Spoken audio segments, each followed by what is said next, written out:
live. Welcome to the behind the scenes of Was My Dad a Narco-Pilot video with my mother. And this will be on members only after we finish this one for a limited amount of time until the long one is done. We haven't shot yet. My girlfriend Edith is sitting over there with the gimbal. I have the questions here. And not the questions, but more like the facts. And are we ready? Yeah, I'm gonna adjust this a little bit. So I'll be taking questions after we finish the video. So I won't be taking any questions now, guys. Okay. You ready? Yeah, I'm ready. You ready now? Oh. Okay. In 3, 2. What's up, guys? Welcome to the special edition of the question. Was my dad a narco-pilot for Aeromexico when he worked in Mexico? This answer is a matter of opinion. I'm going to lay down the facts, and it's going to be up to you guys to decide what your opinion is, whether or not my dad was a narco-pilot or not. So my mom is here, and the reason why we're doing this together is because A, you guys like videos with my mom, and B, just as I started live streaming, you guys seem to like it, and B, she's gonna give her perspective of things. I'm gonna give my perspective of things because a lot of the stuff we went through together, and some of the stuff we went through separately. So this is why this video is gonna be very interesting. But we're first gonna start with the only thing my dad ever said himself about being a narco pilot. The only thing that he ever brought up, and he brought this up regularly. I don't know if you remember this, but he will bring up this story on a regular basis that he would say that he was at this restaurant. Remember the story? I was at this restaurant, he says, and I'm eating. And a restaurant in a hotel, which the airlines provides, because obviously pilots travel, so they stay in hotels for free. So allegedly, my dad claims he was eating, and some dude came up and sat with them with a briefcase full of money. And supposedly this guy said, you know, work for us, make a lot of money, blah blah blah, and that my dad refused. And he says, yeah, if you refuse, they leave you alone. But once you start to work with them, you can't get out. This is a story he would always bring up, sometimes out of nowhere. Huh? Out of nowhere, he will bring this shit up. It's like, why are you bringing this up now? I don't know how many times I've heard him say this fucking story, and I don't even ever remember asking him about it. How many times did you hear him say that story? Well, one day he came home from a flight and he told me, something weird just happened in the hotel. I don't know what city it was, somewhere in Mexico. Could have been Monterrey or something. And I said, what happened? He said, well, I was in my room and I got a call from the lobby, like, Captain, there's somebody here to see you. And he was thinking, well, I'm not expecting anybody, how weird. So, and he said, I went downstairs and there was this guy at the lobby. And he started a conversation with me about traffic. I don't know if I could say the word. Yeah, you said the word, drug traffic. Yeah, and yeah, he told me, no, he said, I passed. I mean, I'm not going to get involved in that. I go, okay, well, that is weird. He said, yeah, and I have a friend, a co-pilot, another pilot of mine. He lives close by Acapulco at that time, but he moved by Piedra La Cuesta Mm-hmm. in a rural area. And he set up his house, the ranch, like hidden. And he had a satellite thingy, something like for communication, but he said he was scared because he retired and all that, but he was like in hiding because apparently he did something for them. And there was a third one also by closer to Puerto Marquez, beyond Puerto Marquez. Yeah, towards the airport. I remember that one. Also in a ranch. That Yeah. was the one I remember because I remember you and my dad talking about that he was hiding from the government. Yeah, he was also one of them involved in it. That I do know. But I was young and kind of dumb and blonde, So I didn't think any of it. So I believed him. Keep in mind, when I was born, my mom was 24 and my dad was 39. I know this by memory because it's literally these numbers are in my birth certificate. Age dad 39, age mom 24. I don't know if you remember that detail, but there's an age gap here. That's what I'm getting at, Okay, so he had like at least two friends that you knew about that were hiding. Yeah. Ex or Mexico pilots. Yeah. What about Sami? You remember Sami?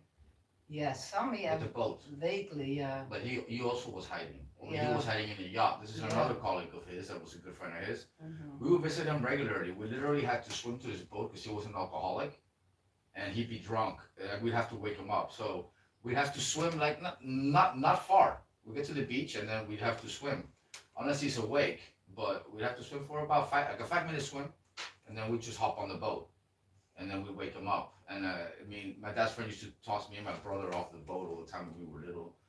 And my dad was friends with him for a while. After my dad passed, he actually scattered his ashes on his boat. They scattered his ashes in the ocean.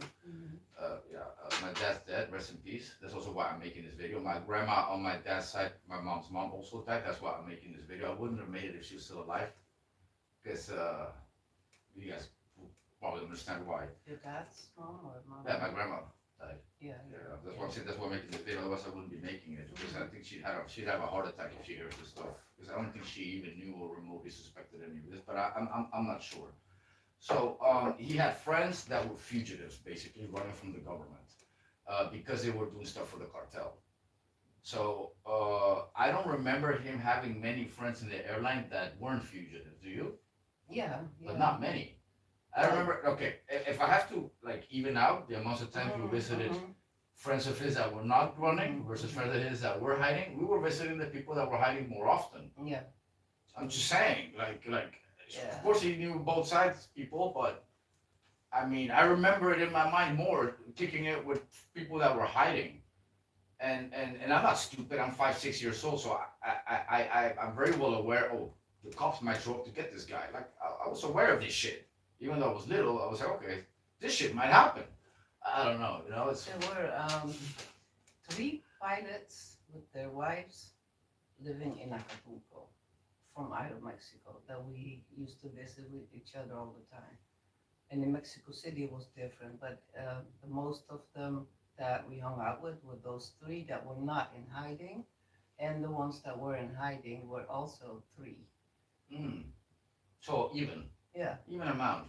Yeah, even amount, but the visiting part, I don't know. I don't remember how often we used to go see who.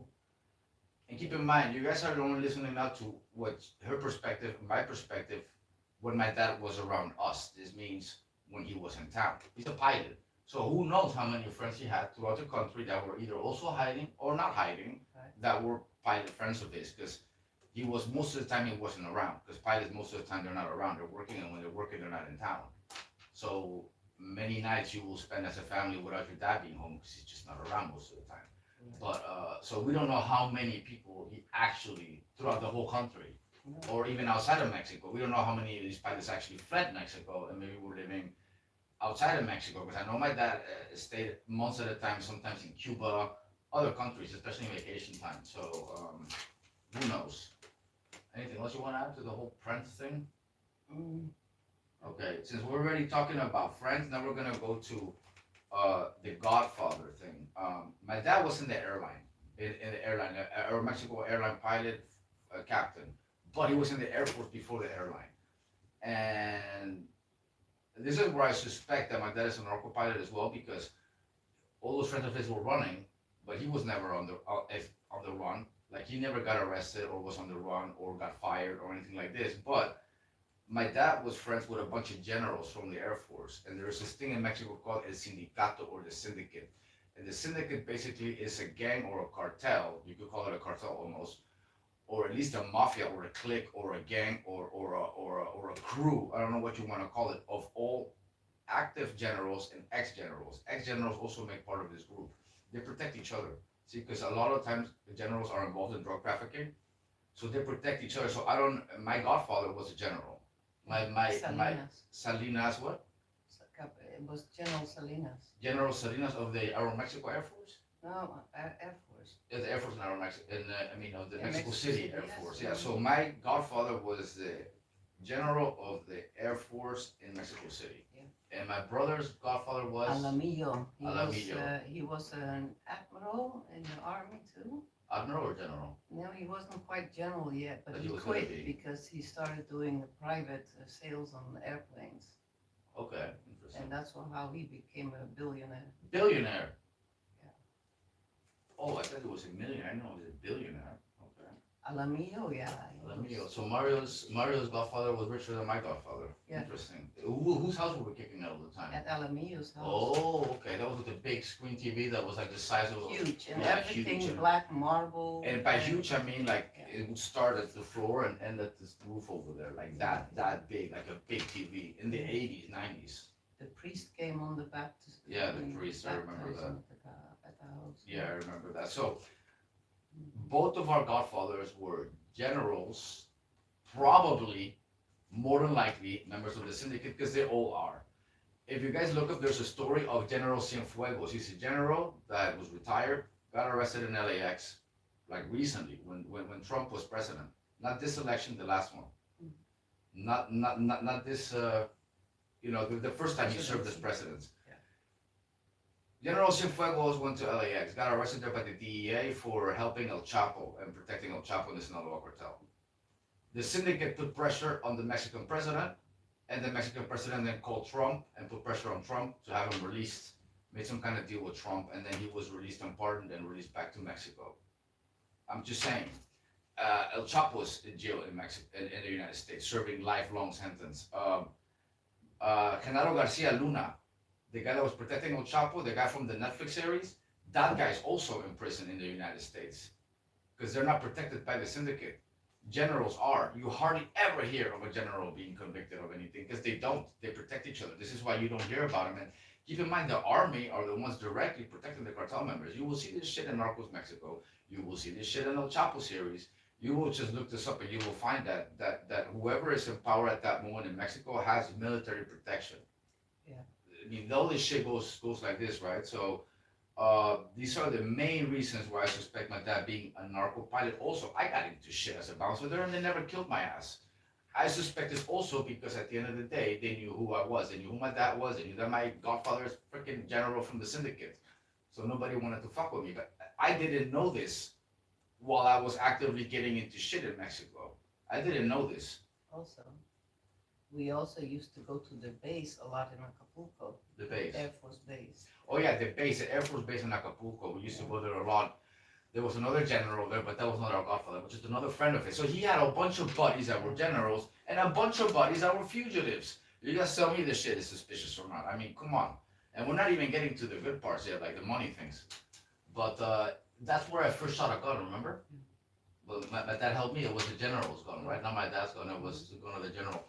Not in the Air Force Base. It was a restaurant across the Air Force Base with facing overlooking the ocean, like one of those restaurants with palapa roofs and shit like that. Yeah. I really wanted to shoot a gun, so I got to shoot that general's gun. And my dad held the gun from outside. Was it my dad or the general? I don't remember. I think it was my dad. I think the general gave the gun to my dad, and my dad took me to the ocean. And I remember shooting the gun, like just emptying the clip on the water. It was pretty cool. I was like 4 or 5. Yeah. I don't know, something like that. I was really little. This is my first time firing a gun. It was a general of the Air Force Base in Acapulco, Mexico. By the way, that's the same Air Force Base where Rambo 2 was shot. Yeah. So if you guys want to actually see it, just go watch Rambo 2, and you guys will see it's like 100 feet away from the scene where it lands with the helicopter. 100 feet away from the scene with the helicopter. That's where I shot a gun for the first time. Pretty cool shit, huh? Yeah, and after that, we used to go to the beach and lay out in the hamacas. Yeah. Hang mats. Yeah. Hamacas. Hammock. Yeah.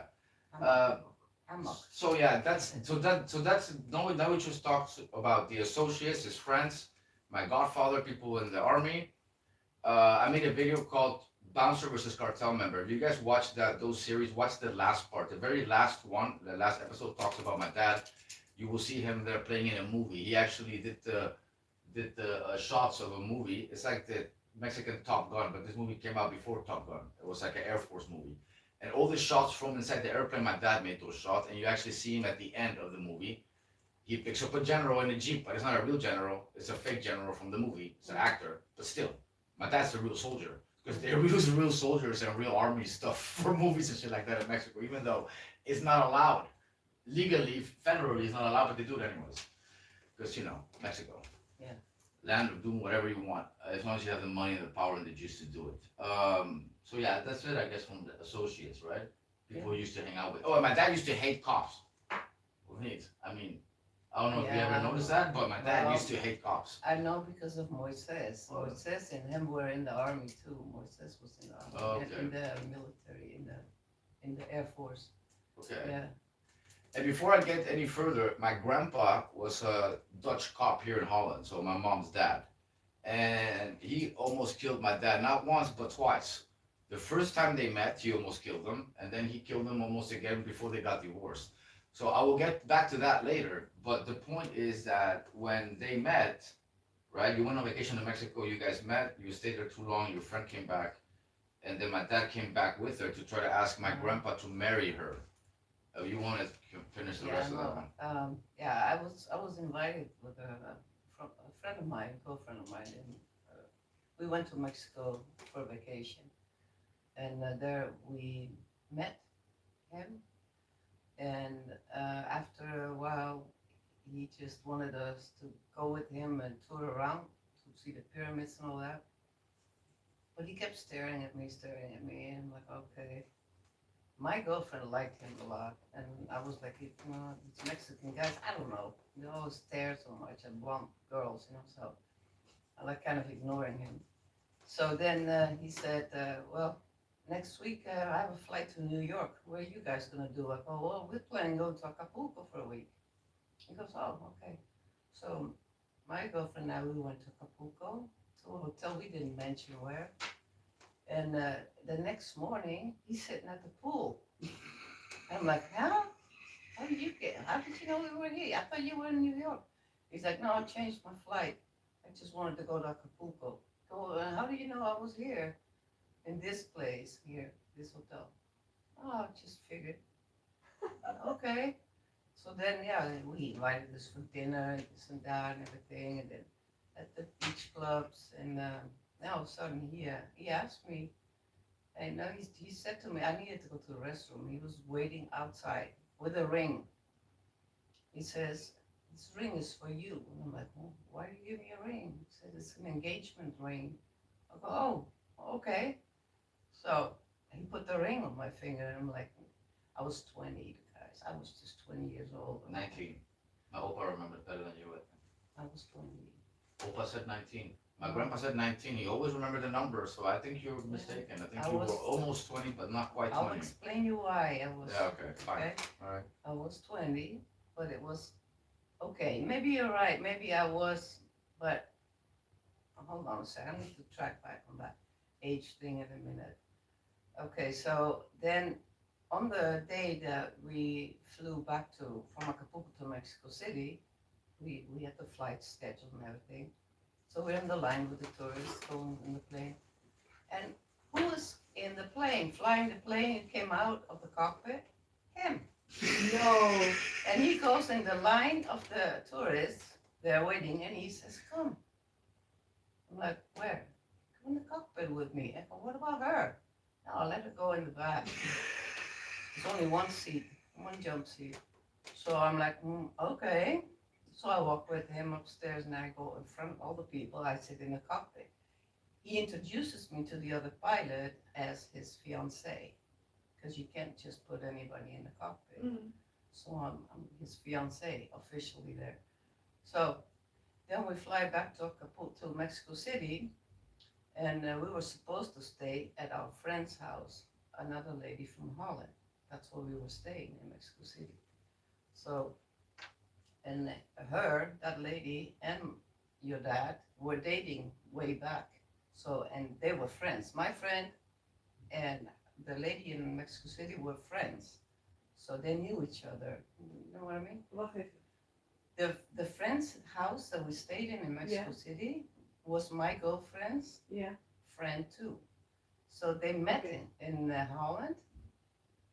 Did they know already Him. him? Yeah. Okay. they knew before. Before I her, met him. yeah. Yeah. Okay. So he was probably doing both of them before you. Not the other one. Oh, No, okay. no. He And didn't like her. And the friend you went with to Mexico at first for holidays, she already knew him She knew at him that moment? because Okay. of the girl that lived there. Okay. They were dating. Oh. And Not then my he changed friend. to you. Her friend Yeah. and my husband, my ex-husband, they were dating before. Well, this Dutch lady that lives there, her name is Audrey. Audrey married a lawyer. Yeah. And the lawyer had two sons. So she was the mom of the family. And we stayed as guests, me and my girlfriend, in their house Mhm. for vacation. So we got back from Acapulco on the flight, Mexico City, we landed, and we get in his car. So he's driving us. He says, okay, you guys want to stay at my house? I go, and she was like, oh, we're supposed to go with Audrey. He says, no, it's late already. You know, we can just sleep at my house and tomorrow you can decide. I'm like, I look at her and she's looking at me, okay, How long did you know him at that moment? a week. Okay. So he engaged with you before you guys even did anything? So he Whoa. just decided to be engaged to Yeah, you? yeah. And he did ask you, do you want to No, marry no. me? Yeah, but that was later. Oh, That was later. okay. But you were just like, okay, put on the ring and Yeah, okay, yeah, I'm gonna yeah. fly with this. Yeah. Yeah. But did you like him already? Because I your was- friend was liking him. Yeah, she liked him. Yeah, she liked him. But did you already like him? Kind of started a little bit. It was growing on you. Yeah, it was Yeah. kind of starting. Yeah, otherwise I would have said no, you know. Yeah. So, Okay. You so were like, say was yes, very you can charming. say no later. no, he was very charming, very gentlemanlike, and I wasn't used to that kind of treatment from men here. You know, open the doors for you, pull the seat back, light a cigarette for you. You know, everything what gentlemen do, which lacks nowadays a lot. That's why later on in life, I was teaching people social etiquette. Yeah. I was teaching them that in my school, besides modeling, social etiquette and makeup and all that, and how to dress and how to act in Yeah. public and at parties and you know balls like you know the fancy dinners and stuff. Yeah. That kind of stuff, social etiquette.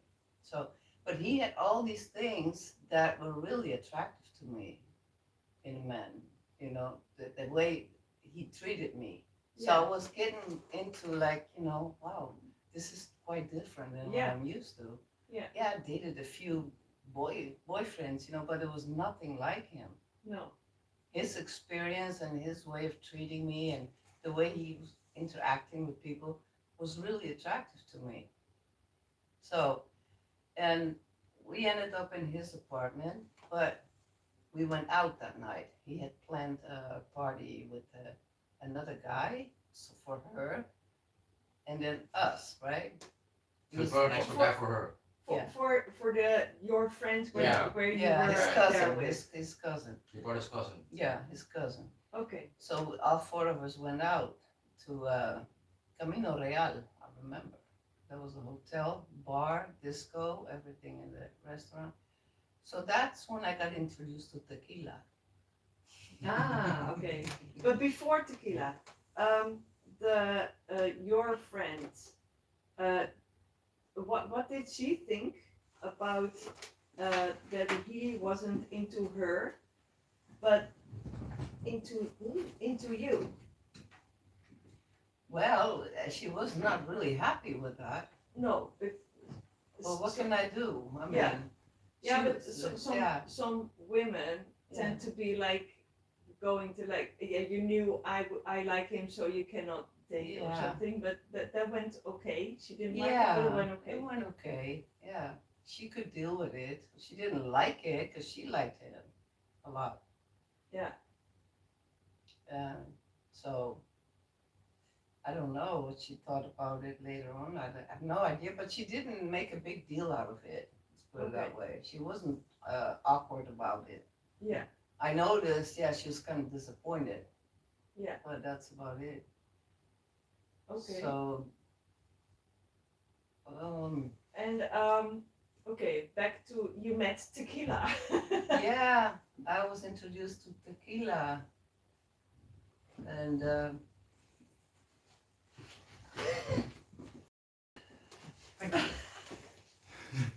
so yeah, we were all sitting, got it to our table there in the disco club, that hotel, Camino Real in Mexico City, And then, yeah, your dad ordered tequila for all of us with lemon and salt and the Yeah. whole thing.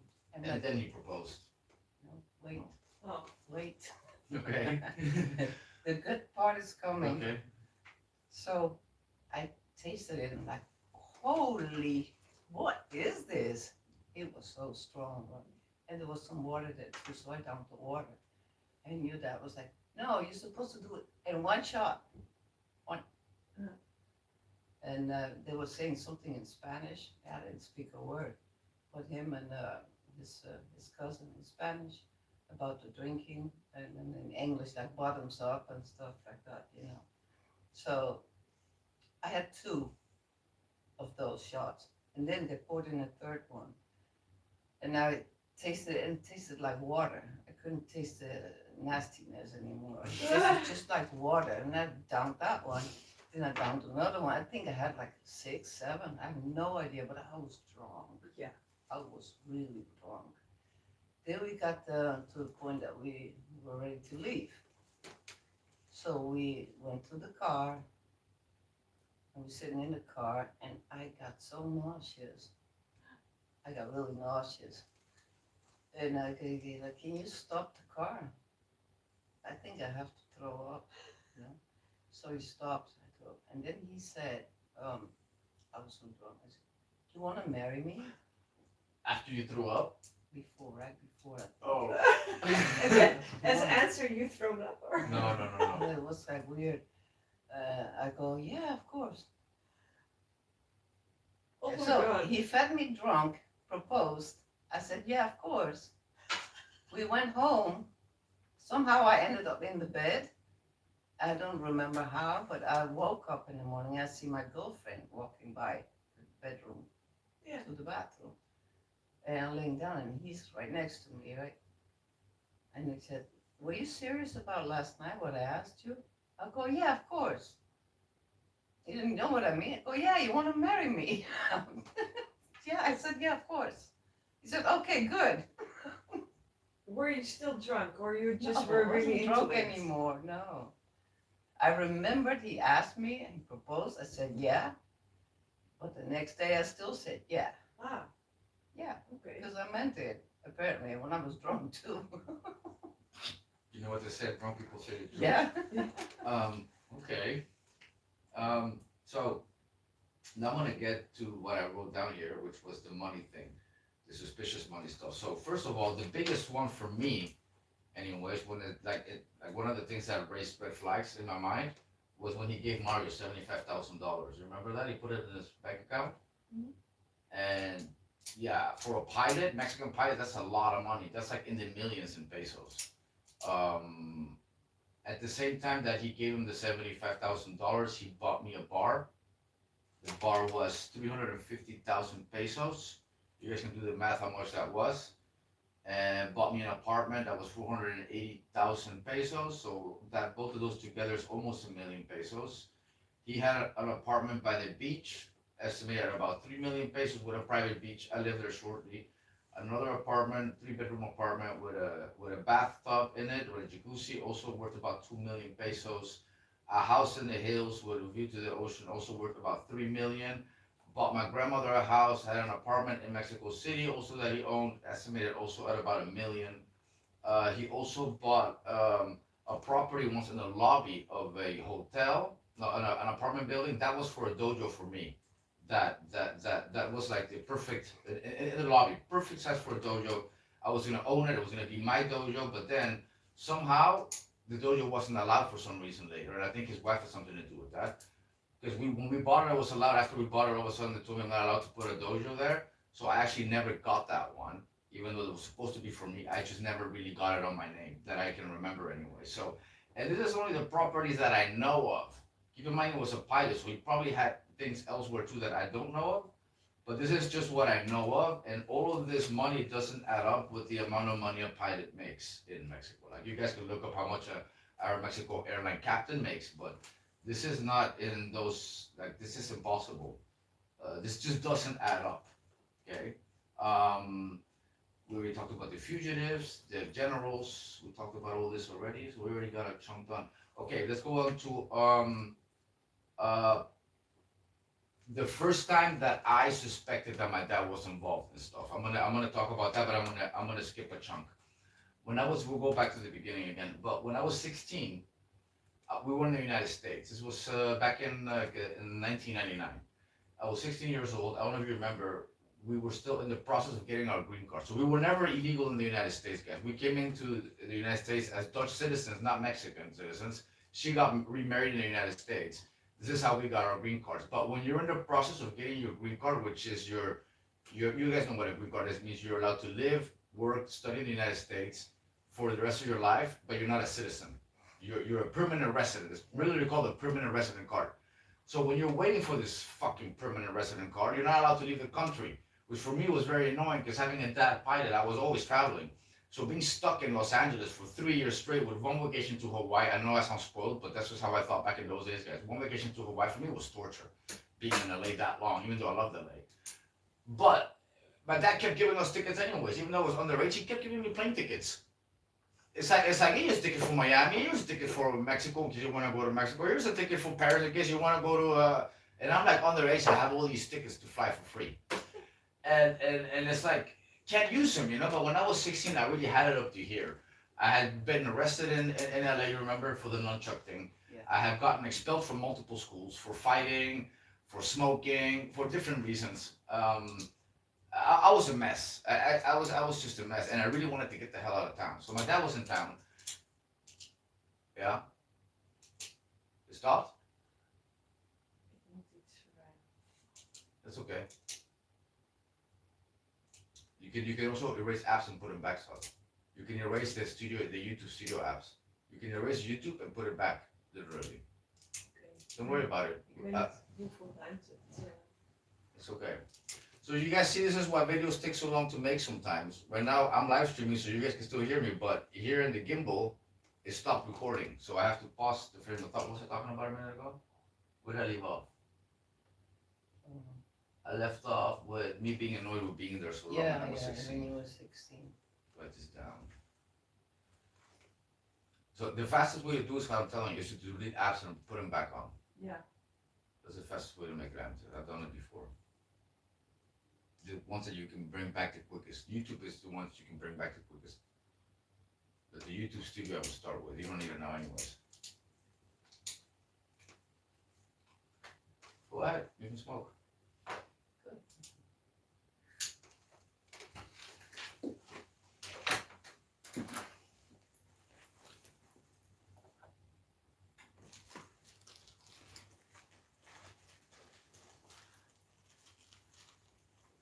Is it still live streaming? Yeah, the live stream is gonna keep going even after we finish recording. So you can talk if you want. Okay. They're probably you can go on the phone and look Yeah, at the comments. I'm going on the phone to look if there's any questions, comments. Put the mic on the table. I got it.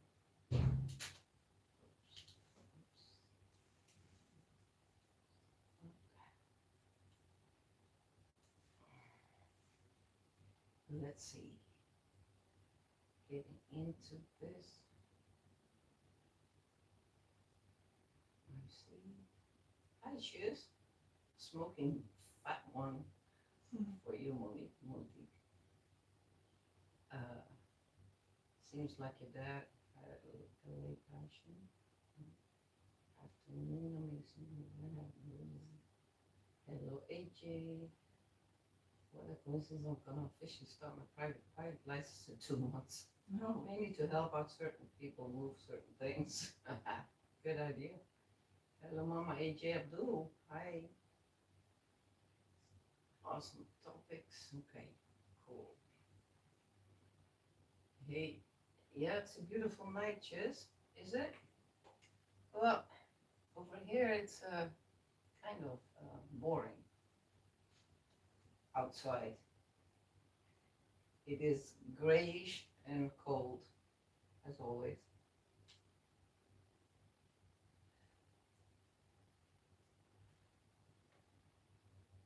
What's the temperature like there, Shiz?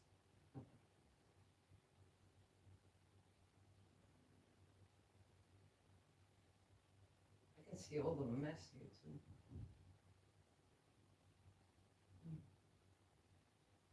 Almost 10 p.m. in Brisbane City. Over here it is 12:36 noon.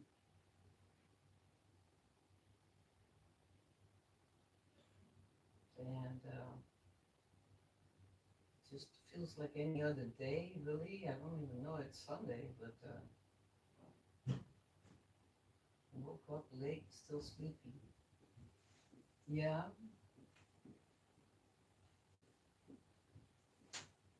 And I really want to smoke another good medical herb. Oh, baby.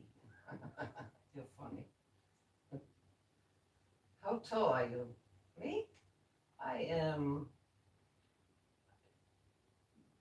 Time for round two. I am. They just measured me because I had to go through that scan thing on my shoulder, and they measured me. I am 167 centimeters.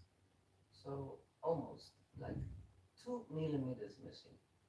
167. 1 meter 67 centimeters. And Shiz is 179. Okay. Shiz is 179. Oh, Shiz, how tall are you? Okay, my bad. Okay.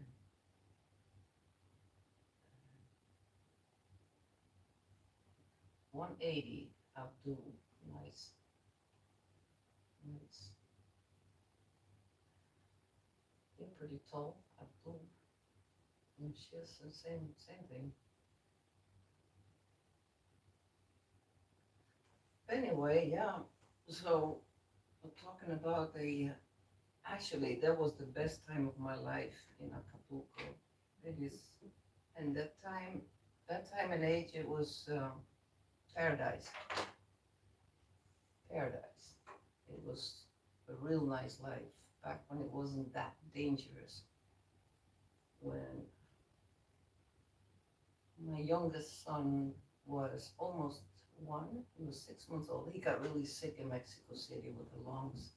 So that's when we moved to Acapulco. I think I have And now. that's where he got cured, so we decided to stay there. Because the air is clean, beaches are beautiful. Life was really nice over there. It was really, really paradise back then. Shall I just check Check what? what was said last? If you can. I think I left off with the 16 story. Yeah, Did you notice when it stopped or it was already Yeah. stopped? No, but Then I know where I left off. If you notice, if it stopped right when you make that awe face, then I know exactly where I left off.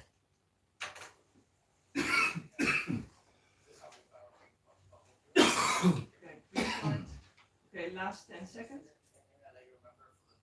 Okay. I had got mixed up for multiple schools, for fighting, for smoking, for different reasons. Sure. Okay. She's Still back there. in- So, also back on Now I'm radiation. going to go back to the camera app. So we're gonna go back to where we left off on the gimbal, guys. The edited video. I have to adjust the screen. Australia. Yeah, she's also with the aviation background, mom and dad. Oh, nice. Yes. One moment, please. Mom is highly underrated. More like highly overrated. But yeah, that was not the topic of the video now, guys. No. We can talk about Van Damme after the stream if you want. Are we ready yet? Yeah. Oh, by the way, I'm gonna go for a quick toilet We'll do break. that now Yeah, before we first, yeah, start. okay. We're not in a hurry for this one. We're not in a hurry at all, actually. So don't worry, we're live streaming behind the scenes, so it means we can literally do whatever the hell we want. Yeah. This is what behind the scenes means. The people seeing what happens behind the scenes of this. Yeah. So it's the whole thing of behind the scenes. We'll talk about Van Damme later, guys. It's Van Damme is a topic for after the stream. Oh yeah, Abdul, I know that paranormal is real. Yeah, I know. You still have to what is the topic of the video? No disrespect. It is about. About if my dad was a narco-pilot in Mexico or not. My dad, her ex-husband, is my mom. So this is the topic of the video. You can always rewind. The beginning is interesting. Well, I should have now Yeah. 13 gigabytes. Okay. So So that should be more than enough. yeah, it should Yeah. be. Well, I'm We're really about- done with this. We're We're about halfway gonna, done. So go we're ahead. gonna arrange something. It's okay. Buy another phone. Yeah, I cannot handle this. Okay. Let's check video. This. Okay. yeah, we're in going. 3, 2. So I was getting in trouble a lot in Los Angeles back in those days, and I was just fed up with being in LA. So my dad was in town, and I had all these tickets, and then I told my dad straight up, "Hey, Dad, I just want to go on vacation to Mexico, to Acapulco. Can I just go with you?" And he's like, "Are you serious?" I'm like, "Yeah, I'm dead serious. But what about if you get in trouble?" I'm like, "I don't think I'll get in trouble. We'll just go back by car." He starts thinking about it. He's like, "Okay, let me see if I can convince your mom now." He didn't even say no. Then I don't know what he told you. You remember? Because he talked to you. I wasn't there. No, You don't remember me leaving for vacation in the summer of when I was 16? yeah, 1999? I don't remember what we talked about. Well, you said yes either way. I guess you were just like, yeah, real quick. I guess it didn't take much convincing. So next thing I know, I'm packing my bags. I'm gonna stay like not much longer in LA. I'm telling the friends that I can that I'm bouncing. At the last moment, I told Robbie, "Hey, Robbie, I'm out of here, bro. What do you mean you're out of here? I'm going to Mexico." "What do you mean you're going to Mexico? You kidding?" I'm like, "Nope. I'm not sure if I'll come back." "What do you mean you're not sure if I'll come back?" "Well, I'm not supposed to leave, so if I leave, it's actually an automatic deportation, which means I will lose my green card. So if I have a hard time getting back in, that means I'm not getting back in at all. But at this point, I don't give a shit anymore."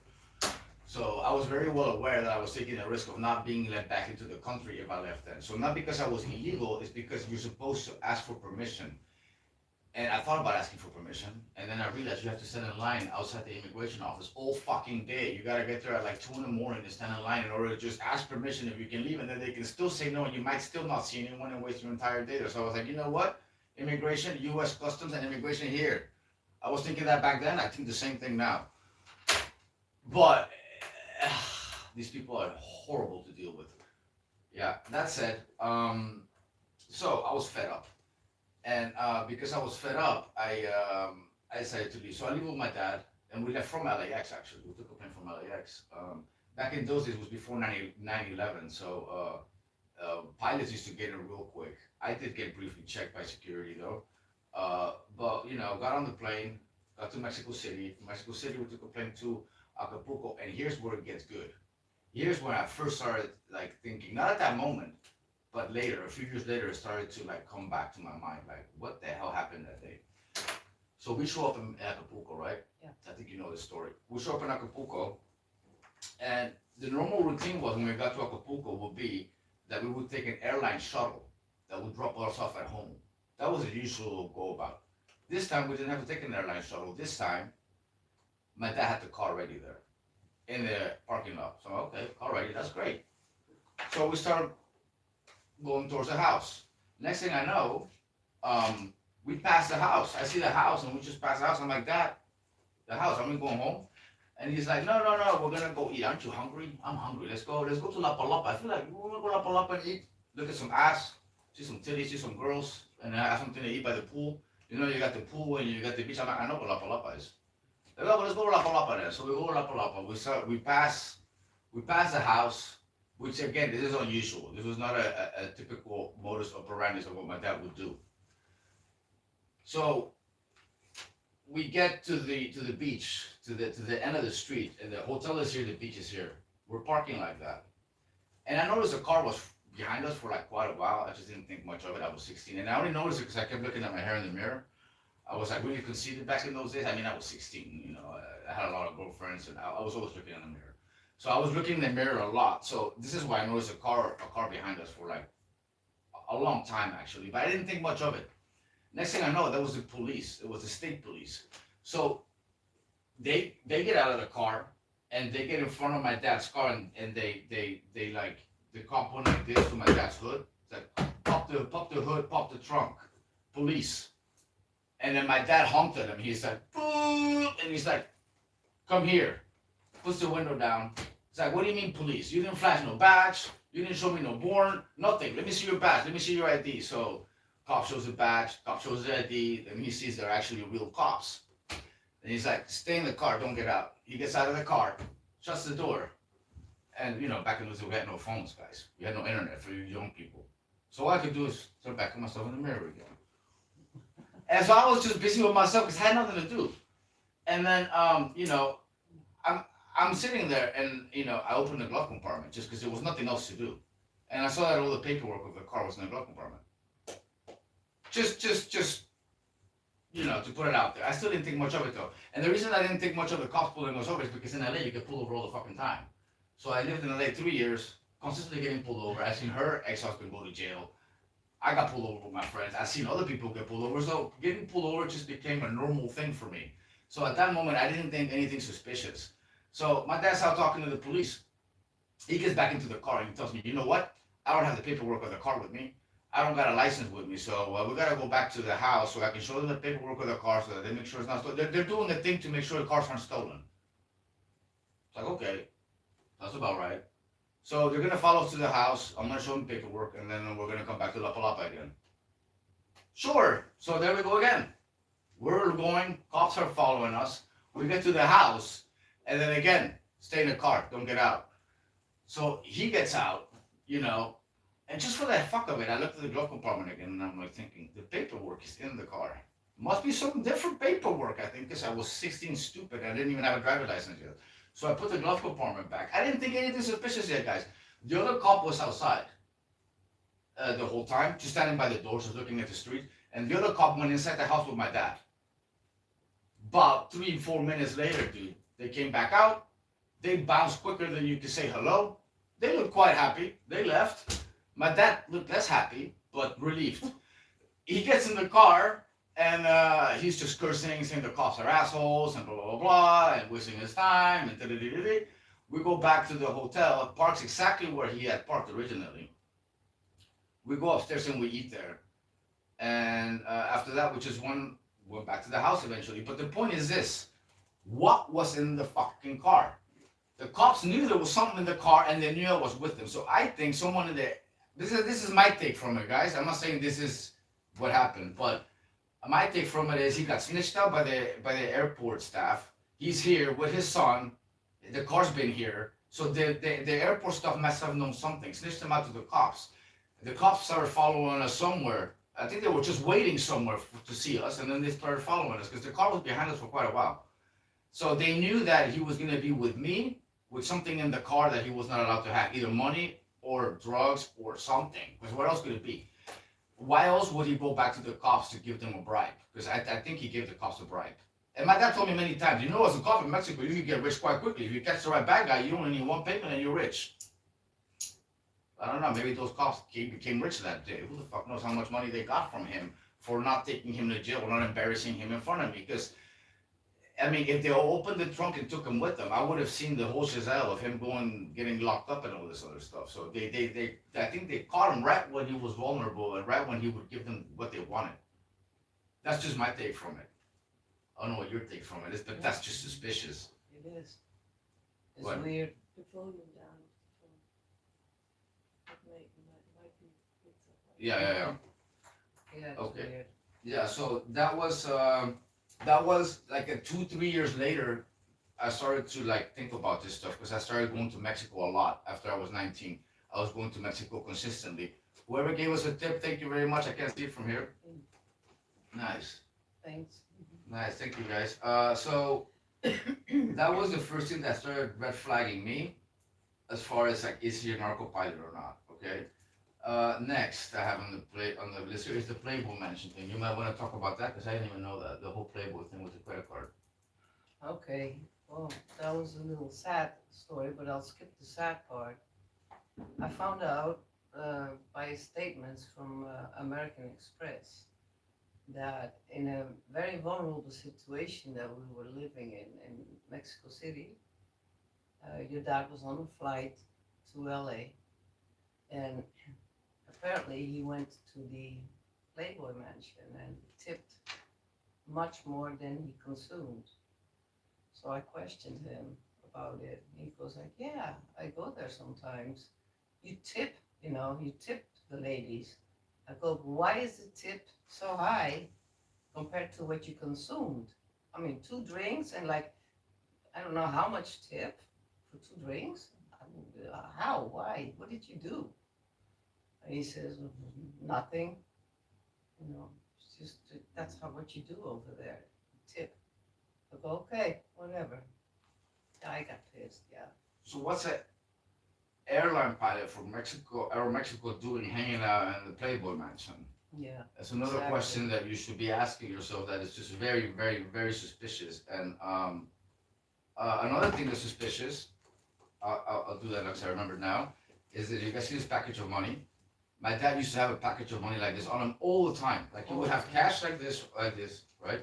His airline shirt would have a pocket here, so he always had a pocket and a handful of cash, always big bills, right? This was 1,300 euros. It's now at 900 because I spent most of it. But yesterday it was still 1,000. Yesterday I spent like 100.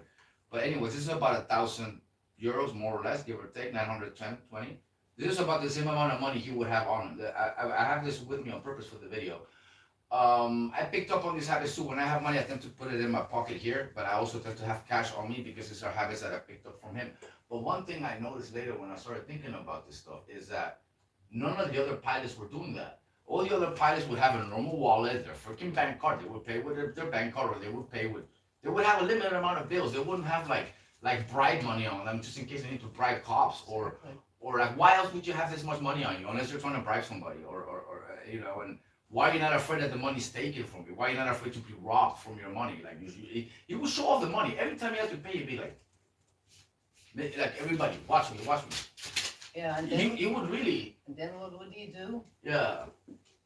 He would go like this. Spread it out. Who does this, Hot guys? in here. Who does this shit? You know what I mean? It's like. Yeah. Yeah, it's ridiculous, right? When you think about it, not ridiculous, but Yeah. it's strange behavior. It's not the behavior of a No. normal pilot. After that, he had a nickname, El Chino, just like El Chapo's right-hand man, the guy that got arrested here in Amsterdam, El Chino Antrax. That was my dad's nickname in the airline. El Chino Chong. El Chino Chong, because he was Chinese. I don't know of any other pilots in the airline that had nicknames, do you? No. He was the only one with a fucking nickname. Also, Yeah. another thing. While he was active, I was always told by my dad, if you come into the plane with your pass, make sure that you mention to the staff that you're the son of El Chino. No mention my name, just say the nickname. And then they'll put you in first class. This changed after he not quit, but after he got retired. And I tried this after he wasn't a pilot anymore.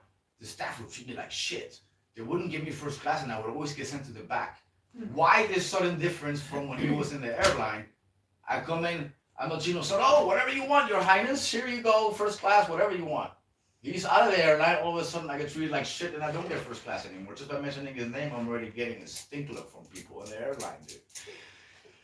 This doesn't add up. Boom. This doesn't add up, you know. It's just more of those things that are just suspicious, especially the whole cash money thing, you know.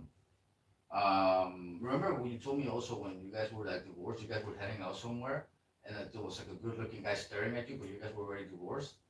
And that when he noticed the guy was staring at you, he took out the money, right? Yeah. He took out the money and did Yeah. something with the money, and then the guy like left. Oh. The guy got scared, but my mom took it completely different. She saw it that like he made her look like a whore. Yeah. But really, my dad was just scaring him off, telling him, "Hey, motherfucker, fucking with the right one now. Keep it up, and you'll see what will happen to you." Yeah. He was You know acting what I like mean? a pimp to me. That's to him, but that's not what it was. That's not what it was. He was just acting super gangster to get that guy to rethink his life choices. Like letting him know, look, one phone call from me, and maybe you won't be here anymore, my buddy boy. That's actually what he was doing at that moment, because he saw that he was trying to get with you. Yeah. So it's I mean, these are all things that just keep adding up, guys. Also, my dad had a gun, right? Yeah. And he gave you a gun. Yeah. Let's talk about the gun thing. That's next on the list. The guns. He took it away from You me. took your gun, but you didn't take it away. You gave it back. I mean, you want to explain it. You know why? Because What kind of gun? First of all, what kind of gun and when did he give it it was to a you? 22. 22. It was a 22. You bought it where? You got it where from I the? don't know where he bought it. I think from the base. From the army base. There's only one gun store in Mexico. It's in Mexico City. That's probably where he got it. If it was a legit gun, right? It was legit, right? Yeah. If it was legit, he got it from the only one store you have. It's an army store, military store. All his buddies are generals, so this wouldn't be difficult for him to get a gun for her. So yeah, I took it everywhere with me, and I was one day at the beach, and some sand came in there. So I told him, you know what, there's a sand in here, you know, can you get it out? He said, well, let me take it to the base. And later, you know, I didn't get it back. I go, where is it? Oh, it's still there. They're still fixing it, but you're not gonna get it back. Okay. Is that you got divorced? Yeah, we're in the process. Yeah. Yeah, see, that's why. See, come on, that's como say you shouldn't have given him the gun when you're getting divorced. Yeah. Right. No wonder. Okay, but he had a gun himself too, and he tossed it in the ocean. He claims for X reasons that I'm not gonna get into in this video. So he had a gun but tossed it. Ex-military personnel are allowed to keep their guns for life.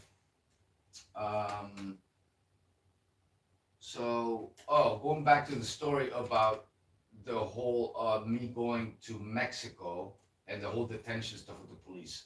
After all that, I spent a few months in Mexico.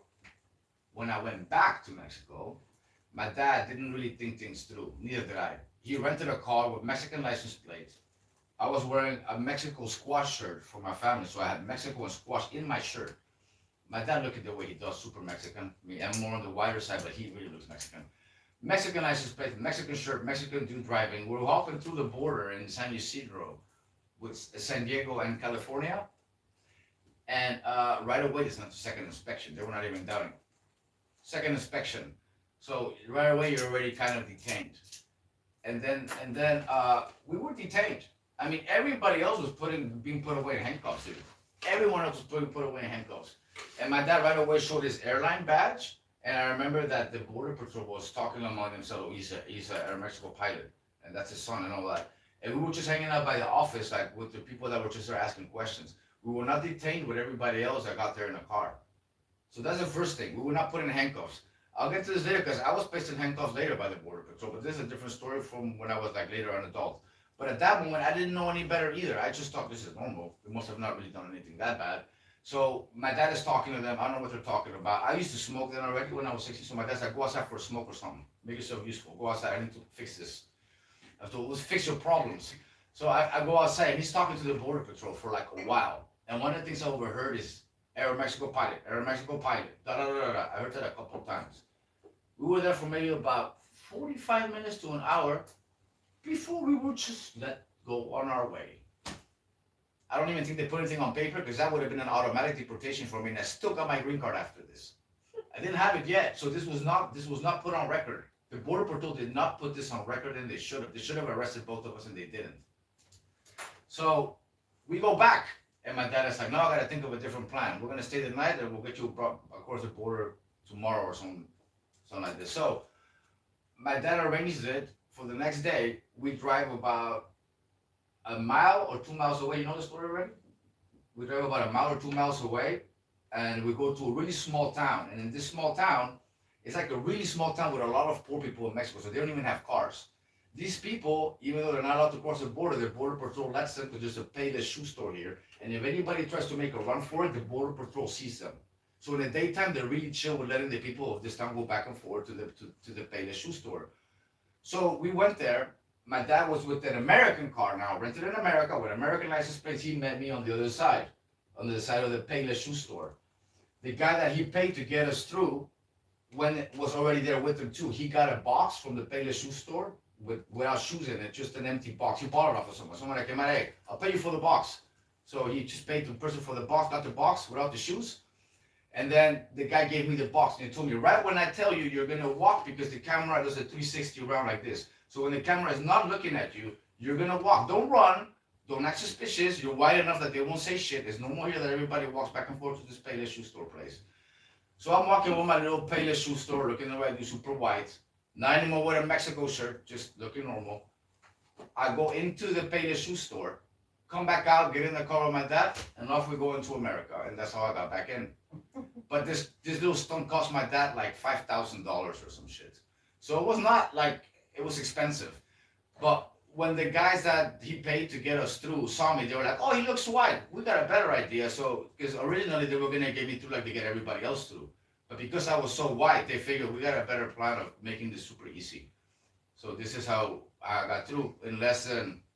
It literally took like 5 minutes for me to get from point A to in the car, like, yeah. So I illegally went through the border, even though I wasn't illegal when I was 16 years old. Right. Life experiences, guys.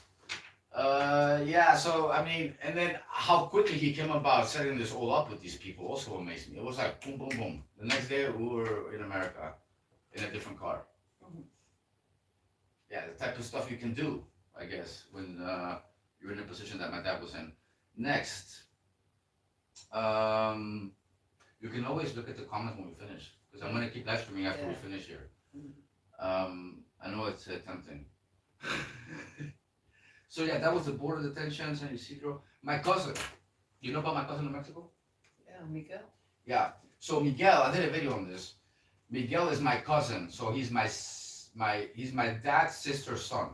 Miguel Montero. Everybody in the family loves this guy, but he runs a drugstore in Villacuapa. I don't know if he still does, but if he does, I did a video on the street and where it's at and everything. It's not far from where my grandma lived. It's near the squash that they own and that family owns. But this guy, my cousin, he's been selling drugs and running that store for decades without getting caught once.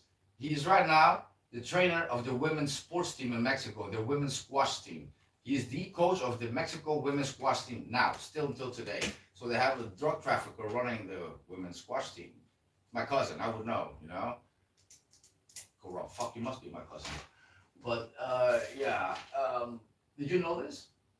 Yeah, you told me. I told you this because I told you, right? Yeah, And it's I know there's something fishy because Yeah. of his dad that was kidnapped. yeah, and then also my uncle was kidnapped for ransom. Yeah. For a lot of money. But this is another story. This is the dad of the guy that's running the drugstore. I don't know why he got kidnapped. I don't know if it had to do with the drugstore or not. I don't know if it was just a money thing. But I'll tell you one quick story of how I knew that how I came to find out that my cousin ran that store is because that same vacation when I was 16 years old, when after the thing happened with the cops and my dad, and before the whole border thing, in between this, I was in Mexico City, and I was outside drinking beer, not allowed. Cops pulled over, got out. They're talking about taking me to jail. I'm like, take me, please take me, whatever. I don't give a shit. And then my girlfriend, from when I was in school there, walked by with her mom. And then they talked to the cops and told them who my cousin was. And then they took off and let me go. Just because of who my cousin was. His cousin is the guy that, the squash, is his cousin, his family is Villanueva Chong, blah, blah, blah, blah. Maybe you don't want to leave him alone. And then they just bounced through super quick. Okay, have a nice day, people, bye. They got back in the squad car and they bounced. Just like that. Why?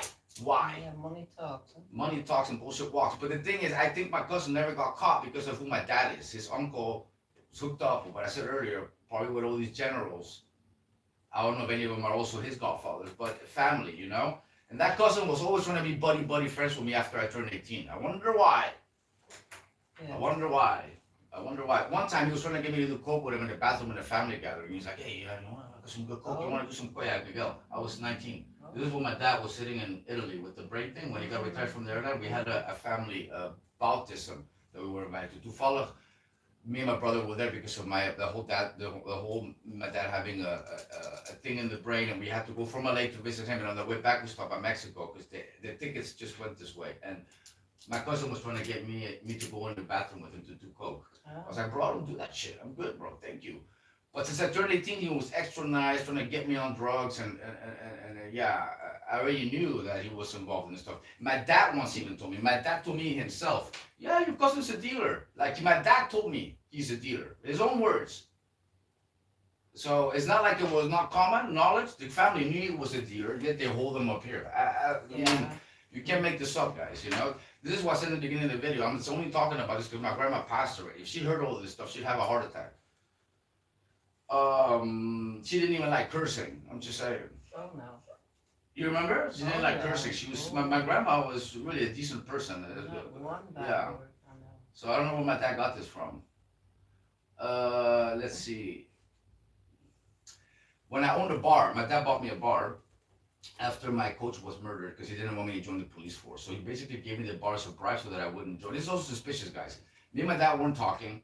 I had just gone back to the United States, and my coach got murdered, and he just showed up at the funeral. It's one of those things that he just shows up places that you don't expect him to. I'm at the funeral, somebody walks in. Funeral full of people in martial arts uniforms, full of cops. The type of shit he doesn't like. He doesn't like martial arts nor cops, so he's walking in there looking for me to try and get me out of there so he can talk to me. So I don't know. This is one of those other things. Like he said, he heard it on the news that he got killed, but I don't even know how he knew I was in town because I didn't tell him. I wasn't talking to him, so I don't know how he knew. Did you tell him I was there? I don't know. Someone told him I was there. It wasn't me. It's just one of those other things that are suspicious. Like, how the hell does he show up to places without us telling us that we're I there? didn't know. He did that in Spain too once. We were already living in Holland. He's living in Mexico. We went on vacation from Holland to Spain. He shows up in the hotel room when we get there. Like he did this all the time. Like a ghost just shows up where you're at without you even telling him you're there, dude. Yeah. Like that kind of stuff freaks you out and it makes you think, how? Also, when I went to with you guys to Holland Yeah. after the divorce, he was all of a sudden sitting next to me in his uniform in the plane. Like, huh? How? Yeah. Yeah. So I owned a bar, and all the other bars were paying protection money to the cartels. When my dad bought me the bar, he put a big picture of himself in the bar. Everything in the bar was Indians and cowboys. So he put a big picture of himself in the bar with the army uniform from the Air Force. So with the wings and the hat, like the whole FAM, Mexican Air Force logo here and all that. So I didn't get bothered with protection money for years while that picture was still up there. And I always had cops coming into the bar because I used to teach cops together with my coach, and I had some cops that were students, and I was just around the whole cop thing because of the martial arts. So I had a lot of cop friends that were always at the bar in their police car. So I didn't get bothered with protection money until like 2-3 years into the bar. Like the last year that I had the bar, I got bothered. But the common denominator, one thing that I noticed is that I had taken the picture off shortly before they started bothering me. Like I just took it off because I thought it didn't fit in the bar. It's like you got all this cowboy stuff, and then you have a picture of a soldier in the middle of it. It makes no sense, so I took it off. And I think shortly after that, right around the time that happened, his wife got into politics, and I just think that that has something to do with it. Taking off the picture and the wife getting into politics. Can you pause it? Is that possible? Yeah, because I don't want to keep going if she's not here. Yeah. I think she should tell me before she just bounces. Yeah. It's very interesting though. Yeah. It's really nice. Yeah. Okay. Thank you. I heard a lot of stories, but they're all like pieces, and now it becomes the puzzle complete. Yeah, that's exactly what I wanted to do with this video. Yeah. Yeah. Yeah. So really interesting, entertaining also. Good. I'm glad Yeah. you're entertained. That's good. That is good. Some other comments.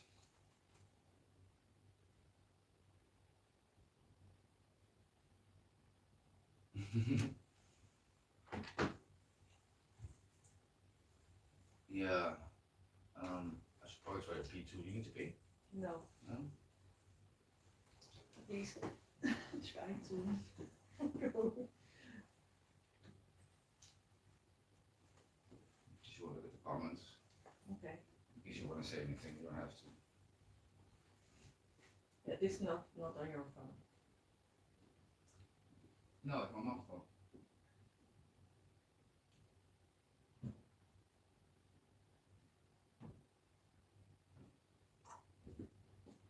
What happened? We paused it because he can't go to the next subject Topic. without you. Yeah. Moet deze uit? No, put it on. We paused the video now, so we can.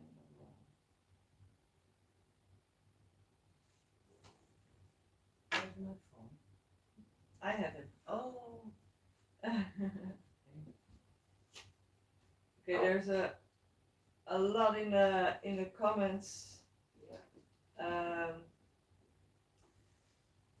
about all martial arts stuff, but right now we're live streaming the um, like the backstage of making a video, and it's about this, that. So we will be starting again in short time, and we'll be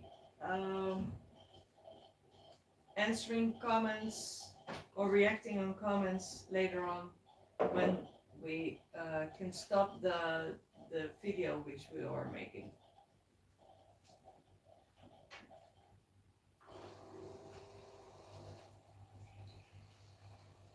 Hi, Randy. Yeah, the King of Vertigo live stream is coming back soon.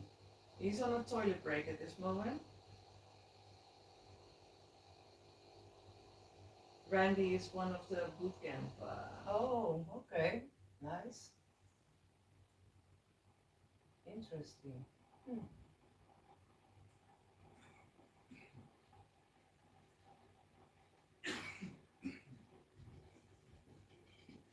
Okay. Where would you off? You were going to a next topic. Oh no, I was talking about the picture in the bar. Yeah, you had that. Did I finish talking about that? I think so. Here? I cannot see now where. Yeah, no. You see? You were telling that. I did finish saying that though. Yeah, Right. I think that But was she just walked rounded away, up, that's why. and then- Next time yeah. tell me you're gonna walk away. Oh, You yeah? can pause it. Oh, okay. You can, like, it's important that we pause here, otherwise I have a part of the video that you're not in it. Yeah, okay. You know, here it doesn't matter, but here, the favelas, you go on, Oh, I walked away for a second because she was interviewing you most of the time when I really needed to pee. And I didn't want to interrupt you guys. Now she needs to go. Yeah. Now she needs to go. Oh, I didn't know. I thought she said earlier we can do anything. Yeah, Right. but just let, we can, but I should need to tell me so she can pause Oh. it, that way she pauses Oh. it. And then, that was paused, but I finished what I was saying because you walked away because I was still talking and I'm like, fuck. Okay. You know, so she can pause it and then we can take, now it's paused. Mm. So once we start talking again, she can press play again. Okay. Here it keeps going, so for that it doesn't matter, that's what's behind the scenes, but, yeah, for this one, people wanna see your reaction as I'm talking. Yeah, So okay. if all of a sudden you're gone, it's like, My bad. it's okay, but it's better for the people if they see you. Also, you know, and also like, you don't need to look at the phone because they're seeing you here. Yeah. So when I'm talking and you're on the phone, you look like you're not in the conversation, you're Yeah, just yeah, reading yeah. the comments, it's also not good. Mm. You can do that once we finish, because this is not gonna stop. Okay. I'm gonna keep streaming so you can still go back and look at the comments and still engage there. That was gonna keep going when we finish here. Yeah. So, Oh. already? Okay. Yeah. Oh shit.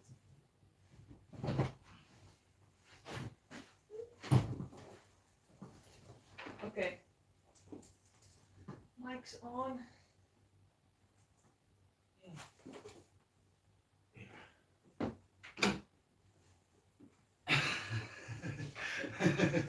Maybe I should put it back, she's already distracted. Please don't leave us.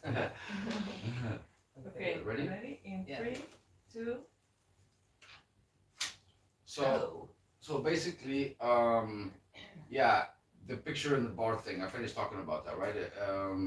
And next, is, you sure I finished talking about that, right? Yeah, you told that that the protection. Yeah, the protection Shizzle thing with was, the bar. yeah. Yeah, okay, and, okay, now to my grandpa. When you guys got to Holland, you take it from there, the first time. So after they got engaged and all that stuff, they went together to Holland? That was my dad's No. idea? No. Then you go ahead, I'll I start. was with my girlfriend on vacation, so we went back together, me and her. Mm. And when we got to the city where I lived at that time, I got delivered a huge bouquet of roses. And it had a card attached to it. Life is nothing without you. So that was from him. And then a few nights later, a couple days later, in the middle of the night, Oh no, I had a job for the government. I was working for the government, and we used to. I used to call him. He used to call me at work, just in between. No cell phones. You mean when you were living in Holland? Yeah, Okay. I worked for the government, and then we used to call. But then he said he was planning and going. He said that before. I'm gonna go to Holland pick you up, get married. So out of nowhere, in the middle of the night, the bell rang. My apartment. I was in bed. It was him, of course. At 2 or 3 in the morning, he came with a taxi from a city far away because there was no more trains. It was like hundreds of guilders back then. I mean, I don't know how much he spent, but anyway, he got in a plane to Schiphol, Amsterdam. Got off the plane, wanted to take a train to the city I lived, Groningen, but he had to. The last stop was Zwolle. Mhm. So Zwolle, he had to take a taxi to Groningen, Oh my God. to my address, and I lived there with my sister. We shared an apartment. So he comes in the middle of the night to the door. By the next day, he's like, "Oh, let's go see your parents so I can propose. Ask for your hand and da da da." So yeah, I called my parents and said, "Okay, we're gonna go visit. I'm gonna come visit because yeah, I'm kind of like engaged and we're gonna get married." I told them about I met your dad in Mexico, and so they were expecting us. So we get in my car, I drive, and then we get there. Introduced and all that. Kind of awkward, of course. English, you know. How long was this after you met? 2 weeks. Oh shit! I didn't even know. Yeah, 2 weeks. I still had a job, and What did your parents say? well, kind of awkward everything. Yeah, my dad, especially my mom, didn't say much. Keep in mind, my dad, my grandpa, her dad was a detective by the police in Delfzijl. Yeah, A homicide, robbery, immigration. Always had a gun on him here. Wore Yeah. a suit.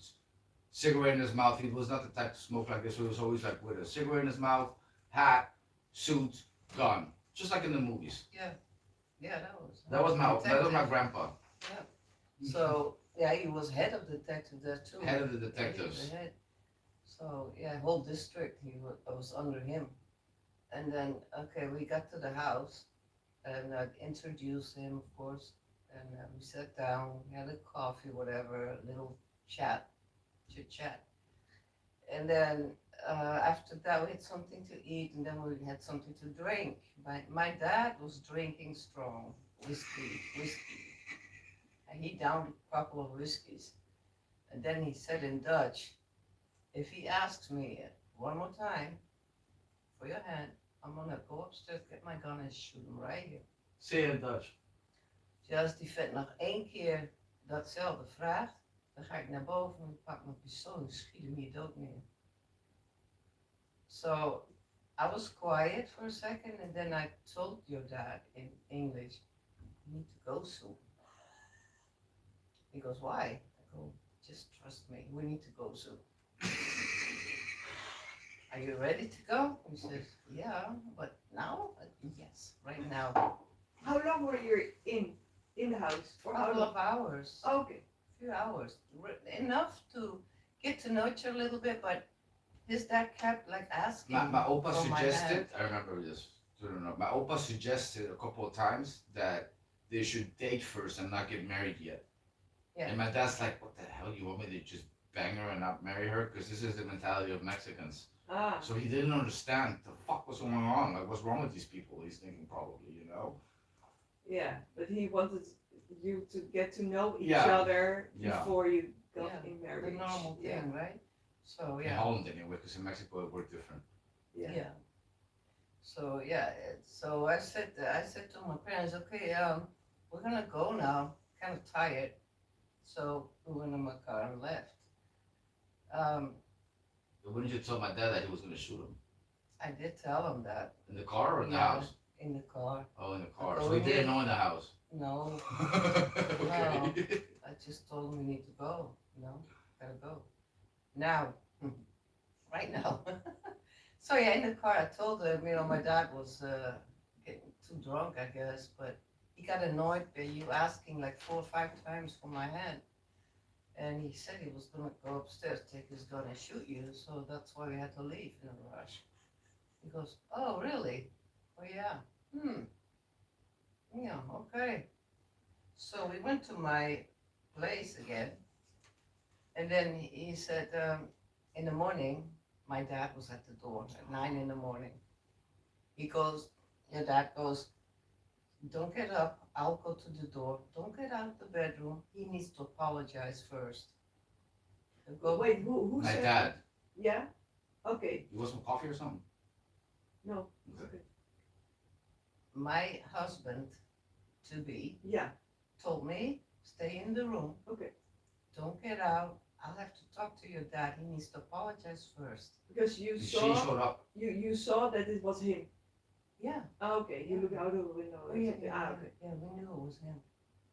Okay. So he let my dad in, sat in the kitchen, by the kitchen table, and I heard them talking a little bit. And I could tell my dad was exhausted. He didn't sleep all night. I could tell by his voice, by his, later on by his face and his eyes. That he suffered the whole night. So, yeah, he got him to apologize for what he said in a drunken mood, whatever, want to shoot him. So, and then he called me in to talk to my dad too, and talk, the three of us. Mhm. Then my dad told him and me, I agree with your marriage, but not until she's 21. Then you guys can do whatever, but right now she's not 21 yet.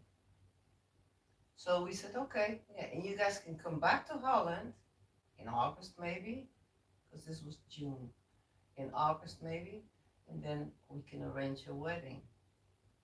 And we were like, okay. So, yeah, that said, I quit my job because he wanted me to come with him to Mexico right away, back with him. So I quit my job and told my sister too, like, bye-bye, I'm leaving. And by that time, we took a train to the airport, Amsterdam, and we took a flight to Paris, because Aeromexico back then didn't fly to Holland. They flew, maybe they They still don't. to Paris. So we got to Paris, the airport. He wanted to buy the wedding dress or wedding outfit for me in Paris, and we did. We bought a nice outfit for me there. And How much Yeah. was it? don't know. I have no idea. He paid. I don't know. You also bought Rolexes, right, for you guys once Yeah, in the yeah, yeah, airport. yeah. In Amsterdam. In Amsterdam also, yeah, I remember that. I have it written here. He bought you both of you Rolexes, Yeah. right?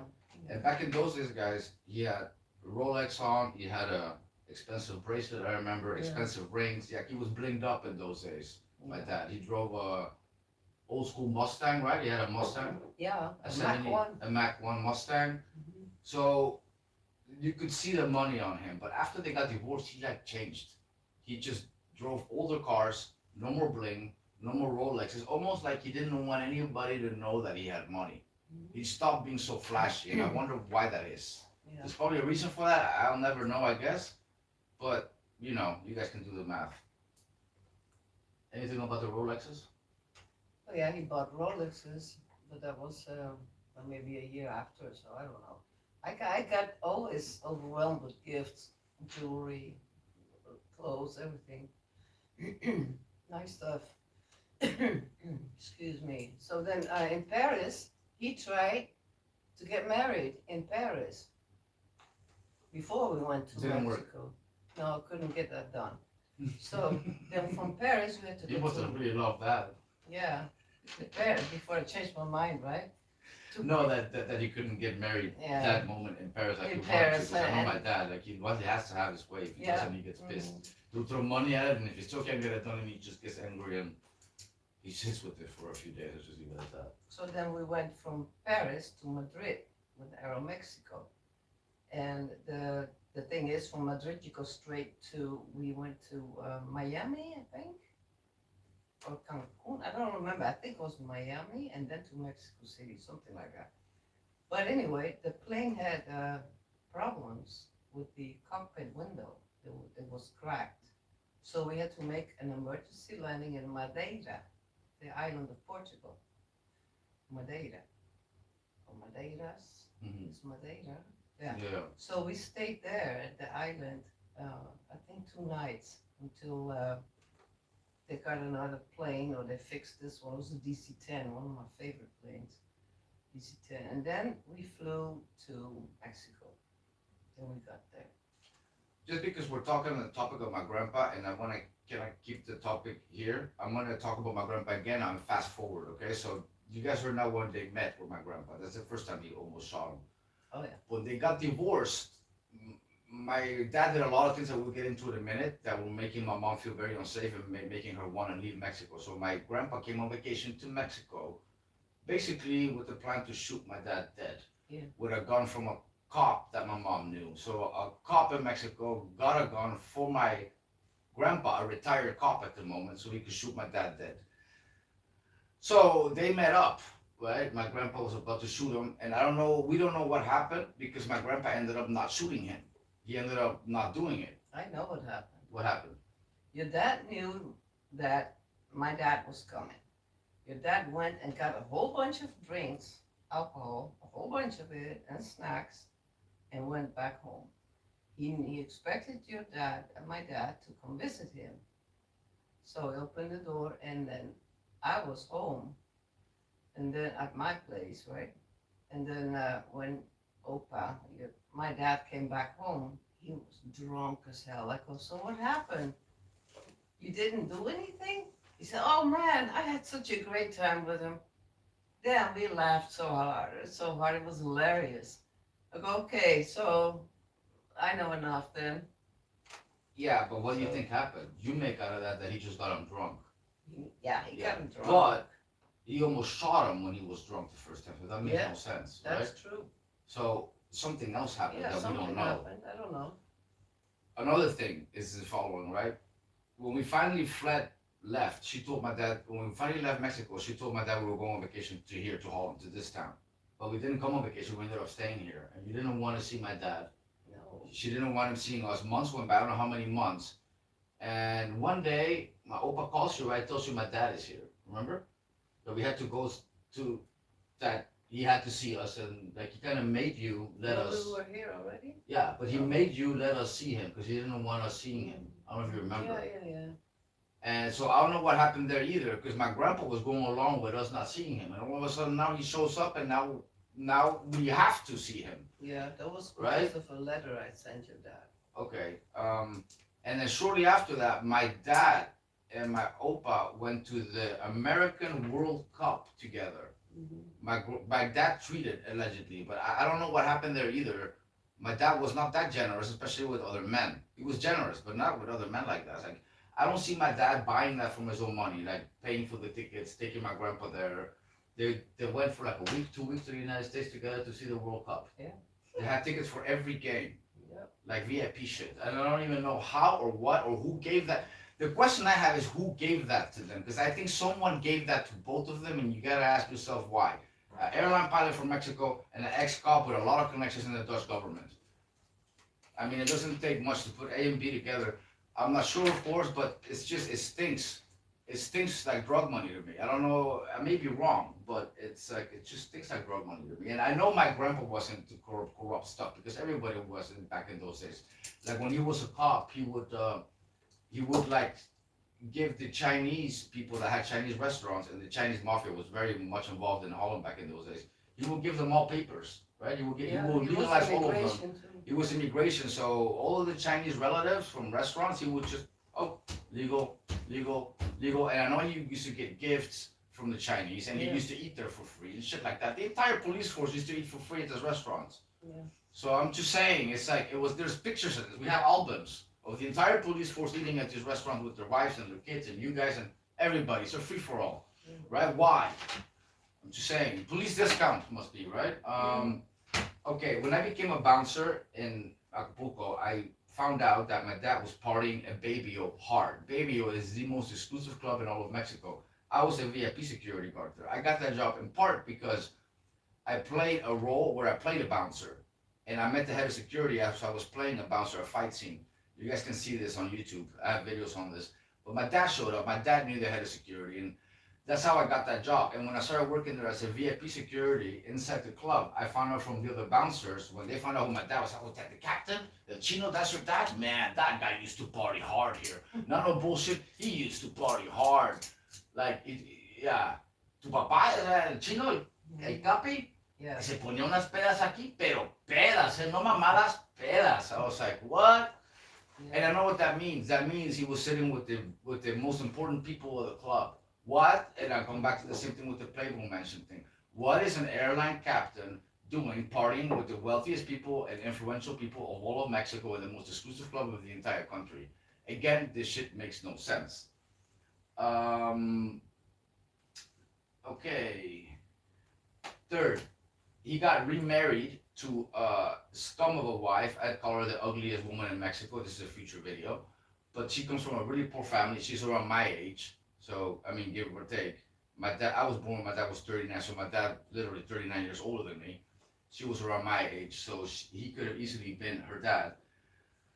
Black, not that that matters, but when you're black in Mexico and you're Mexican, usually that means you're like from the lowest status of the pyramid when it comes to social status, right? So yeah, that's a really degrading word, by the way, almost racist, but let's just give that a pass. Yeah. But yeah, he paid for his wife's political career. This means he put all the money down for her to get into politics, which she did. And she was once held at gunpoint by a cartel because the person above her in the politics world they got closed in by a bunch of cartel people, guns pointed at them. They got that guy out of the car, talked to him for a little while, put him back in the car, and they went about their way. But in the meantime, my dad's wife at the time had a gun pointed at her. That story I heard from my dad. So she was involved in politics. Part of the reason why I don't want to go there is because she hates me, and I don't think I'd last if I went back. When I was in rehab, my dad sent me to rehab after I was in a really big party because I used to live with a friend of mine who was Australian. He would party hard. He would bring the entire club back to the house. Ryan, yeah, he died. He got in a car crash. But my dad showed up one day after we had the entire club at the house. I just woke up. My dad knocking the door, and there's people passed out on the bottom. There's coke baggies on the table. There's weed. There's like cigarette butts and weed butts everywhere. And I didn't even really party that night with them, but there was evidence everywhere. Drunk people and people we didn't even know. And my dad's like, "What is this shit?" And I'm like, "Well, this is beautiful. I don't even know these people. I like waking up like this." And I was just making jokes. I was like, "No, all kidding aside, I didn't even do anything. I'm pretty sober. Look at me. I just woke up." He's like, "Yeah, bullshit. I'm taking the car. I'm taking all your shit unless you go to rehab." So he sent me to rehab in Sinaloa, Mazatlan, in Oceanica, which is the most expensive rehab place in all of South America, Mid-America, South America. A lot of Americans go there too. It's about $500-600 a day. I was there for 35 days. You guys do the math how much money that is. It's a shitload of money. Wasn't Luis Miguel there too? I don't know if Luis Miguel was there, but there was a lot of celebrities there. There wasn't any celebrities when I was there. I could easily make up and say whoever was there, but there wasn't any celebrities when I was there. There was a Peralta family member when I was there. This is one of the richest families in Mexico. So there was a lot of big shit rich people there. But there was one guy there, and keep in mind, Mazatlan's in Sinaloa, right? Sinaloa, Mexico. Back in those days, Sinaloa cartel ran everything. But there was a cartel member in the rehab place who was watching me train. I was training the whole time. I took that as a training vacation and an eating well vacation. I got in shape there, guys. I was kicking on the water. I was running in the morning. I was in and out of the gym 3 times a day. I was like 19 years. No, I turned 21 in rehab. I turned 21 while I was there. But there was a narco guy there that I talked to a lot, and he wanted to recruit me and work with him. I don't know if I ever told you this. And we had a family thing once. My dad came with his wife for a family weekend. And I told my dad, "Hey, you see that narco? That guy over there's a narco." So I go, "Hey, he looks like one." I'm like, "Yeah, he wants me to work with him when I get out of here. What do you think of that?" I was hoping my dad would be like, "Don't do it, this, that." I was just testing him because I was already suspecting that he was a narco-pilot. I already had a suspicion. So I just said it to see what he would say. And it was true. The guy didn't want me to work with him. I had no intention of doing that, but I was telling him that, telling him that I was considering it just to see his reaction. You know what his reaction was? It was like, well, you still have all those cop friends back in Acapulco? I'm like, yeah, I have cop friends in Acapulco. Well, maybe you should bring one of those cop friends with you, because the hardest thing with this kind of work is the first person you kill. After you kill the first person, the rest are easy. This was his fucking reaction, bro. I'm thinking, okay, well, that's a reaction of somebody that's been involved in this type of lifestyle. He didn't once tell me to not get involved. He's like, yeah, there's a lot of money involved in that lifestyle. Well, maybe you should go for it, kind of thing. My grandpa used to tell me, I don't understand why you never became a member of a drug cartel in Mexico. You know how much power those people have? Weet je wel hoeveel macht die mensen hebben om de wereld daar in Mexico? Je bent toch gek dat je daar niet mee aan mee hebt gedaan. But even my grandpa was telling me that I should have become a drug cartel member. Okay, so both my dad and my grandpa suggested for me to get into this kind of work field. I'm just saying, why would a cop from Holland and a Mexican pilot suggest for me to do this kind of work? It's all about the money. Yeah, and they preferred me to do that over being a cop, because I actually wanted to be a cop. My dad said, don't be a cop, you're better off being a criminal. My opa too is like, you don't want to be a cop, man. Als een politieagent ben je altijd 10, 20 stappen achteruit, altijd. Je kan beter bij die kartel zitten in Mexico, dat is veel beter. I'm not kidding, guys. You can't make this shit up. I swear on both my balls that this is true. Okay? May they fall off if I am lying.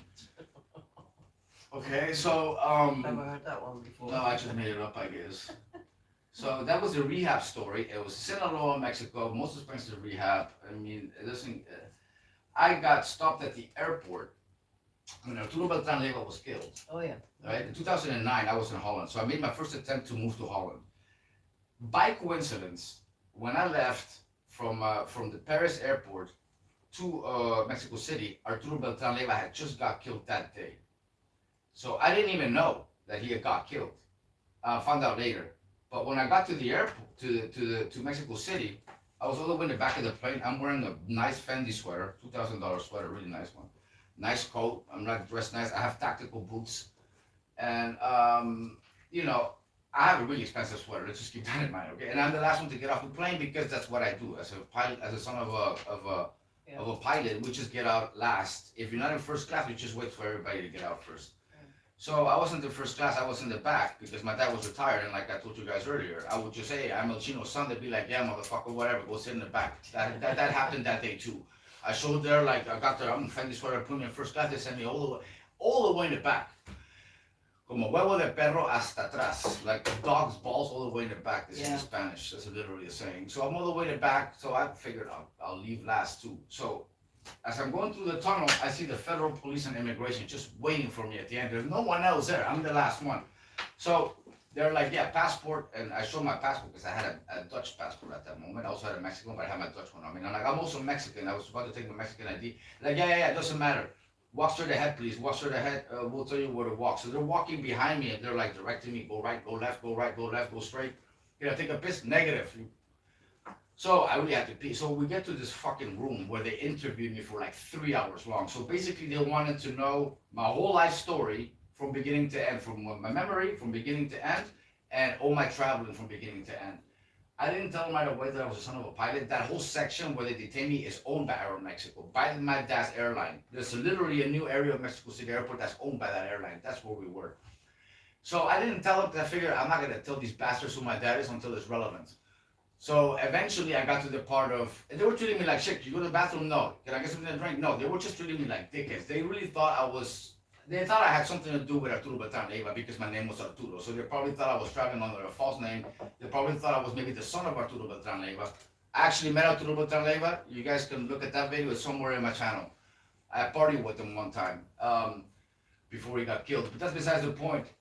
At that moment, I think because of my name and because of the pilots maybe also said something, who knows? But the entire country at that moment, I don't know if you know, they were Arturo Beltran Leiva just got killed. So there was like a war going on between El Chapo and Arturo Beltran Leiva. So they were actively catching a whole lot of people that were with Arturo's cartel. So I guess at that point the red flags came in that I was maybe one of them because my name kept being put on and off the list because there was no space on the plane. So at the Paris airport, I was there for like a day or two. So I was on the list, not on the list, on the list, not on the list. So they keep seeing my name pop out on and off, and then yeah, he got killed, and I'm on the plane, and then yeah, I guess I was on the list before he died, and on the plane after he died. So the whole Giselle was probably suspicious. That's why they held me there. They questioned me for 3 hours long. Once I said who my dad was, oh, Your dad's a pilot? Oh, for Mexico? Oh, let us check that out. I'm like, yeah, well, go ahead, check it out, motherfuckers. Then when they checked it out and came back and they realized that I wasn't lying, they still had to finish the interview, but they were nice. You go to the bathroom, what do you want to drink? Do you like something to eat? It's like, dude, take your tongue out of my ass, boy. All I want is a piece of something to drink. Now you're offering me a complete meal. Give me some Dominoes. I'm just kidding. I didn't say that, of course. But we finished the meeting, and I had to really go. What they really wanted then is for me to just say every trip that I can remember since I was young, every vacation. Yeah. They looked into all that. They finally let me go. I was surprised that when they put me through the door, I thought behind the door was maybe jail or something. But they opened the door, and I was right where you get your passports checked. Like, oh shit, like past security checkpoint. So then they just checked my passport, and I was allowed back into my country. Ridiculous. I get to Acapulco, and the first thing I see after Claudia picks me up is a kidnapping. Swear to God, she picks me up from the airport. We're about to turn by the stoplight, and we'll see some fucker get taken out of his car. The car rolls up, they drag him out of his car, the guy's screaming no. Cop car passing by, he's yelling at the cop car, help, help, help. We're like flipping a bitch like this, and right when they take him, they're like going in front of us. And my girlfriend's like, what do you do? What do we do? Fucking nothing, I just got here. You think I'm gonna get involved with this shit? Nothing, just drive home. What are you gonna do? Play superhero right now? The guy just got kidnapped. You wanna be kidnapped too? What's wrong with you? You know, but yeah, this is type of, I just got back from Holland to that mess, and the first thing I see is a kidnapping. And again, I swear to God, also, man, my balls fall off if I'm lying. That's exactly what happened. And there was a street fight I got into. Nothing happened to me. It was at the club. Some guy bumped into me when I got off of work in a Baby O. I will kicked him in the stomach, made him fly. The guy said he's gonna get me back. He didn't have a weapon because he's an halcón. Halcón is only call-in stuff, activity on the street. But he did get a bunch of cartel guys to look for me. They were looking for me all over the street. They just didn't know where I lived. I have a story made on this, but the point of this is that at the end of the day, they didn't do nothing to me because of who my dad was. Again, I go back to the whole general and the syndicate stuff. Bouncers have been killed there for a lot less than kicking a motherfucker, trust me. Bouncers have been killed there for saying the wrong thing.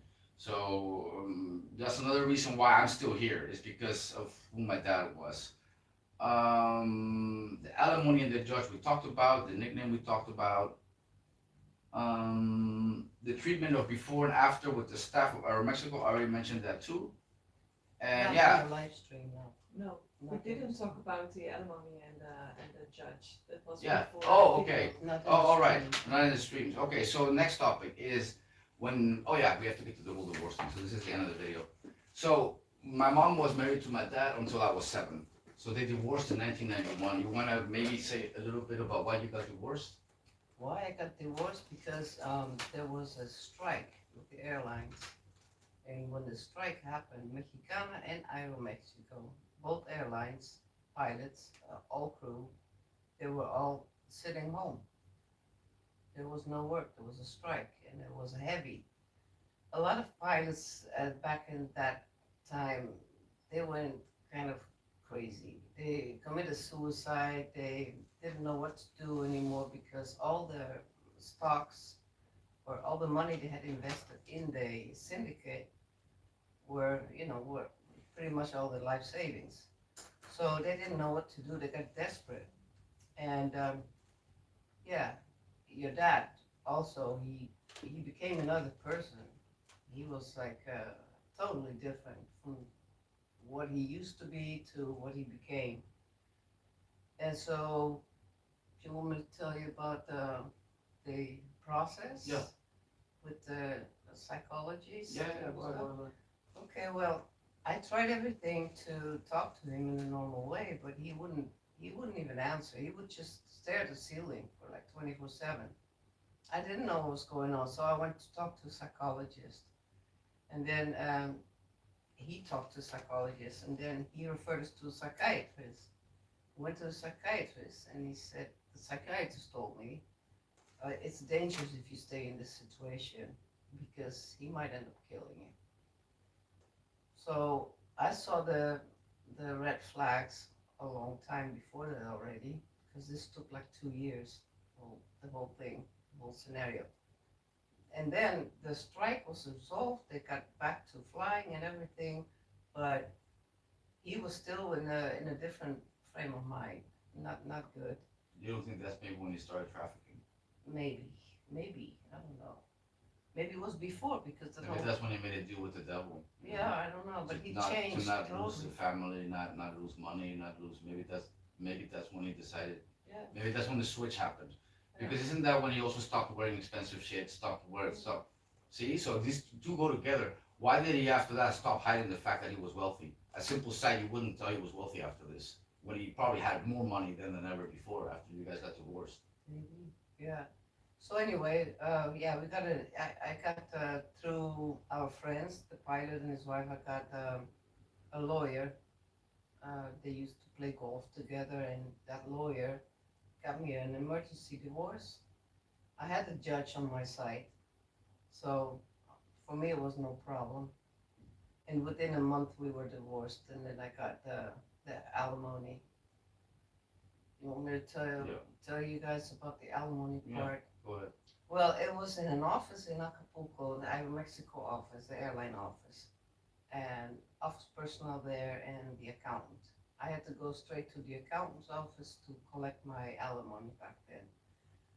So every time I walked in, everybody was looking at me with this stare like hate, because yeah, I would collect a lot.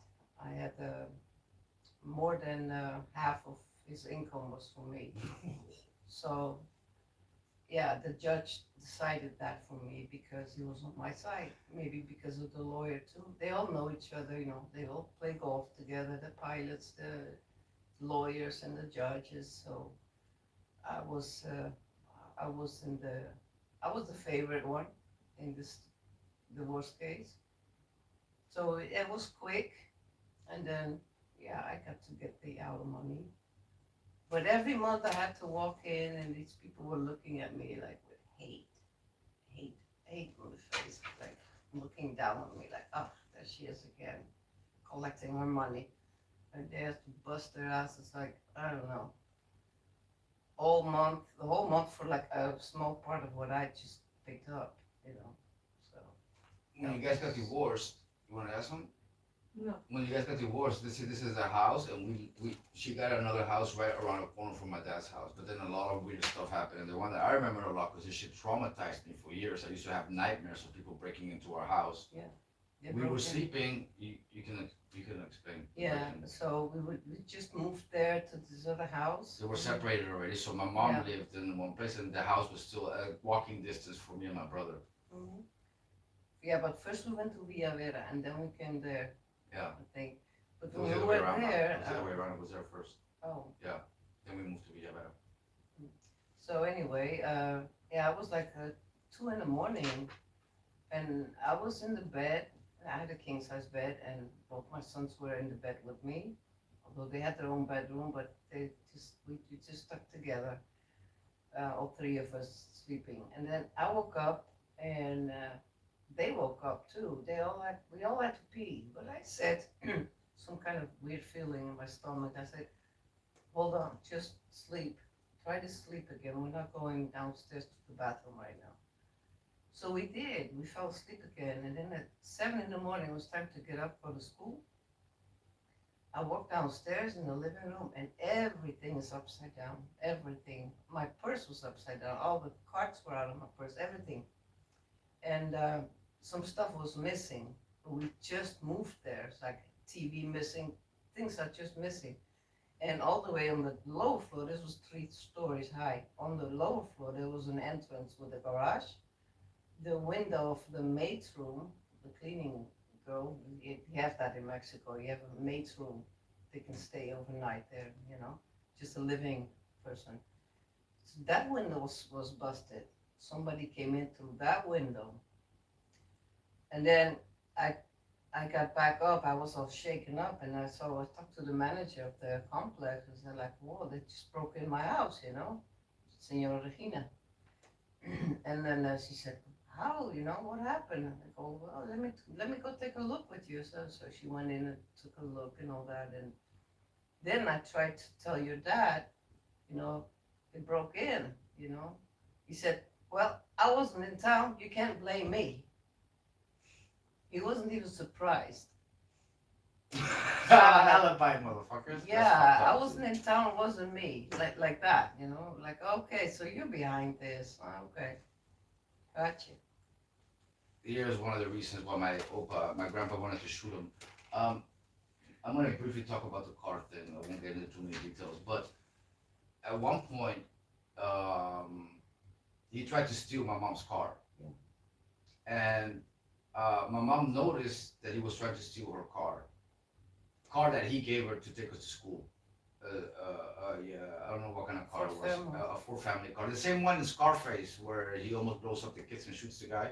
Same kind of car, exact same model. But he was breaking into your car, and then she noticed it and got us in the car right before he was able to get in the car. So, long story short, they were arguing and fighting, but he really wanted to take that fucking car at that moment, which I still don't understand why. Having the kind of money he has, I have to ask myself, why did he want that car? Because he didn't want to steal it. He just wanted to borrow it, but you didn't want to lend it to him. So you guys started arguing, and he just broke into the car. But there was a girl waiting for him in the corner, right?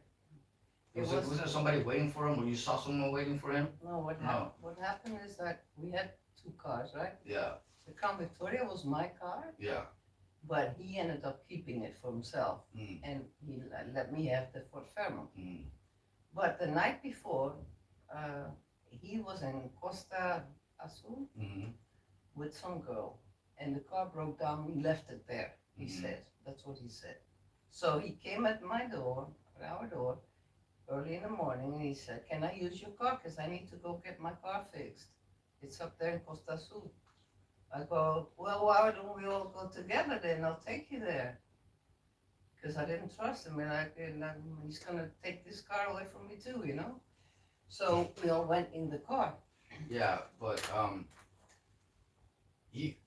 but anyways, when we got in the car, we almost got into an accident, and after that, we got out of the car, and then you went straight to the police station because Yeah. it was a walking distance. Yeah. And he was still in the car, but I still wonder what the hell was in the car, because whatever, see, because you don't think that far ahead. He wanted the car probably because there was something in the car. You probably just don't know what he was hiding in the car, because the car is where you're at, so they can arrest him for something that's in the car if you have the car.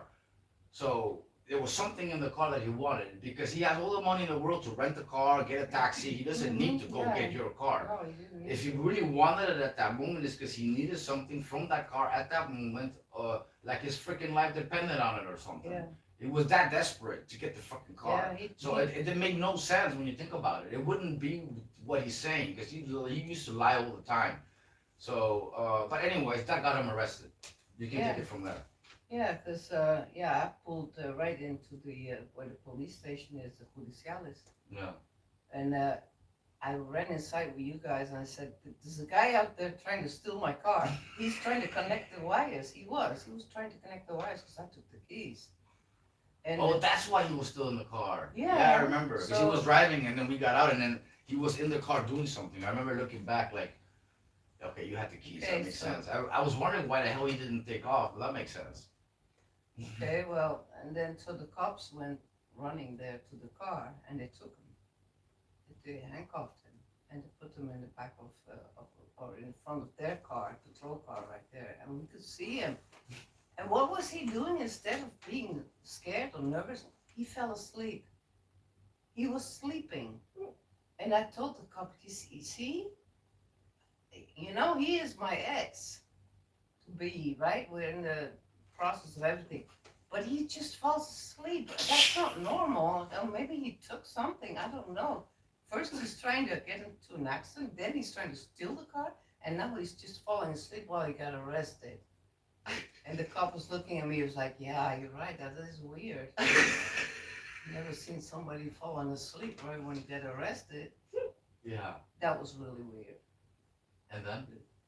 No, and then they took him to jail. Yeah, and then? Then I had to let him, I couldn't press charges You had to because pardon him.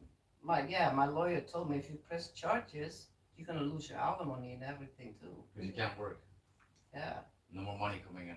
so yeah, you're better off just letting him go and forget about it. Don't press charges. So I did. Didn't. I- Yeah, he didn't I- press charges. No, I Yeah. didn't. And then after that, he put a thing for your wife to teach. You had like a place you were teaching Yeah, I where we don't- lived at, remember, with the whole snake thing when he killed the snake? different story with the snake thing. But in that place, you were teaching, and then he kept doing annoying shit, like Yeah. turning off the airco. And you want to talk a little bit about that? Yeah, well, I had my modeling school agency, educating training and all This was that after stuff. the whole arrested Yeah. thing. This was after. Yeah, so then I had a little school set up there for, because we were making a lot of movies and commercials and stuff. So I was working directly with them, with the film and the producers. So I was training people to get to play parts and get them as extras in the In scenes. movies and in TV shows. Yeah. Yeah. And yeah, frequently your dad would just show up there and talk, yeah, bad words about me, speaking bad about me To the students. to the students, you know, like you guys don't know who she is and da da da, like making me feel like crap, right? So, long story short, that happened so many times that I just decided, okay, that's it. I'm just gonna teach him in my house better. So I forgot about that open place because everybody could just walk in. So I started teaching in my house, in my living room, and yeah, that's it. Did he turn off the aircon in the living room in the house once, or you turned Oh off? no, he stole the my air airco. conditioning. That was in the house where they robbed, where Oh, that okay. broke in. One day the airco broke, and I told your dad. I don't know why it's so stupid, you know. I told your dad that the airco broke, you know. He said, "Okay, let me take it to the store to get it fixed." So okay. So I'll bring it back when it's done. Okay. I never saw it back, you know. Those kind of things. In the heat, you know, in Acapulco, no airco. Like gosh, yeah, it will make it difficult. When we were living there, remember one of his buddies that was on the run, I think from the police, I don't remember, he broke into our house and tried to have sex with you while we were in the bed with you, remember that? Oh yeah. Tell about yeah, that yeah. story.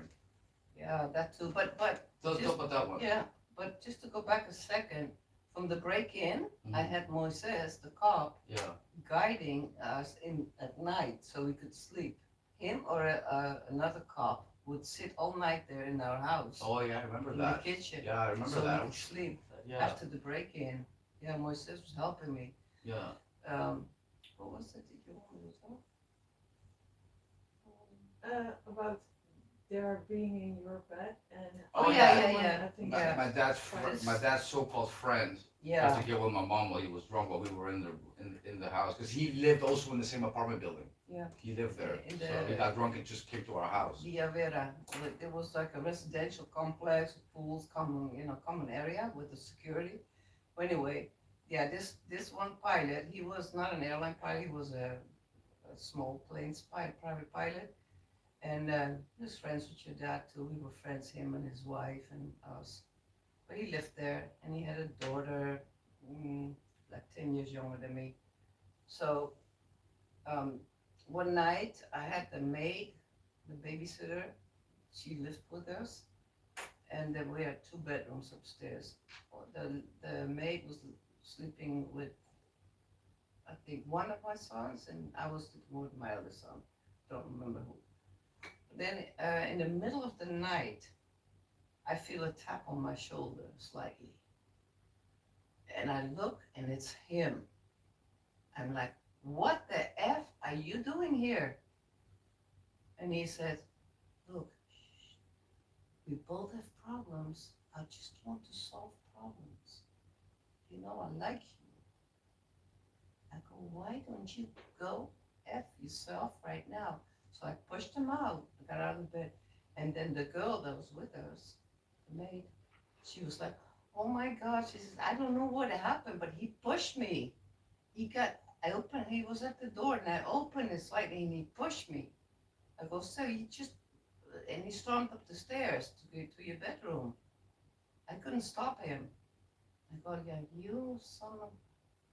Okay, so I got him out and I told the security of the building, I said, "You know, this guy, bro, he pushed the lady and got into my room and was trying to do something to me, right?" So they kept an eye on him and on my house. And then I told your dad, Here it gets good. and I told him, you know what? Sanchez, that was his last name, Sanchez broke into my house. He pushed the maid and he tried to get with me in my bed. He touched me. And he's like, what? Let's go right now. Let's go to their house. So we went in the car and he was furious. Your dad was furious. He was so pissed. So we get to the apartment building where he lived with his wife at that time, but they had problems, marital problems. But it was the other house. Anyway, we got there, up the stairs, and we knocked the door and he opens. And your dad was like ready to like fist fight him right there, right then.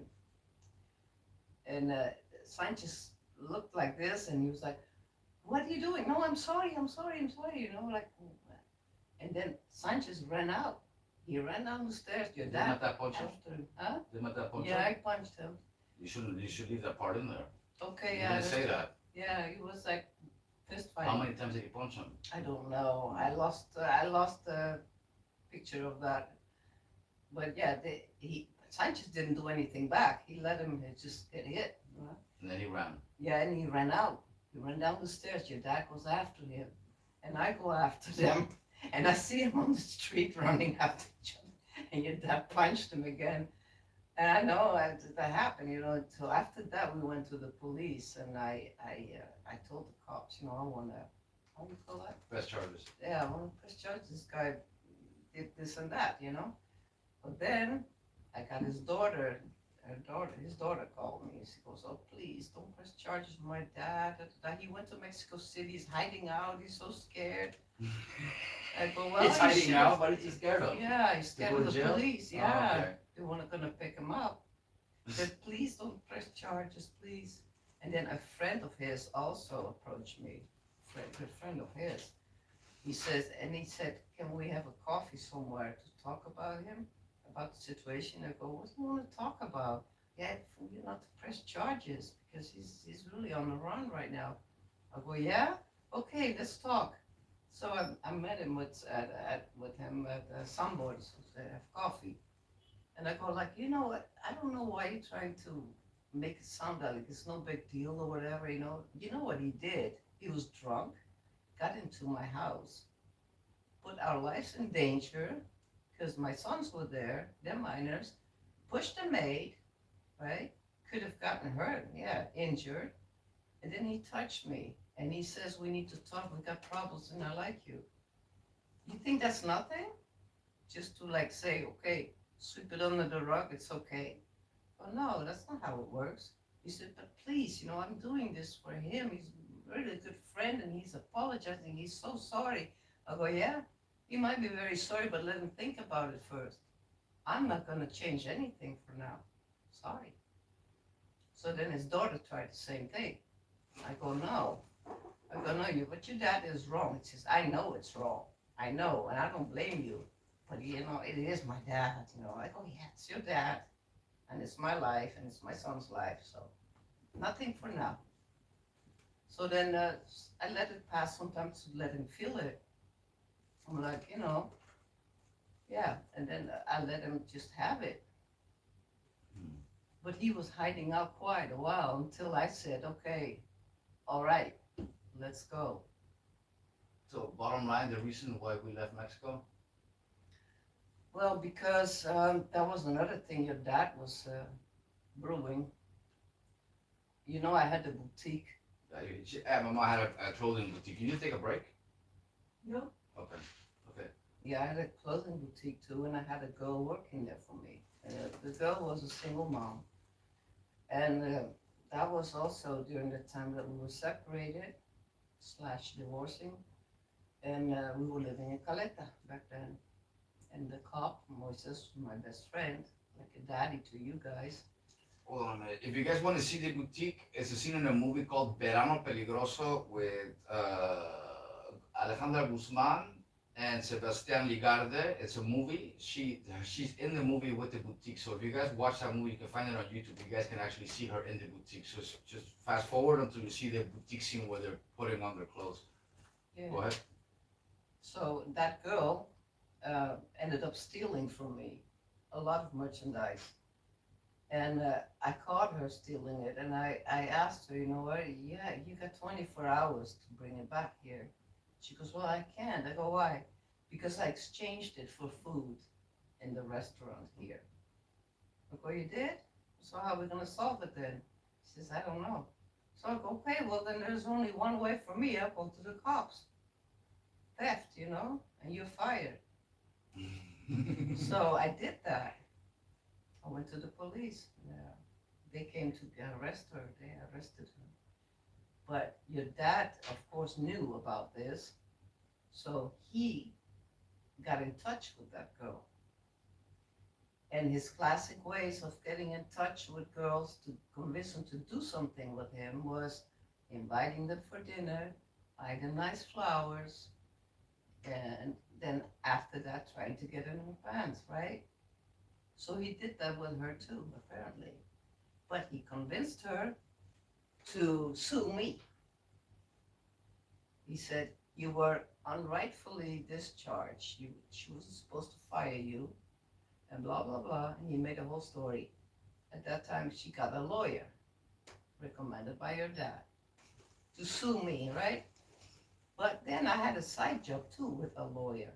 I worked for a lawyer to collect bills, to go to people's houses and collect bills. That's my part. But my lawyer used to be. Yeah, my mom was a debt collector in Mexico. Yeah, I did. She was.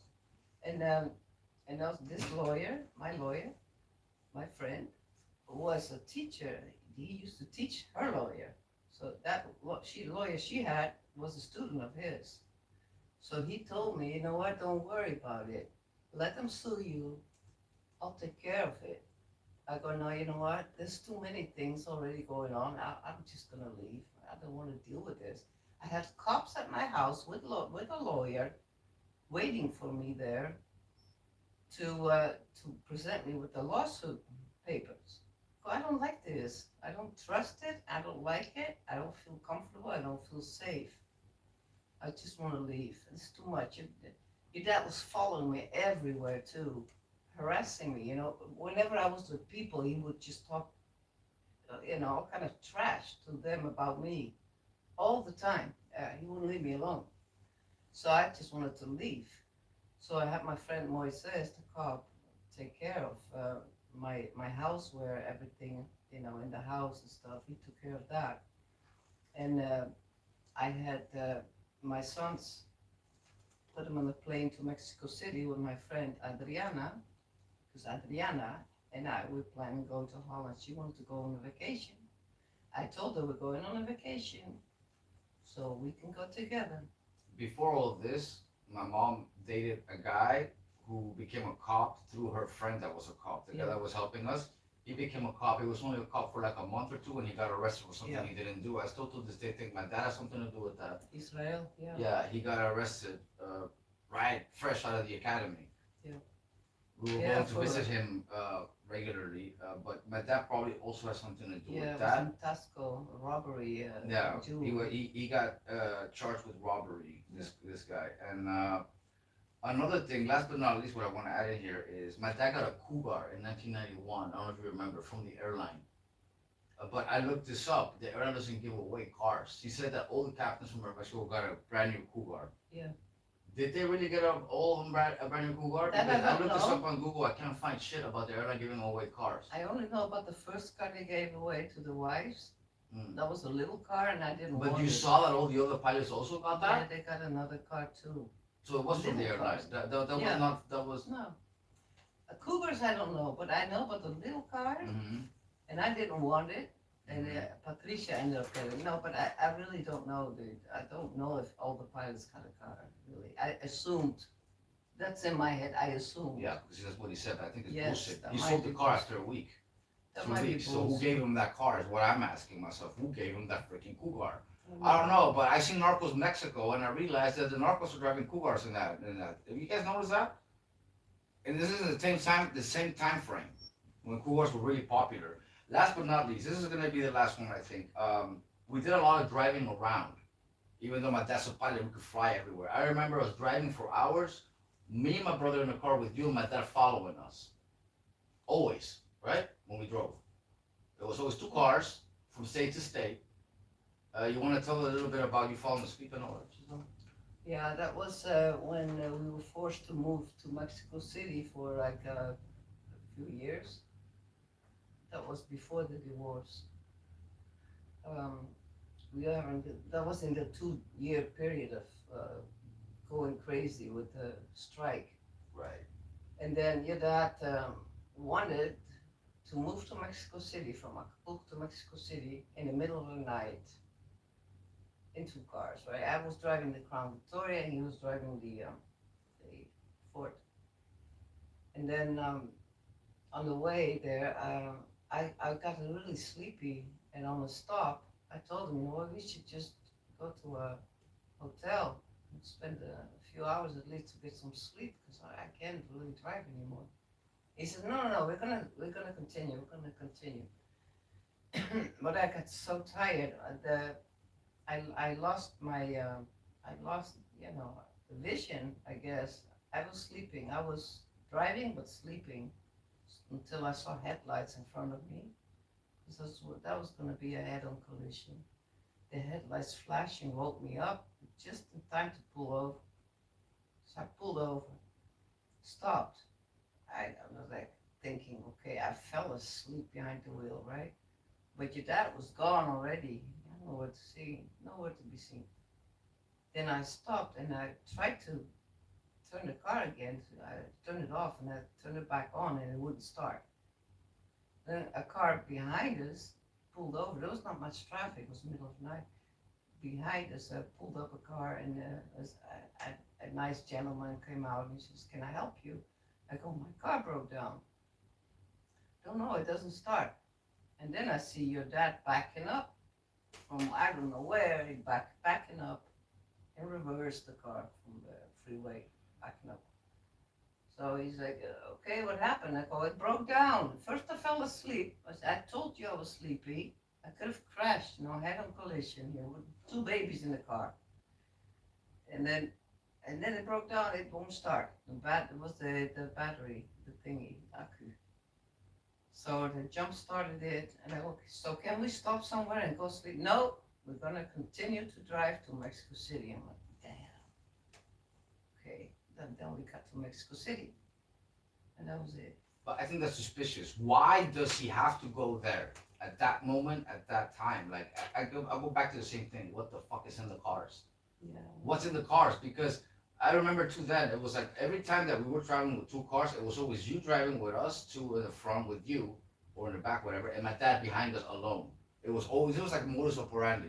Us in the car, him in the back. Why? Why not me in the car with him? Why not my brother? Why not switch it off? Why not switch off the cars? Maybe you drive, but never. It was always you in the front, both of us in the car with you, him in the back, and it was like, don't stop until we get there kind of situation. Why?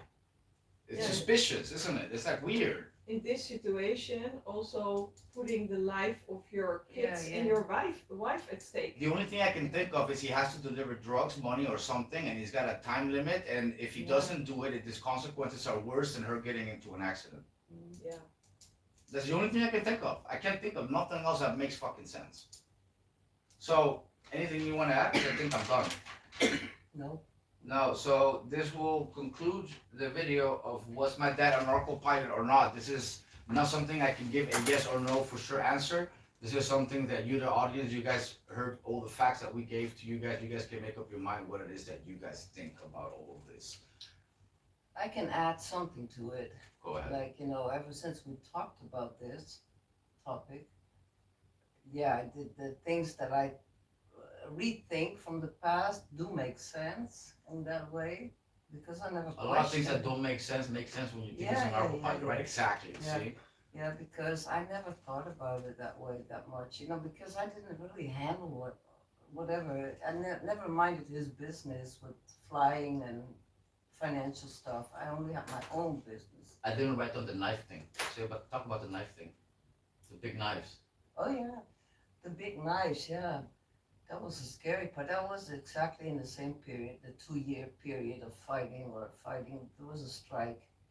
And then one day, that was right before we went to see the psychiatrist. I opened the trunk of the car, my car, the Crown Victoria, Her car. and Or no. I see huge knives, like machete kind of knives, in the trunk. And so I asked him, because his dad was a vegetarian, right? Allergic to meat. Never eat meat. Never ate meat. And okay, well, I asked him, why are those knives in the trunk? He says, well, that's because I want to cut good meat. And he looked at me with a death stare, like, I'm like, okay, but for what? What do you mean, good meat? He says, just good meat. Cut good meat. Oh, How do you say it in Spanish? para cortar carne buena. Okay. Yeah, so that's, I also had to mention that to the doctor, like, what the heck is that all about? Yeah, that's gonna come off real Yeah, well. he said, you know what, you better get a divorce, and I can't even see you guys anymore because he's gonna think you got a relationship with me, and he's gonna kill me too. He's planning on killing. Oh, yeah. Oh, this gives me the shivers. Yeah. Well, even the doctor didn't want to see us anymore. He's gonna think you and I have an affair, and that's gonna be his excuse for killing me. Yeah, see ya. So, yeah, So yeah, I don't know. What's kind of like the devil entered his soul or something? I don't know what it was. Weird, scary. that'll be the end of this video, guys. If you guys want to see the video, the series about me fighting a cartel member, click on this link here. If you guys want to see the video of Baby O being burned by cartel members, the club I worked at, click on this link here. If you guys want to see a video of me knocking people out, click here. And if you want to see what? The one about Arturo. The one, oh yeah, It's related to this video. the video about Arturo Beltran, me partying with Arturo Beltran Leiva, click on this link here, and YouTube thinks you might want to see this video. So one more time, if you guys want to see the video of me fighting a cartel member, click here. Of Baby O being burnt, the club I worked at by cartel members, click here. Me partying with Arturo Beltran Leiva, click on this link here. Last but not least, YouTube wants you to see this video. So next video, guys. Catch you So later. the next video, yeah, bye. Oh my god! 2 hours later. Well, the video is 2 hours. The It video is has 2 hours paused total? some shit, but this was really entertaining. Yeah? Yeah, I Good. already told him when you were at the toilet break. I already told him that I know pieces, and now the puzzle gets like one story. Yeah. So this was really interesting. Yeah, it also. One more time. Can I record you? Yeah, of course. Okay. So here is the camera girl. Say one more time what you said. Well, I knew pieces of this story, but now the puzzle became Complete. one whole picture. Yeah. Also, hearing your perspective makes it more colored Mm-hmm. than only his perspective. And but also nice to see things, the reaction from him, from things he didn't know. Mhm. So it's not like, oh, I know everything. That he like also really surprised. Mm-hmm. But also I think because I asked some questions from another perspective as a woman to a woman, Yeah. like how the start is, and then his perspective, how men act. Whoa, yeah, it was really entertaining, this one, and it's so much. This like a movie.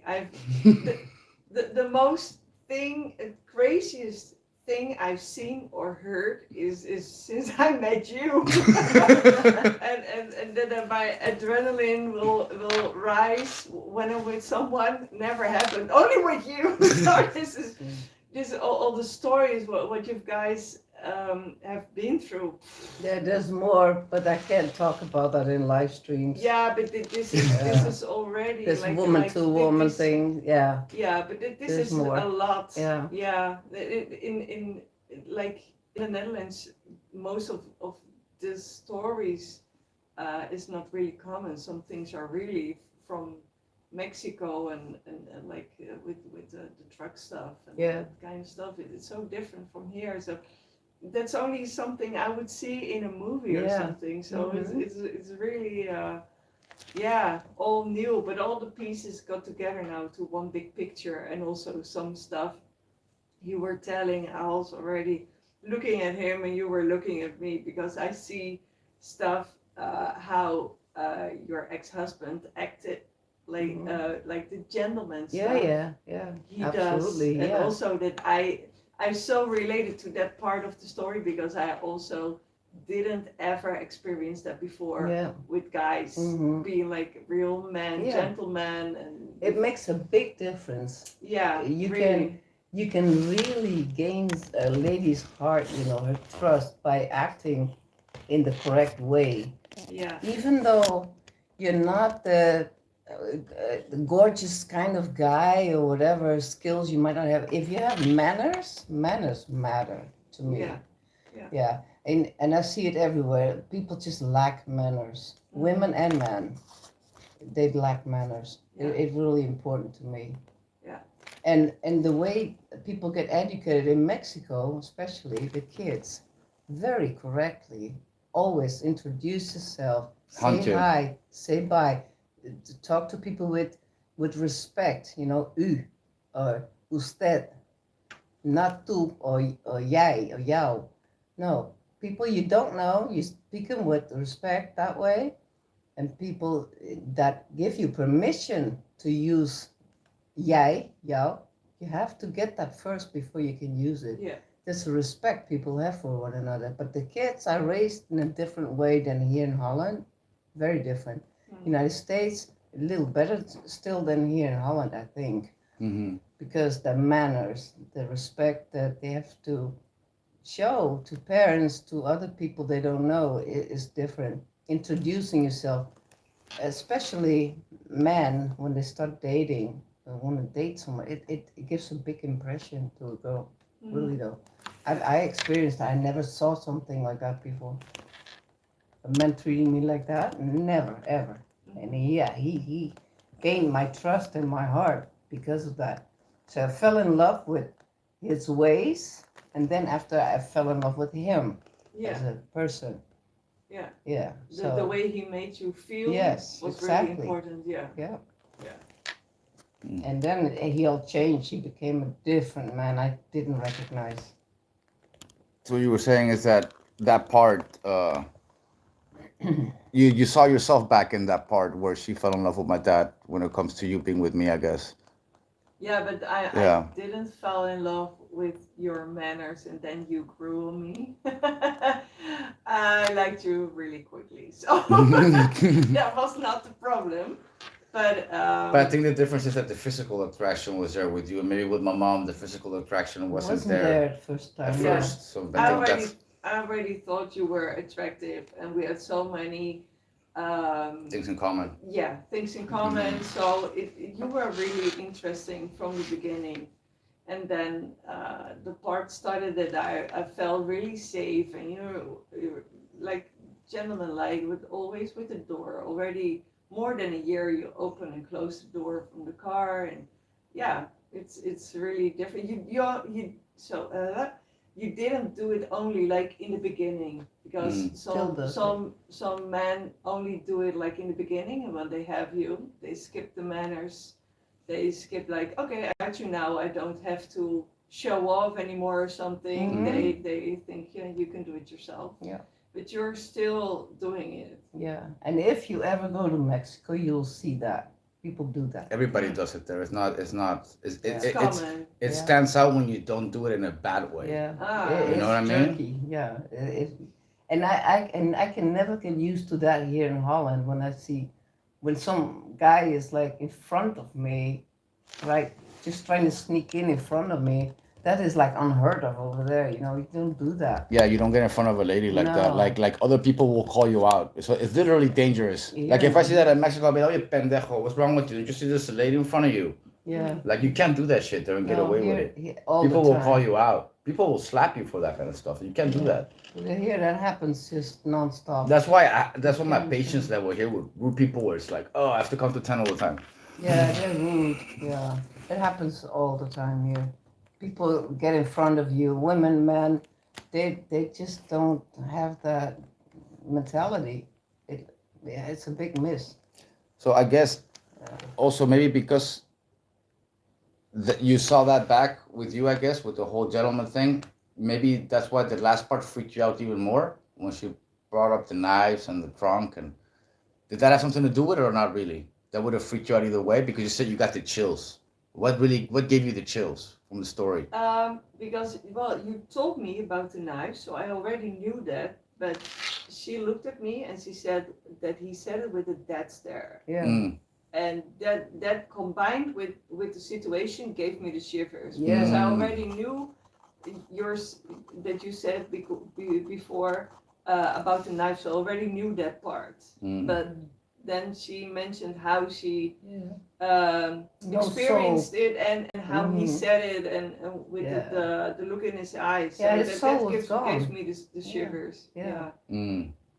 Soulless in that way, like the dead stare. People you cannot really read anymore. It's just, Yeah, just it's emptiness. yeah, Yeah. yeah, Huh. Ha. yeah. Yeah, that is scary. So that's another reason why I just decided to flee Mexico fast. And then the funny part was that when I had made the arrangements for my sons to meet up my girlfriend in Mexico City, and then I would later on come from Acapulco to Mexico City to meet with them in the airport. That flight from Acapulco to Mexico, nobody was supposed to know I'm going in that flight. Who's coming in the plane? Sitting right next to me in uniform, your dad. That's That also is just like, scary. Like he always knows yes, where you were he at. knows Yeah, everything. it Wherever I am, he knows I'm gonna be there. yeah, you're never like feeling that he's not Yeah, but not I did. able to walk in. Yeah. So you Everywhere you are, you feel like he could walk in any Yeah, but I moment. didn't expect it at all. so you got to think who is hired to watch her 24/7. Is he paying for this, or is it that he's so involved in the cartel that he calls somebody? Hey man, I need you to follow my wife 24/7. I want to know Yeah. what she's doing all the Yeah. time. Yeah. That's how easy it goes when you're an important piece of a cartel. All you gotta do is make one fucking phone call and everything gets done for you. Well, he told me once I got the cab drivers paid to watch. Oh really? Yeah, there was always cab drivers where we lived, the house, because there was a restaurant there, an expensive one. The cab drivers were always lined up there. So he told me once, be careful because I've got all these guys paid to watch you, okay? Who's coming in here? So because if I catch you with a guy here, you're both dead.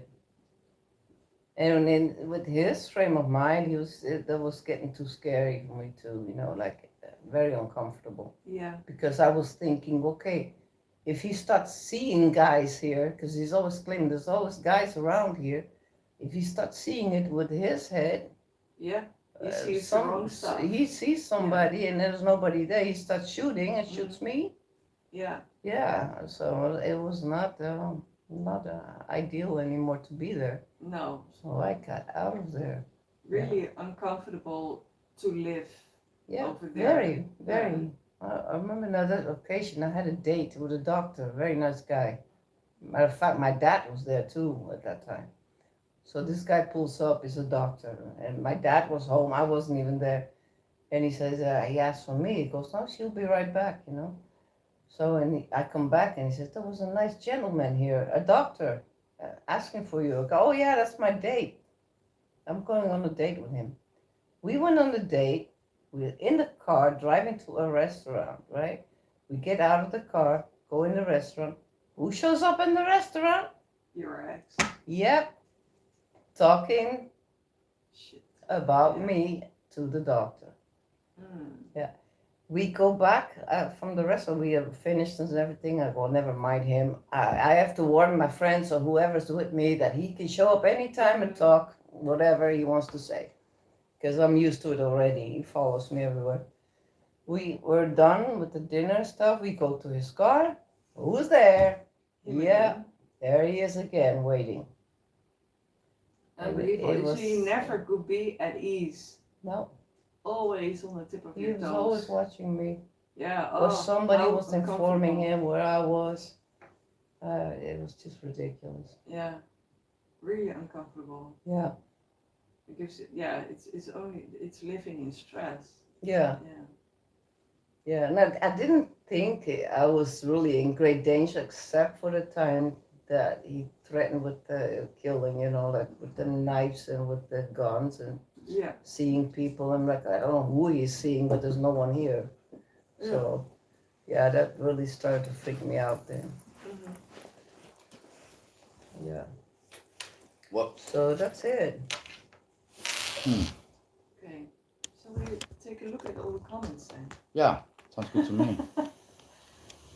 In the beginning, there were only comments about martial arts stuff, but I know. maybe we can first keep it up to the topic. Yeah, I see a lot of strange things here. Oh yeah, still a bunch of Van Damme stuff here in Yeah, the comments. who is doing that? Van Damme, Van Damme, Van Damme, Van Damme. Yeah, I get a lot of Van Damme fans on my channel. Yeah, but this guy is just non-stop putting the same in. Oh yeah? Van Damme with caps. Oh. Caps. Van Damme, Van Damme, Van Damme. Oh, because he thinks it makes me angry.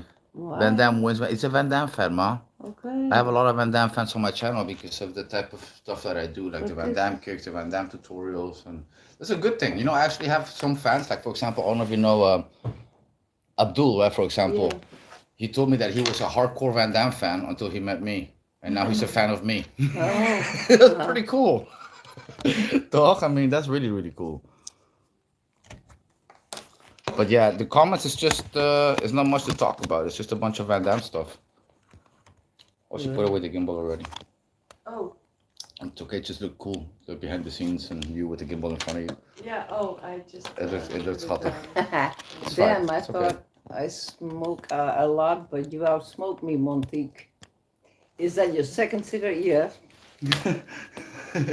but I smoke cigarettes. Hello, I eat it, Celebrate's mother, Abdul. I don't know how long ago this was, but hello. Yeah, I'm curious who are still here from the beginning on and now. Well, there's still two people here now. So I think a lot of my normal followers maybe are not all I that see three. interested. Why are there three? Oh, Oh, there's three. Yeah, that's me, probably. you're one of them. Yeah.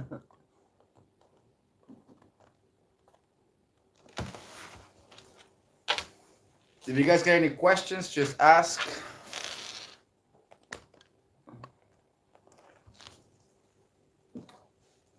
And also, I know you want to leave soon, so you can also at some point start getting ready.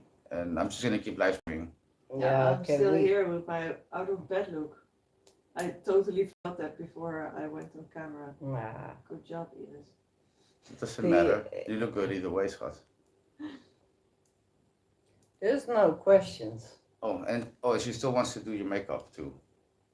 Maybe we should have done that before. Well, now Yeah. we're if we're going to Holterhof, I don't really want like all my face. No, but it was more to like teach you too. Yeah. Teach you how to do makeup that fits your face maybe, Maybe or for New Year's. because she knows really well how to how do you call it? Yeah, how to Like the make older someone's shade. features stand out or look better or, Yeah. or whatever. Hide imperfection, make perfection stand out, etc., etc. Like she Yeah. really knows how to do that. Yeah. And I forgot who you did that with. I don't know if it was it Leontine? I think Leontine you also taught her something, no? I don't remember. I don't think so. You didn't? I don't You sure? remember. Yeah, Only Aima. maybe. Claudia. No. Claudia, no. She did her own makeup pretty well, huh? Yeah. She was good at it, I guess. Yeah. Ooh. And she had a nose job done too. Oh yeah.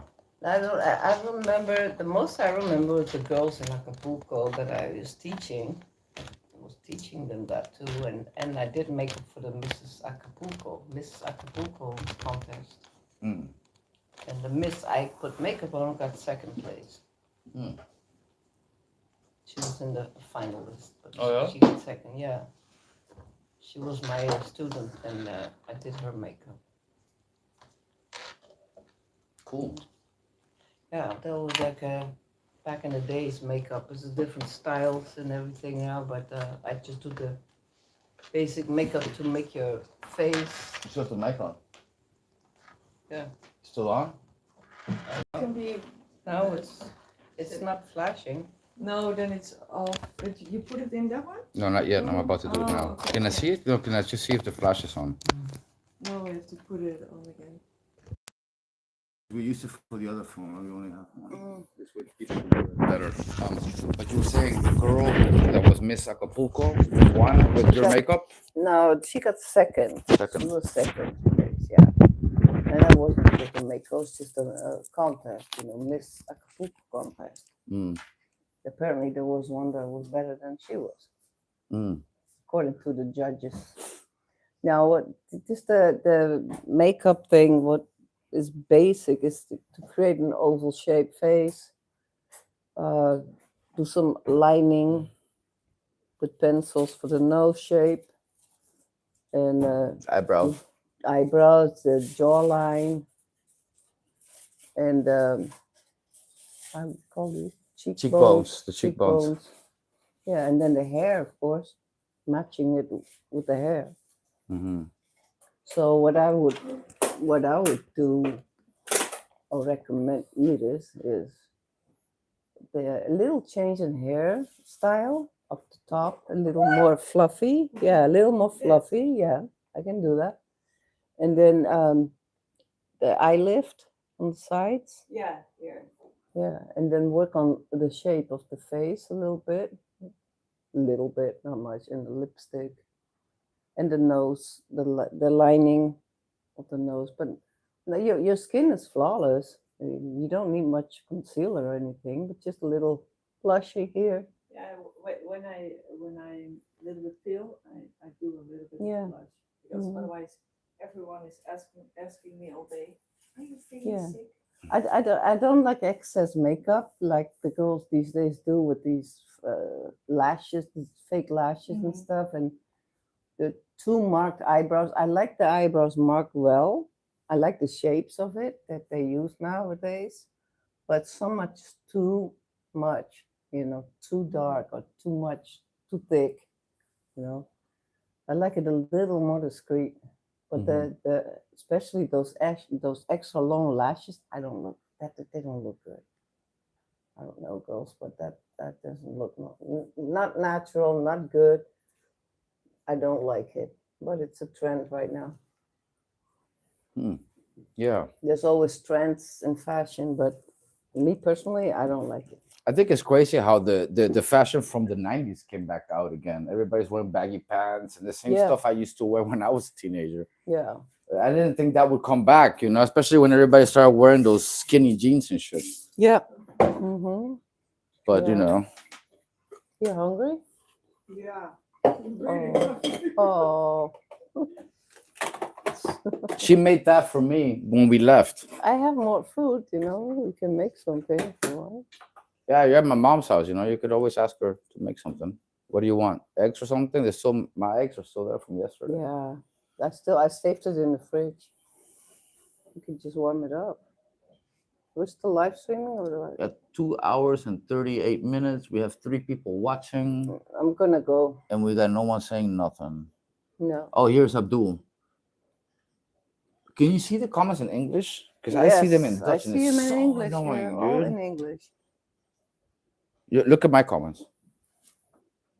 Yeah, dan moet je. You know how annoying that is? Yeah. Gotta change the settings.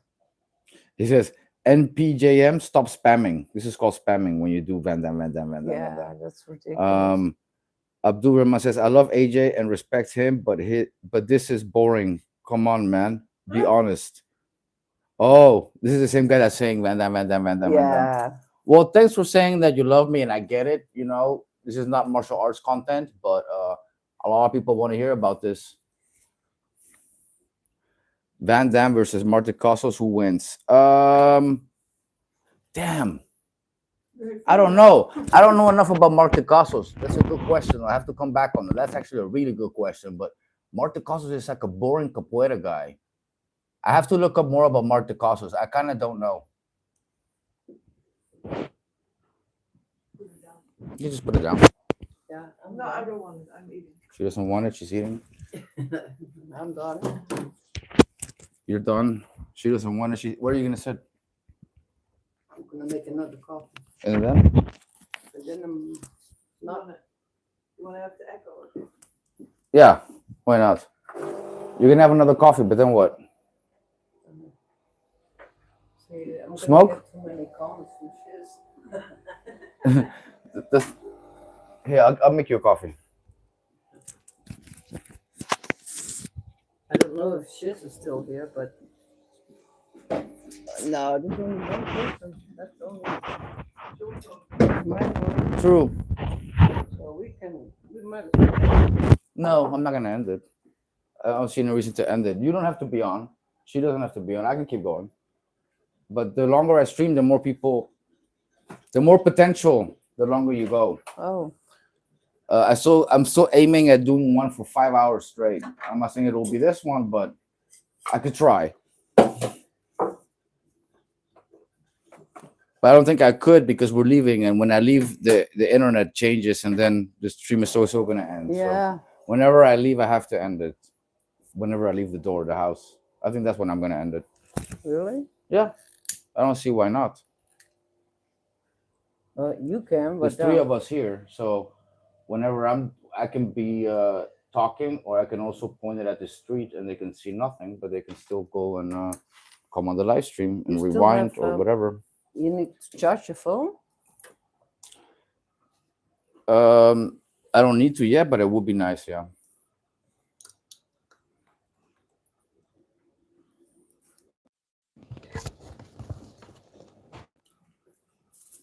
I can borrow your phone, Avages, right?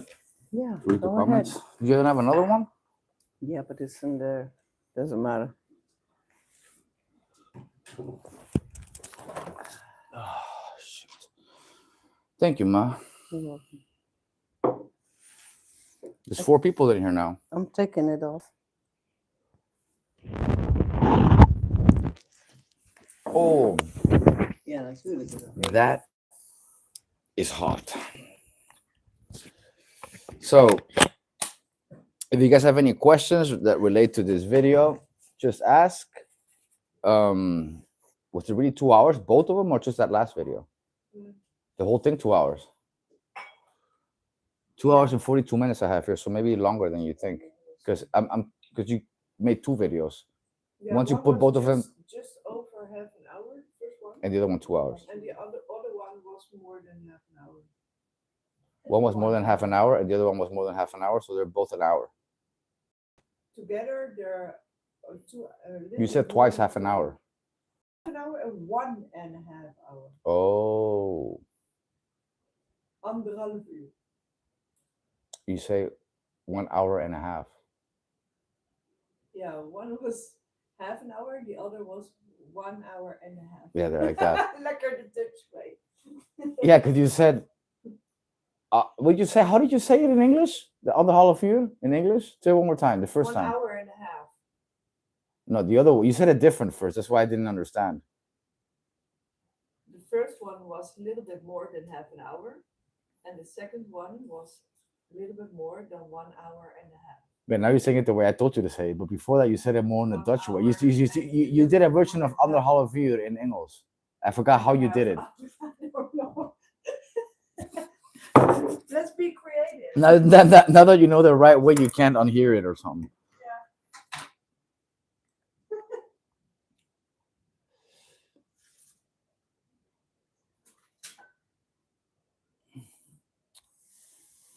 Melatu says she has a little bit of a Jewish accent. What?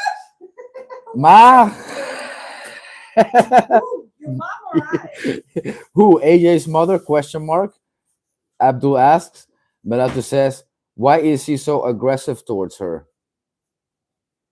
I don't get it. Why is who aggressive towards her? Who?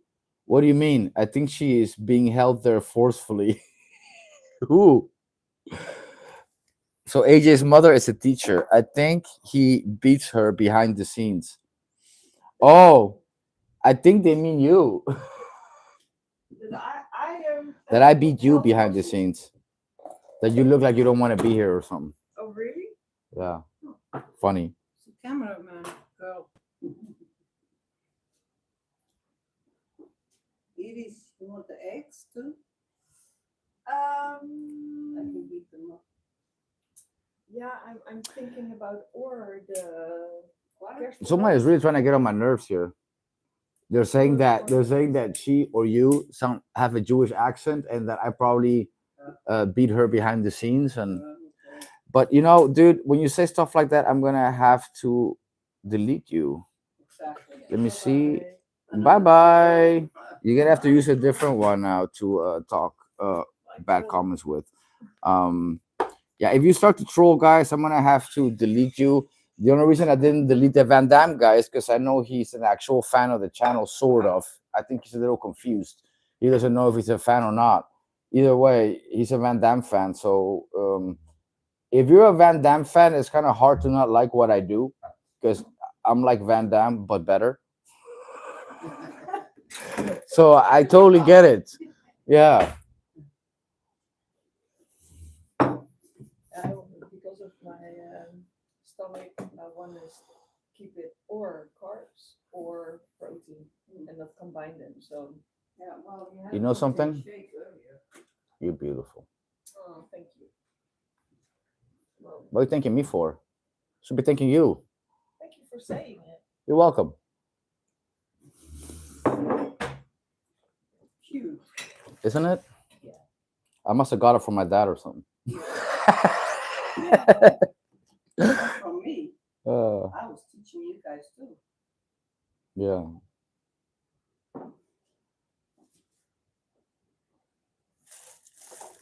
All right, I'm gonna have to look up something on Mark DeCasos. I'll look up something on him just for you guys. I'll wait for my girlfriend to come back. Let her look it up. She's got the iPhone. That way I can keep reading the comments here. I'll write it down on my hand so I won't forget. Because if not, I'll forget. I tried to give that movie a chance, the Capoeira movie with Mark DeCasos, but I cannot get into it, guys. I really cannot. It's just the style or something. It just doesn't. I don't know. It just doesn't. I don't like it. Yes, we are still streaming, man. You came and you came and left. We've been streaming for almost 3 hours now. Can you do me a favor, baby? Are you busy? No, Can you look up Mark DeCasos on your phone? Mark, the what? Mark DeCasos. Mark with a K, I think, and then DeCasos. D-E say D-A-C-A-S-O-S. DeCasos. Do you want some? Put real fight after that if you can. And then what comes up? I just need to know if the guy has fought or not. He's an actor. People are asking me who would win in a fight, him or Van Damme. And I just don't know enough about this guy. Want some Christmas bread? No, I'm not hungry when I'm drinking coffee. Maybe later. It's misty outside. Thank you, baby. All right, let's see. Mark DeCasos has a AI. This is AI, guys. Mark DeCasos has a genuine background in real fighting and martial arts. He's decorated champion, European Kung Fu, American martial arts, who performs his own stunts and brings authentic skills to his action roles, like in John Wick. He's in John Wick 3? I didn't see it. Or warrior, blending impressive physical talent with acting, evidence of his real fighting prowess. Championship background: DeCasos is a former European Kung Fu champion and 2 times American martial arts champion, proving his skills extend beyond acting. What does Kung Fu champion mean, though? Did he fight or not? Seamless integration, his real world skills make him fight scenes incredibly compelling and fluid, a quality praised by critics and fans.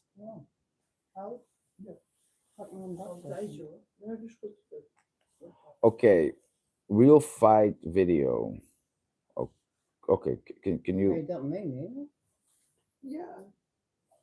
Mark DeCasos, Ik heb die real kleintjes die fight kunnen mijn boompje. video.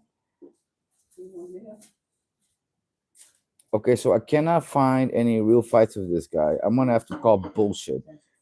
But because he does his own stunts, I'm gonna have to watch a video, at least one video. Oh yeah, Marty Casals in Cradle to the Grave. I've seen Cradle to the Grave, so I have seen one of his movies. Hey, stupid Viking Samurai actually interviewed Marty Casals. Why am I not surprised? Um, all right, I'm gonna watch the fight scene of Marty Casals versus Jet Li real quick. After I watch this fight scene, I'll know if Van Damme can take him or not. I must say though, I don't think it looks good for Van Damme, guys.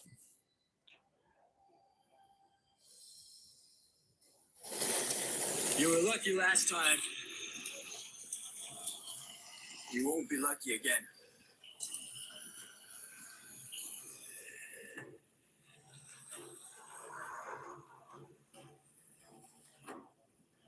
Oh, Jet Li, my mom finds him attractive. Mhm.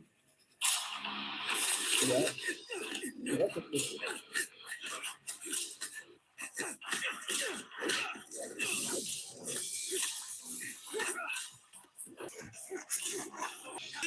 Yeah, he kicks better. He's faster. He actually has good technique. He has speed, power, accuracy. The things I did see him do in this fight scene, they're not even fixed. Even in bad angles. Oh, sorry, my bad. Even in bad angles, can you put it back? Oh, never mind. I have this here. Even in bad angles, it's pretty good. Good technique. It looks good. So yeah, I'm gonna have to make a quick judgment on what I just saw. Jet Li versus Marty Casas. Marty Casas versus Van Damme. I think Van Damme is getting his ass kicked. Also because from what I read, Marty Casas does a lot of his own stunts. I know Van Damme doesn't. Yeah, he's just a tougher guy. They're both just actors at the end of the day. I haven't seen any fighting with Marty Casas, but just based on the way he moves, I think Van Damme would get his ass kicked. Boris says, you guys still live streaming? And he's asking me where we're spending New Year's. We are probably gonna spend New Year's here. So I'll probably do another live stream like this here. Maybe not exactly like this one, but something similar. We're probably gonna come back here for New Year's. More than likely. That is the plan anyways, unless something else happens or whatever. But so far that's the plan.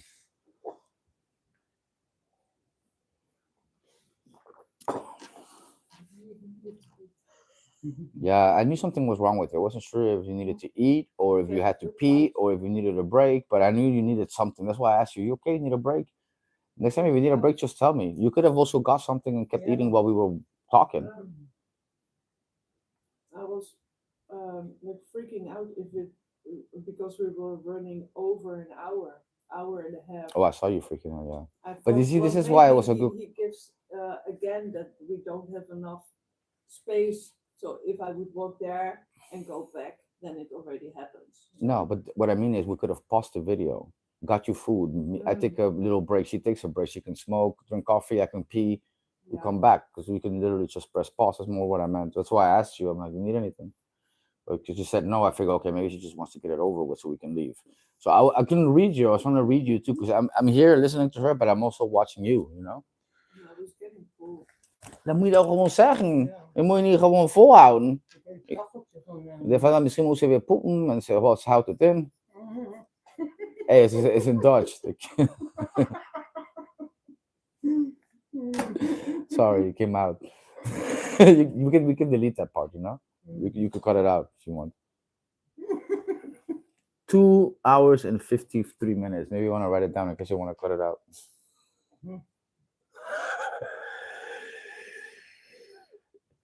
Kan Piero ook even lachen.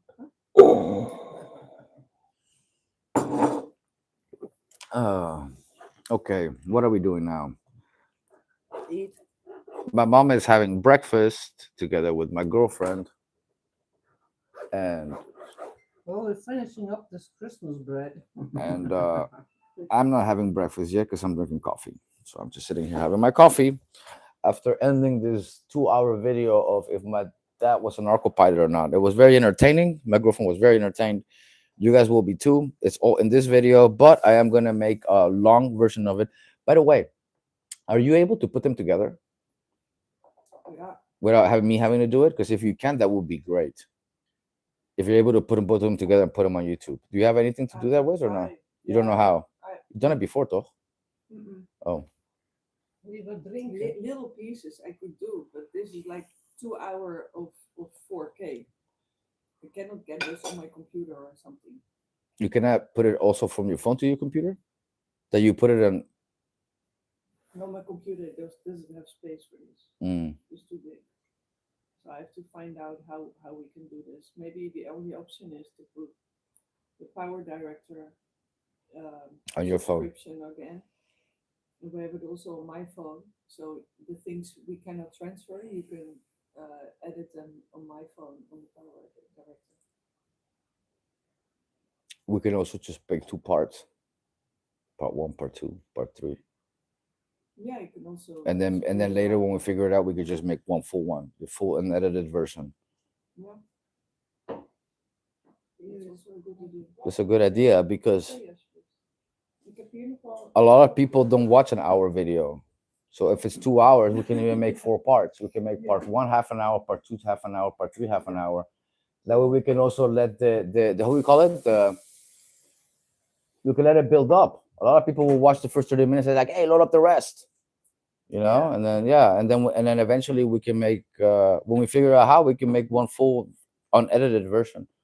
Ja. Is that your teacup? Ja. Ja, ik had er gewoon warm water. Oh. Thee zo, thee zonder thee. When I watch videos, I always tend to look first how long it takes. Mhm. Yeah. Coffee time. Yeah, in coffee that time. phone. If it's too long, you won't. No, Sometimes, I yeah, don't- I just want to see 20 or 30 minutes, no more, right? yeah. Each one. And then if I want to see another one, I just click on another one. But that you can do. You can just cut it up in 30-minute Yeah, pieces, yeah. and Mm-hmm. we'll just do 30 minutes. All of them exactly 30 minutes. That way, when they see them, they know what they're getting. Because if it's 2 hours, 30 minutes, that's 4 videos. It's better than 20. Otherwise, that'd be 5, 6 videos. Right here? And then people, yeah, I'll find a way to do it really good. Make a separate thumbnail for each one. Yeah.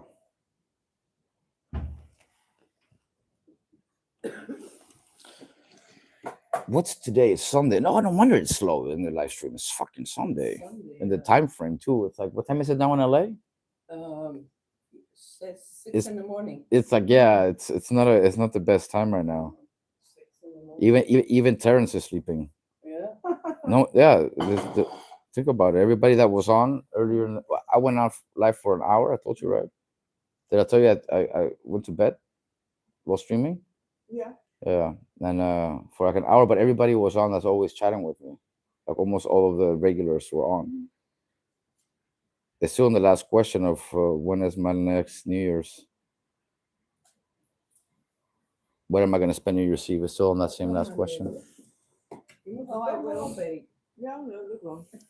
Allemaal opeten. Oh, can I have one more, man? De rest moet je meenemen. Ook nog. Ja. Dat weet ik het allemaal. Ja. Ja. Eerlijk delen, hè? Ik geef nu wel de helft, dan mag je zelf de andere helft. Nee, ik wil dat niet meer. Ik heb 2 gekocht. Nee, daar heb ik al op.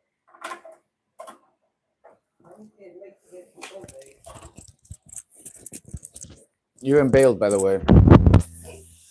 Just so you know. Just letting you know so you don't do anything funny. Business. Lo voy a empezar a hacer algo así.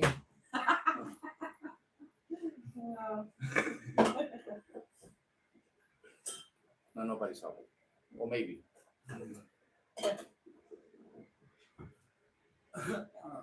You look cute when you're eating.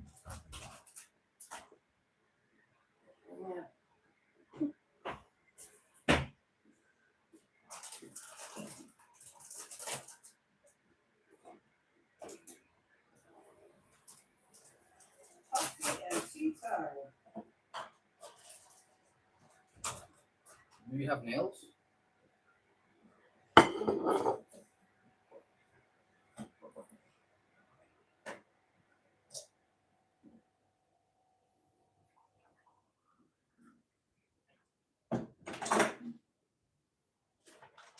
Thank you, baby.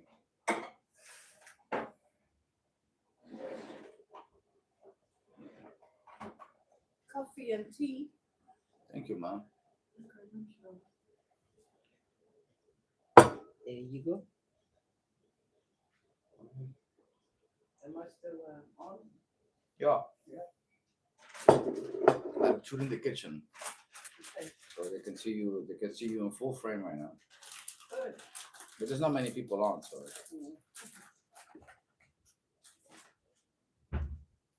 I'm really curious how many total people were on this. I hope it's like a lot. I have no idea. Well, at some point it could have been hundreds, or even it could have even been a million. The time that it was over there, but we just don't know until that ended. Look, yeah. No. It's ook empty. Ligt er nog een paar op de Ja, ik heb hier nog. That's the one Edith gave me. With my lighter. Yeah? It's a pretty good one. And Yeah. your golden ones. You got it in Marco. That's in the other bedroom. I put it here on this time. Or you replace it. So Thank you, baby. That's awesome. I gotta stop hanging it up the way I do. Dit wil je niet meer, hè? Een strikje. oh, de rommeltjes niet, maar die chocolade wel. Oh yeah. You can't eat it now because Yeah, I have a whole bunch of those baggies there. You can take them. Because I don't want them. I'm not going to do anything with the Christmas decoration nor with the chocolates. Because I don't want to eat that. There's some with the Ferrero Rocher in it too. Right? Those nice ones. But yeah, I've got to take it easy the next couple of days. Me too. It was good. Everything was good.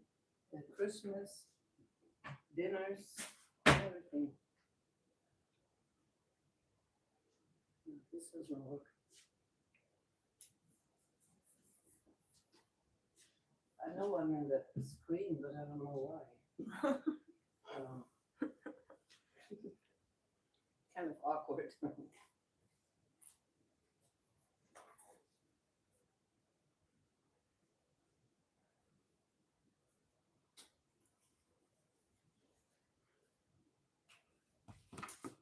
Nobody's saying anything. No, 3 people watching. But no comments, new comments yet. It's probably us two and one else. Yeah. And what other one? Is it Chiz?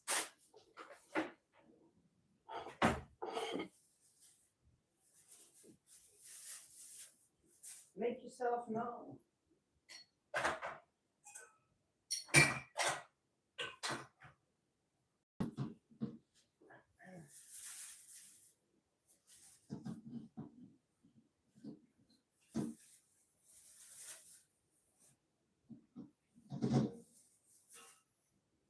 No questions, no answers, no nothing? No.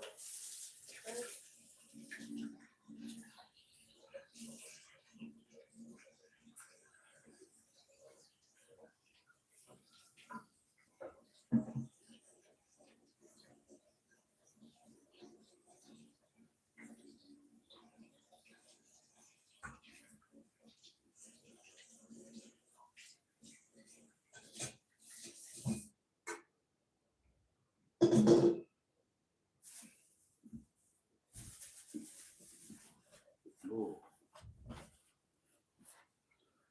Amazing, amazing. And I'm back.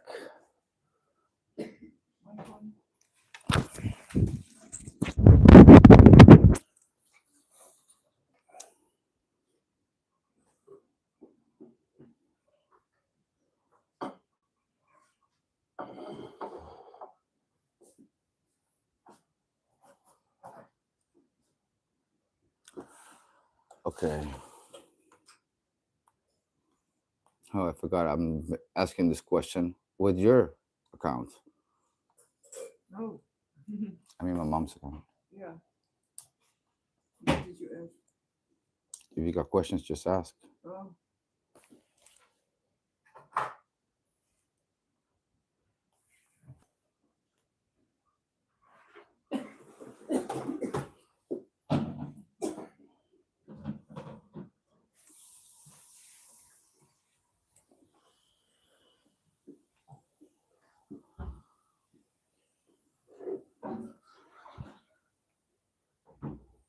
Domino's is trying to trick me. Sending messages. Domino's? Yeah, like reclame ads. Trick you how? Oh, because they send an app. Mm. You think, oh, Domino's. Mm. I'm sore. Yeah. You did a lot of kicking yesterday. A lot. But right now, maybe I do a few kicks. I already told my life choices. I'm not gonna kick. Not today. No kicks in this stream. Let's just keep it gangster for this stream. Keep it gangster, y'all. Keep it gangster. Keep it gangster, y'all. Keep it gangster. Emma's still on the screen? No. It was just while I was gone.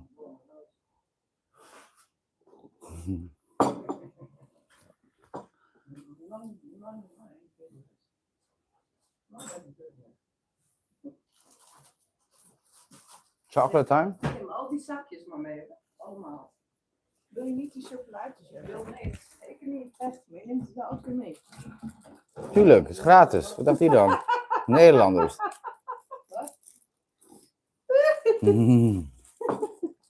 Ik vind die kaarsjes ook heel leuk. Maar je wil wel die wil je nog, hè? Ik wil geen ene. Ook Nee, niet? nee. Ik wil helemaal geen zakjes met snoep. Nou goed, wij nemen ze wel mee hoor. Geen Ja, probleem. ik zei toch gewoon graag voor Emma. Dit is niet een paar. Maar die kerstballen kunnen in mijn boompje. Ja.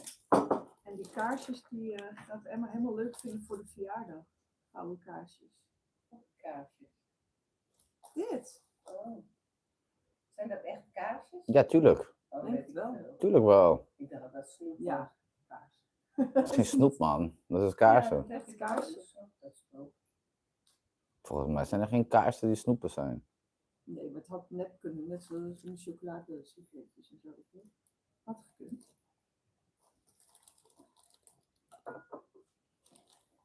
How long ago did I take the tramadol? Before the stream, 2.5 toch? hour. Do you think I'm due for more? I took 2. Pain is coming back. Je mag 1 keer per 4 uur. A little bit too soon.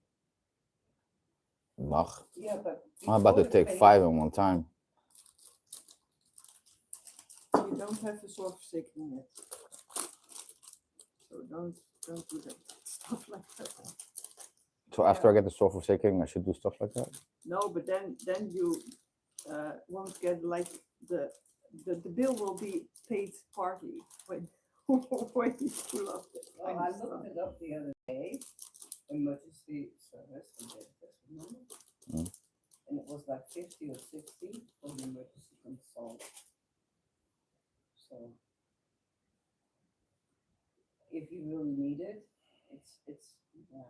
That's weird. It's way more cheaper than a normal consult costs. A consult at the dentist is usually around 25.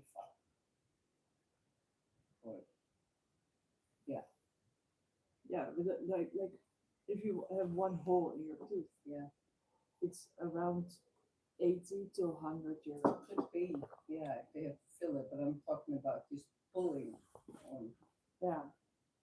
I don't know what's wrong with this tooth.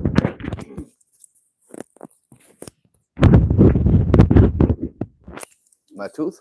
Yeah. I don't have a hole, I don't think. No. No, it's a kind.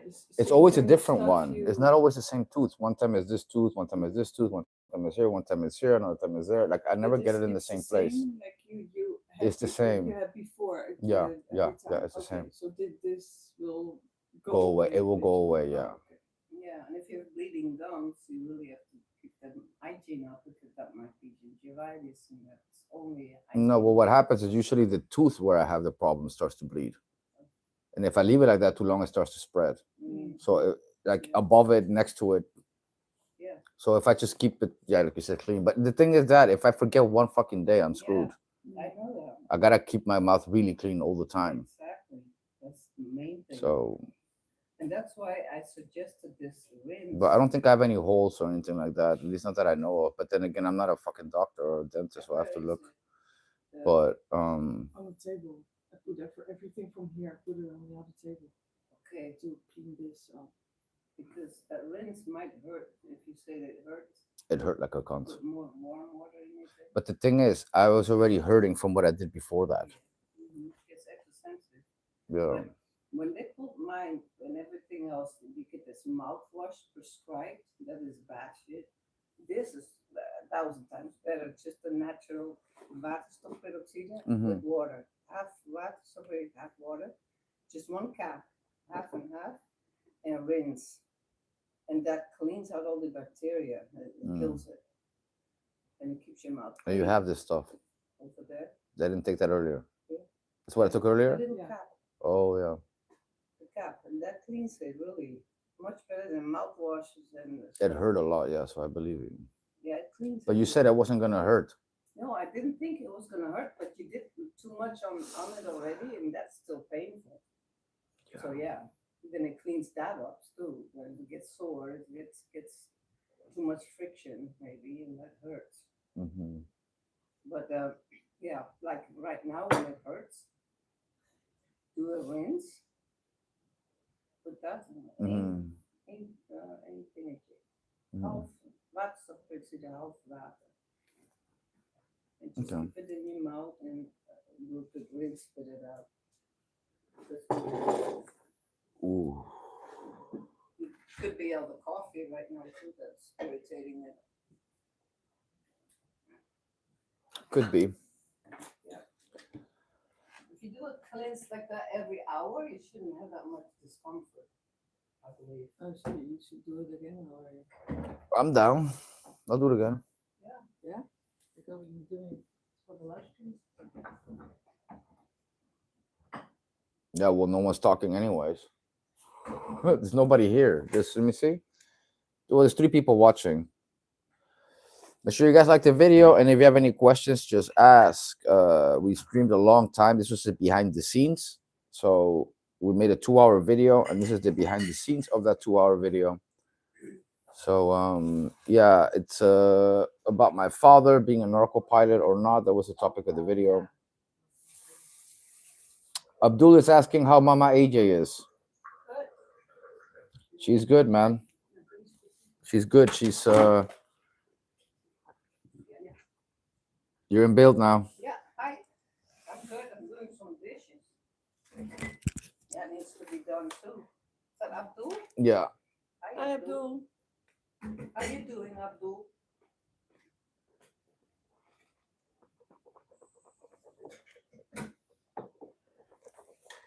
How is he doing? Waiting. You rinsing? You still have to respond. Yeah. Here.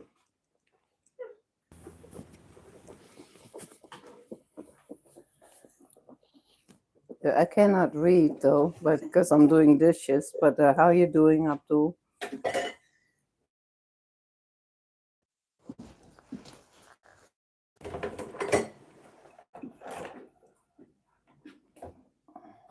I can't read. Mm-hmm.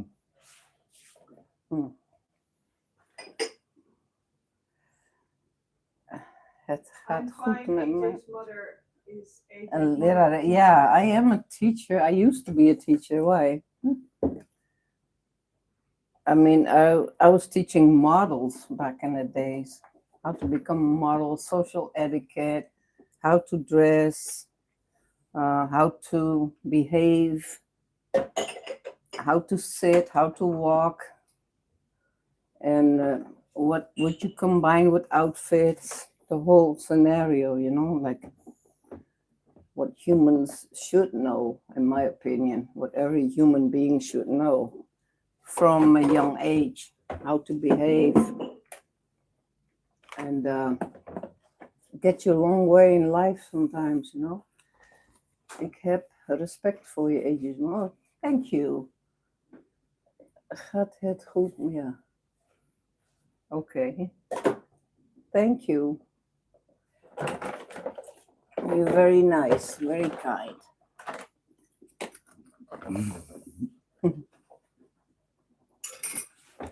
Mm.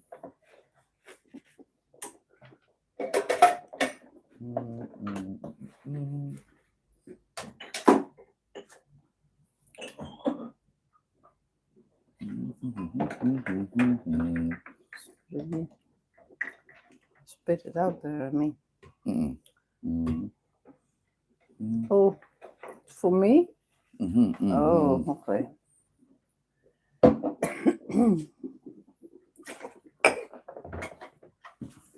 I think maybe here.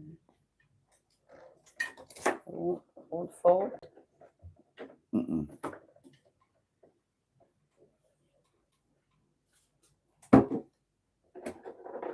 Mm-mm. Oh, Mm-mm. I Will fall.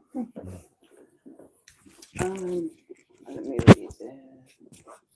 Think it was I have to rinse this out, guys. Yeah, he did. He used to be a baby before he became a tough guy. Yeah, I'm reading it in Dutch and not translated in English. Yeah.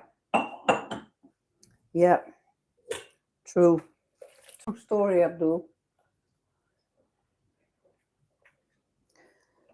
I'm almost done here with these dishes. Gosh, don't you love doing dishes? Mhm. Oh yeah, you're back on. You can just talk. Yeah. Yeah, but I think in the kitchen, the connection is not very strong. That's what it is. I have no idea. Yeah, well, look how far I have to run. You probably never have this phone there. Yeah, I have. Oh, you But do? but I'm not streaming, I'm just watching videos. I don't think that matters. As long as you have internet, you shouldn't get lost. Yeah, I have no idea what happened. Sometimes my internet does that though. I have to like disconnect it and connect it back. Just unplug it and plug back in. Hmm. You know, the Wi-Fi thingy. Yeah. That's fine like that, I guess. Yeah. My beautiful kitchen. Your kitchen is nice. Yeah. It's very basic. I try to keep it nice. Try to keep everything in order, clean and functional. Otherwise, life becomes harder. Ain't that right?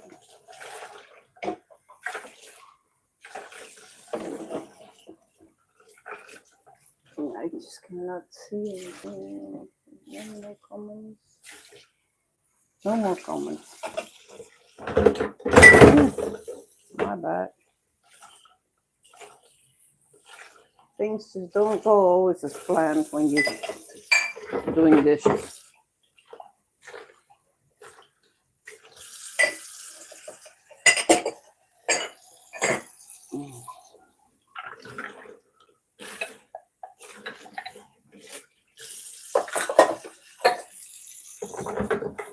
That's another thing, a topic about the way people live has to do with your mental frame of mind as well. A lot, because when people don't keep their houses up, the cleanliness and especially dishes and stuff, it tells a lot about the person. The messier your house is, the messier your head is. And it makes total sense to me. I've seen people living like you wouldn't believe. A mess, and nothing's organized, can't find anything, everything's out of place. It's because their heads are out of place, they're screwed. They've got some issues. And it is very uncomfortable for me to be around people or even my own place when it's messy. I just can't feel home at home. It just feels bad. So I always keep up with the chores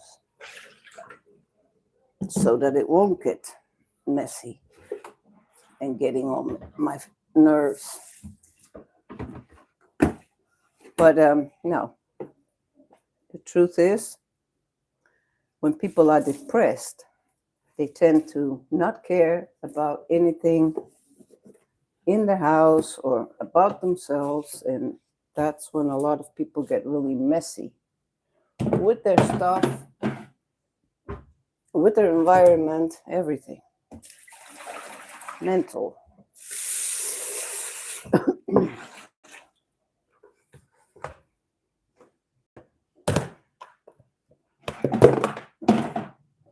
And also, if you're raised in an environment like that, it doesn't come easy to keep up with your activities.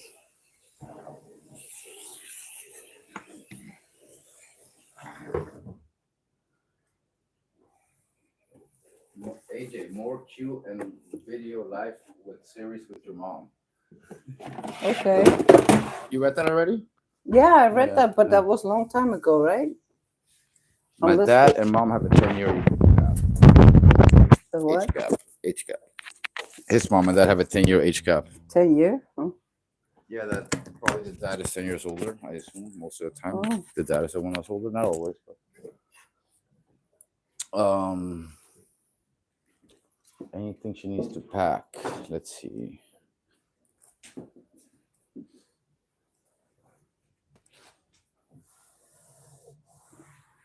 To pack? What Yeah, do you to mean? pack. No, she asked me if she needs to pack anything Oh, of mine. I saw your black belt somewhere. Yeah, over here. You see? Mhm. Hiding. Oh, see, now I forgot I'm here Mhm. on the stream. My glasses.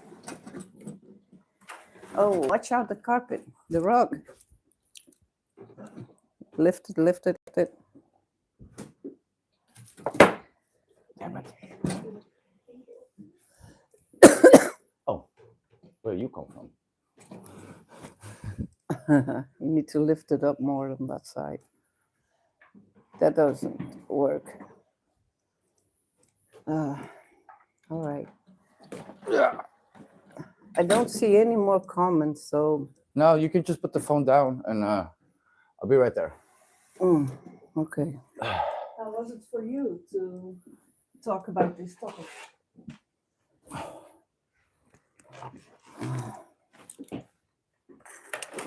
She was asking you, What? not me. How was it for you? Oh, to that talk was about cool. this Yeah, yeah, topic? yeah. Cool. Yeah. Cool. That was a question for me. Yeah.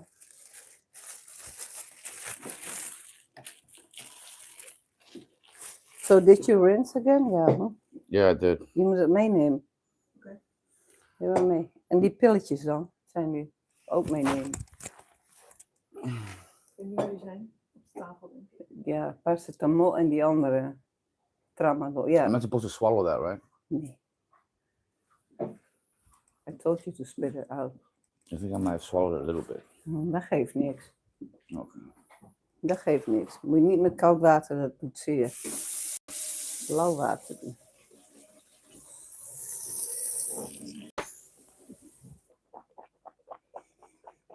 Dus waterstofperoxide.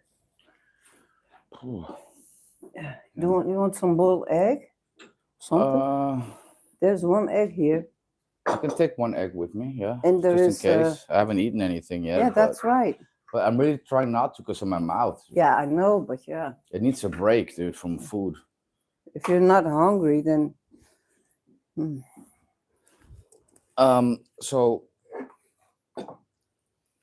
the plan is, right, baby, that we're going just for my own Where's the we're other? going back to your place. Then we're gonna go to the Home sauna, and maybe then spa. the spa, and then tomorrow we'll go to Ladies' House. No. Tomorrow I have to work. Oh no, I mean Tuesday. Tuesday. Oh, never mind. Okay. All right. Where are the other ones? In here? I took a few. Tramadol. The paracetamol and the tramadol. I took them with me. Or you want to have them here? So No, for I the took a little strip. Yeah, but you can take them all. But I have them at home. Oh, So I only okay. have for on the way. the Oh. bag, the sweater. I'm still in the Um, screen. No, I'm recording myself right now. Oh, well, that's late. Still late. That's late. Look, yeah, it's late. Yeah, yeah. You don't have my badge handy, do you? Yeah, I do. Because I want to Send take it with me to Enschede. In the cast. Okay, I want my badge for my videos. I want to wear it in some of my videos. The cologne you're taking into your jacket or something? Or your The what? backpack? Cologne? Cologne? Perfume? Oh yeah, in my jacket. Yeah, the rest I can take myself. Okay. This Yeah, one yeah, will yeah. be in the- Sorry, I was spacing out. Deze? Yeah. Thank you. Okay. I had my Mexican badge here at my mom's place. Let me show it to you guys. Quick note. My badge. Yeah, you got all your diplomas here too. You know that, right? Oh yeah, I know. So this is my badge and my number from Mexico. See, private security and VIP protection. And all of my details are here. Like for example, here you see my height, right? You see what type of blood, eyes, hair color. It says here we ask all civil authorities to Deze give moet je the ook meenemen. carrier Van of order for him to be able to perform his work activities. Badge to go with it, and I also have my this is my residence card for Spain. Literally looks like this. So I have these two together inside my badge, which I'm going to take back home with me. But I'm only taking the badge because I'm going to wear the badge in some of the videos, but I'm going to leave my IDs here. So I'm going to leave this here, okay? I'm just going to take the badge only for the videos. I don't Yeah. really need these IDs. This is my verblijfsvergunning van Spanje. Yeah. So I'll leave this two here. Take this with me. I'll put it back in there Yeah. so it won't get lost.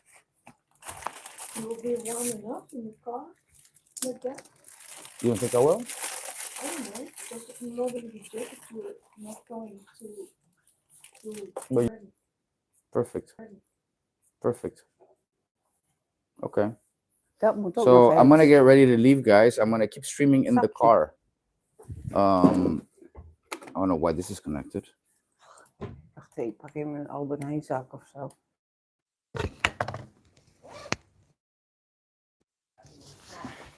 AJ was once a baby before he became. I can't read this in English. Let me see what it says. Yeah. This is funny because I can see the baby. I picture. responded already. Oh, Good. what did he say? AJ was once a baby before he became a tough guy. Oh, okay, yeah. In Dutch it says, AJ was dus ooit een baby voordat hij een stoere gast werd. Dat is de English vertaling in Dutch. It's funny in Dutch, huh? For a second I thought it was somebody else and I see Abdul. I don't have a plastic bag. I'm missing the mic. We need one more Oh, mic Yeah, on my. before we I leave didn't even anyways. know. Before we leave. I didn't even know it. I only have this one. Oh, that's perfect. I don't have a supermarket bag. It's in the car. So we are coming back for sure for New Year's, right? Yeah.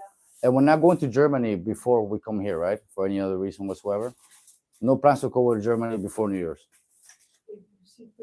Okay. Just asking. Hier nog een ei. Ja.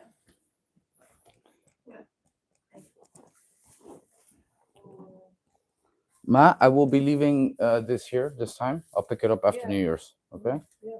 You want to put it somewhere, or should I put it somewhere? Where? Put it upstairs. Upstairs? Maybe somewhere down. You want to tell me where? Upstairs? Yeah, so I know where you put it.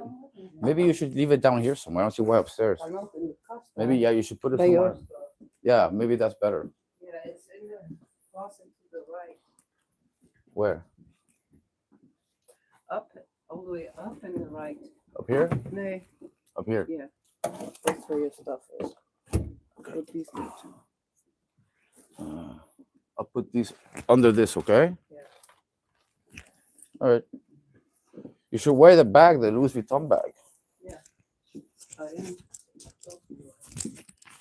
All right, just gotta go to the restroom and then I'm ready. I see you're ready. I'm ready. Oh, I see that. proud of you, baby. Good job. Ma, what do you use this for? That is for my, that is from that thing. It's Yeah, a I know, but what is stamper. it for? Stamper for, like back in the days, they make medicine with it, like this, Okay. you know, Alright. apotheek. Do you use it? No, I don't use it. It's my, it's an erfenis. Oh, it's a pretty. Okay. It's copper, pure copper. Yeah, I see. It's a solid metal. Yeah, copper.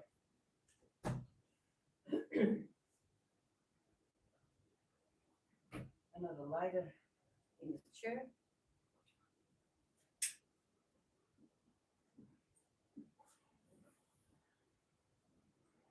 Oh, the Christmas hat. Oh yeah. We may not forget that one. I'm looking at the best moeten. Misschien weet jij dat? Kan je zien, hoor. In mijn brilpaard. Is deze, dat we het niet heeft op die 80 wegzitten van Zwolle. Nee, dat weet ik niet. Oh, Je moet, dat is het kortste hoor, die 80 weg. ja, ik vind het heel irritant rijden. Ja, anders moet je heel erg om op de freeway. Ja, Kijk, ik zal hem deze maken is ervoor. om, maar die andere is Ik is- pak mijn. is ongeveer evenveel kilometer. Ja? Ja, de ene is 113 en de andere 114. Ja. Kijk, deze, die buitenste, die is 114 kilometer. Ja. En dan die is 113 kilometer. Oh, ja? Die buitenste zeg maar.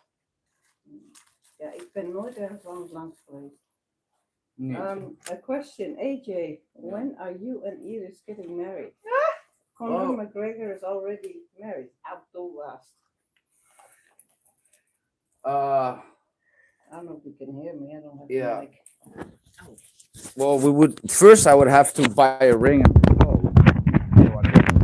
That.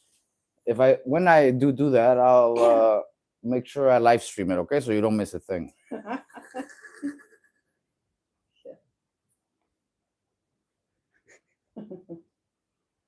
AJ, I can't post on your community because YouTube shadow banned me. Oh shit! Outdoor. Oh, Why? What did you do, bro? Did they give you a reason? I hope it was not for the stuff you posted on my community. AJ mother reminds me of the teacher from Harry Potter. I Huh? haven't watched it. Me neither. We'll have to look at it, man. Do you know the teacher from Harry Potter? Not out of your head. no, not vividly. No. Okay, we're gonna go, I guess, right? Yeah. You ready? Okay. This is your thing right now. This one's yours. Yeah. Okay. I took the blue floss. I don't know if it's yours or mine anymore. It's I know. yours. I okay. don't have flaws. Remember? Oh. Yeah. Okay. Take it. Okay. Don't forget to take it. No, I won't. I already took one, but I wasn't sure if they were both mine. Yeah, you can either one. You can take one and leave one here, or you can take both. Yeah, there's leave one here because you already have Yeah. one. Just leave one here. Okay. Well, a little bit of water. Right here. Here's my water. Need you sure? Yeah. All right. I'll see you later, Ma. Mm. So we're leaving now, guys. We did the Thanks for video. Now we're visiting. leaving. Was gezellig. Yeah, it was nice. Always nice. En de make-up, I will do it on The New cat. Year's. Bedankt voor alle politie. Ook bedankt. Rustig rijden. Goed slaapjes doen. Can you hold it for a sec? Nachten zijn we dan weer. Just hold it right there. Yeah, right there. We zien je voor dit jaar nog. Ja. Ja. All right. I'll wave by the window. Okay. Doei. Neem jij de soep? Heb je alles wel? Turn the light on. Light. Yeah, there we go. Yeah. Suitcase. Do we leave it? Do you leave anything? Everything? I don't know. You double check. I think we have everything. I have my watch. You have my watch. The other one, the plastic one. It's in the bag, right? I don't know. Let's go. Well, you guys It could be in the suitcase. Yeah, I think it's in the suitcase. If not, it's did at the home. main things. Yeah, yeah. If All right. you didn't take anything out. You're gonna stop by metal, right? No, I don't think so. We might, but I don't think so. Bye bye. Bye. Look out, flip-flop. Love you, man. Bye bye. Bye. Bye. So back home, but we shall return to New Year on New Year's. Oh yeah, on New Year's. Yeah, New Year's Eve. It's called in English New Year's Eve. And here Right.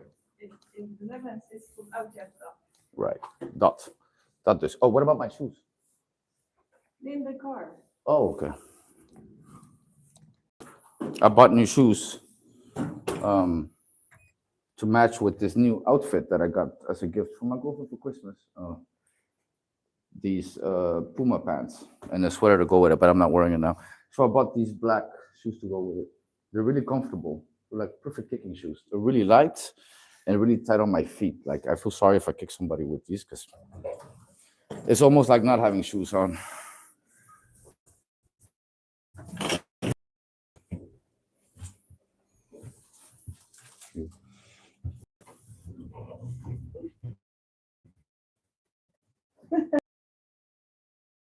Oh, I have an idea.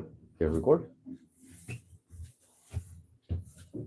Real quick. But I think right after Oh yeah? the connection. I think it was.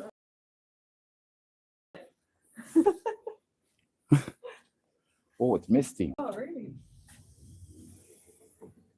Very misty. Oh, Hi.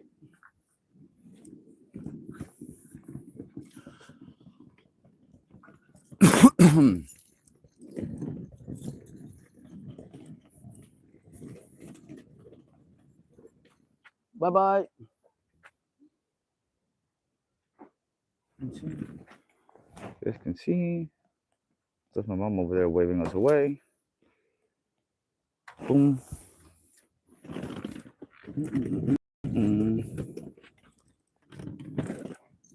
no, the vacuum is full.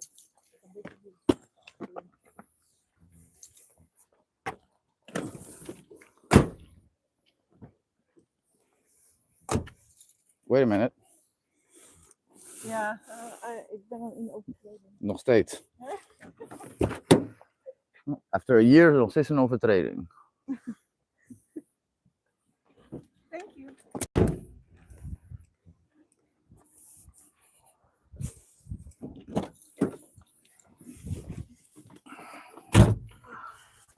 Okay. So, The only bad thing here is can't put the phone down anymore. yeah, I'm looking for something.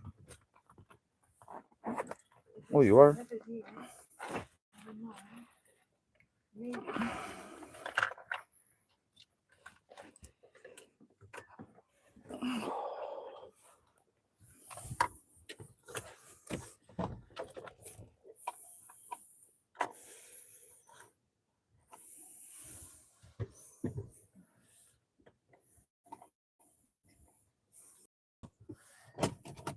What about the other?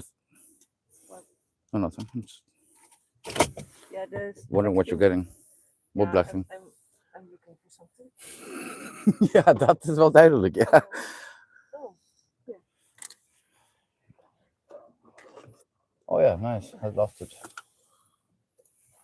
You should somehow keep finding it. Yeah. Yeah, I found it. You're amazing. Yay. She's amazing. I don't know what she found, but she found something.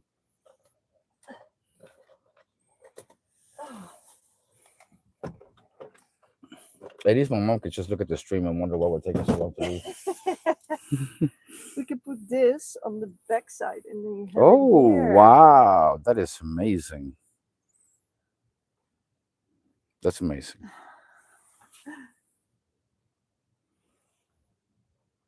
It's like a sticker. Yeah. Just make it a little bit warm because it's really cold. The glue does it better when it's a little bit warm. Do you want to keep my hands on it? Yeah, a little bit for a little bit, and then you can put it. For like how long? Yeah, just a minute. Otherwise, when you're taking it off, it will stick to the thing. Mm. I knew This is really good. It'll make our life a lot easier now. preserved it, Preserved it? saved it, preserved it, Preserved put it away, stored it, stashed it. For the street, stashed it. You know what Stash. stashed it means? Where stash comes from? It's because you Having put stash. yeah, but of you put shit. it. Yeah, it's because you put it somewhere where someone can find it, either your parents or the police or somewhere in someone in authority that doesn't want to that you don't want finding your Yeah. stash. So So is we it got enough, the you car think? here. Yeah, I think so. Just if you leave it for a longer time there, it will just turn it up. Turn it up. Perfect. Hey, nice.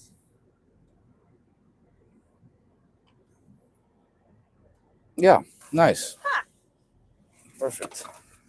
Go forward a little Do you bit. know where am I? Or not? You maybe you should, yeah, since you're in the car with me, and they're probably gonna ask you things as well. Okay, The only thing is, how do I turn it towards you in case I want to? you can turn it, but Towards my need, build need. I don't want to break it. Maybe you want to put it in a way that I can't turn it. now it's more loose. Okay, perfect. Oh yeah, excellent. Okay.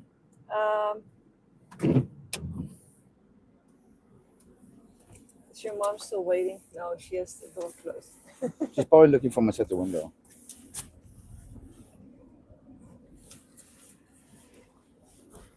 Yeah, we'll she's still hungry. there.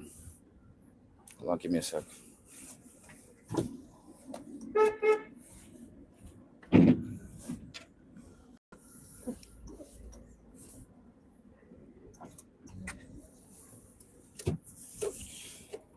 So yeah, so much for that minimum of 30 minutes, maximum 1 hour. 1 hour Yeah, right. in the More than 2 hours. exactly.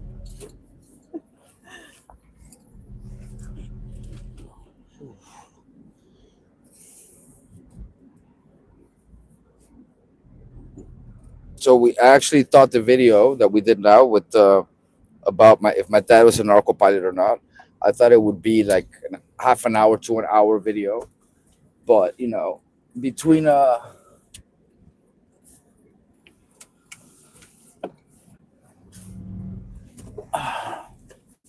between what the things that my mom talked about that I didn't know about, and the things that I talked about that she might have not known about, we ended up doing a 2-hour stream.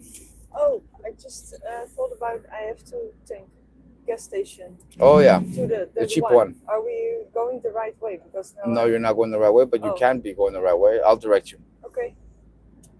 And let me see. I'll tell you where. Somewhere, whenever you can, next coming up, we gotta go left. Okay.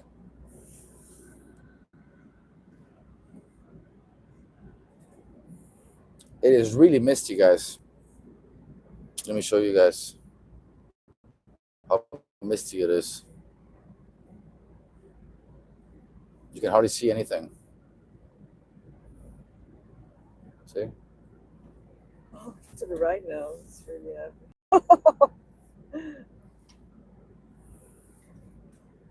Okay, so here I can go to the left. Here, left. We go left here.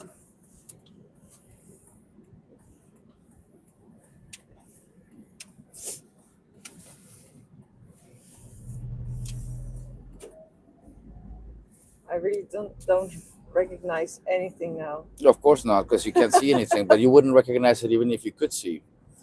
On the next street, left. So you gotta go around the rotunda and left.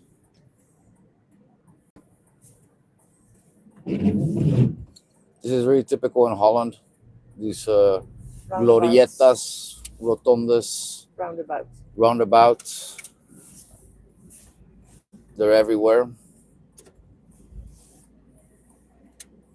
Gonna go all the way straight. This is a cemetery on the right here. My great grandparents are buried here on my grandma's side. Your mom's side. Yeah, my grandma's side. My great grandparents. Great grandparents. Yeah, on your, Overgrootoma. yeah, on your, but On my mother's side, Yeah. on Yeah. my mother's side, my Dutch side. Yeah, I Yeah. thought that was common sense, but yeah, you're right. I have to specify it's my Dutch side. Here, guys, I actually got into a street fight. Well, we're coming up right now. In this bar, as a customer, I knocked out. In this bar right here, as a customer, I knocked out the bouncer's girlfriend, and some dude that was coming at me with a chair. I got into a fight with the entire bar. The bouncer wanted me to leave after I had just gotten there for no reason whatsoever, just because he hated me. He later admitted it was because of jealousy. But the fight happened right over there. So it's called the Caramba Bar right here, right where you guys see that car. The I knocked the bouncer out right here, and we ran out that way. And a guy came at me with a chair over here. I knocked him out. The bouncer's girlfriend chased me all the way to here, trying to slap me, but I kept backing up. And then right back there in that spot, I spinning kicked her in the liver, hereby knocking the wind out of her, and she had to throw up. And after that, we ran home. And when we ran home, after about 40 minutes after I was home, the cops showed up with a whole team, like 3 police cars, maybe about 20, 25 cops, maybe more or less. They showed up to arrest me and my girlfriend at the time. They arrested both of us, spent the night in jail.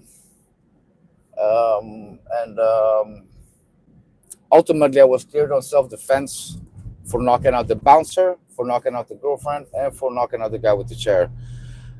The judge didn't like me, so he ended up convicting me of barely touching the owner's hand while he was bear hugging a girl that I was with. And I actually didn't connect. I missed the kick. But the point is, I was cleared on self-defense for all the knockouts, which was nice. Because otherwise, I would have had more hours of community service, or maybe I would have been locked up. So, but yeah, time to pump some gas.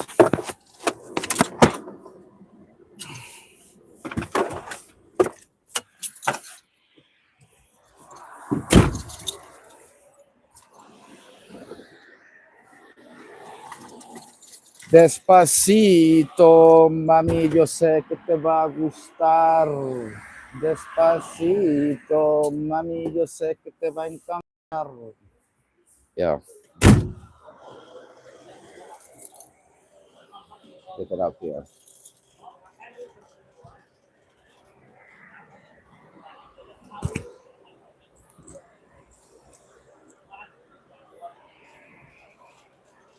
So when you're on the street, or when I'm on the street, I always like watching the street. So I like looking at the street. I like looking at people, looking at cars, observe. Like I really enjoy observing shit. Is what I do. So you'll stop here. The gas is a lot cheaper. And if you guys see these prices, are a lot cheaper than in the city. The prices just went away, but these prices are way cheaper than in the city.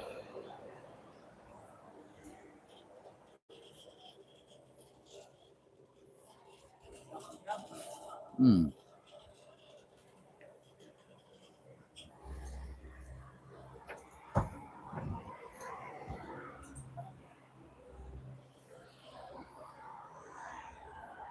It's amazing how misty it is here. Really though. Look at this right here. This is the bicycle path in Holland. You guys see that? This little path here to the right, the bicycle path. You guys see it coming over there. You guys will see that guy on the left right there, biking. Um, yeah, this is the bicycle. This is the path people walk on. So that's the sidewalk, bicycle path, and the road.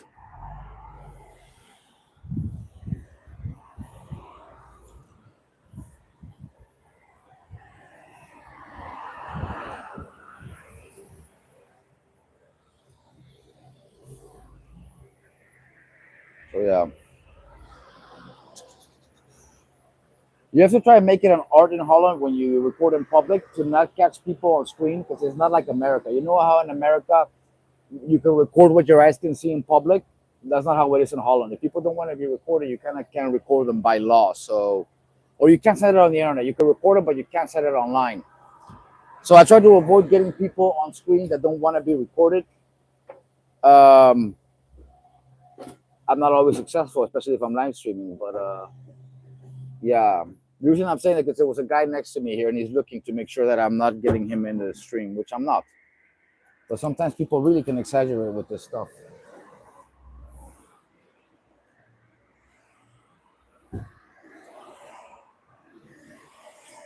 Yeah. Situational awareness, self-defense rule number 1. What you doing? What you doing, girl? What you doing? I'm sorry. Need some help? Thank you. Yeah.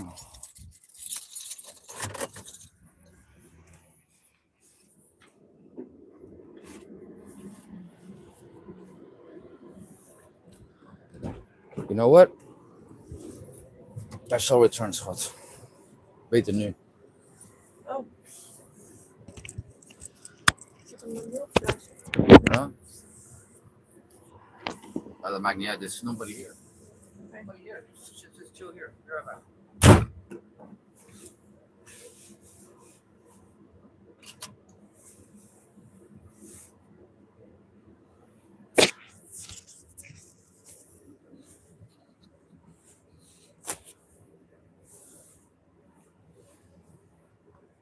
Hi everyone.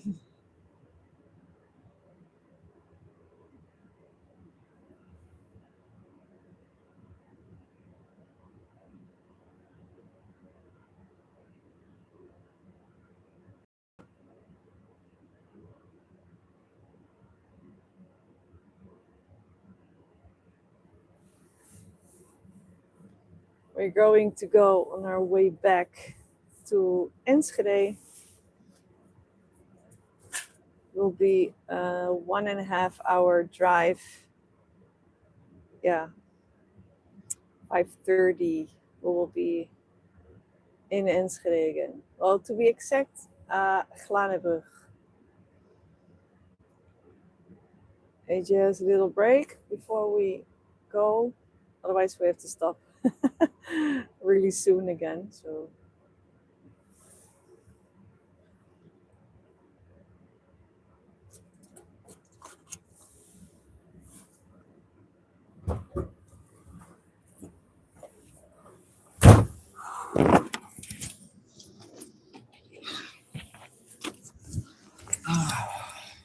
I don't know how the battery is, but maybe it's good to do this first, to be sure. What do you mean the battery? Oh, me? Yeah, of I'm the good. phone. I'm good. I think for now, but 32. Yeah, but maybe all right, yeah. you will We'll see lose it it. when You're you're right. losing it. You're right.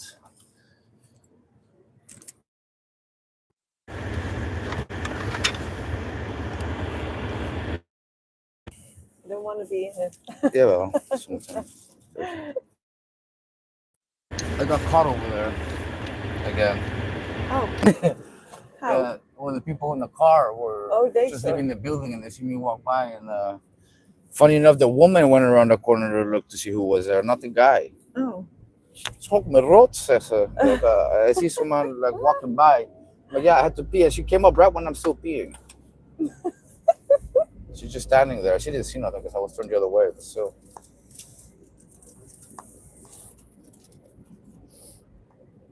Don't want to be in it. You? Jij? Ik hoef niet in beeld. Niet. Niet. Waarom niet? Dat is voor mij niet zo. Hoef je niet zo? Waarom? Nee, dat vind ik niet. Waarom ben je onzeker nu over je? What is wrong? Zeker. Yeah, what is it? You laugh because it's true, huh? I didn't sleep good for several times, so You look I good really either way. don't feel like going on screen. Oh, poor baby. You guys hear that? She doesn't want to be on screen. I have to put it up myself.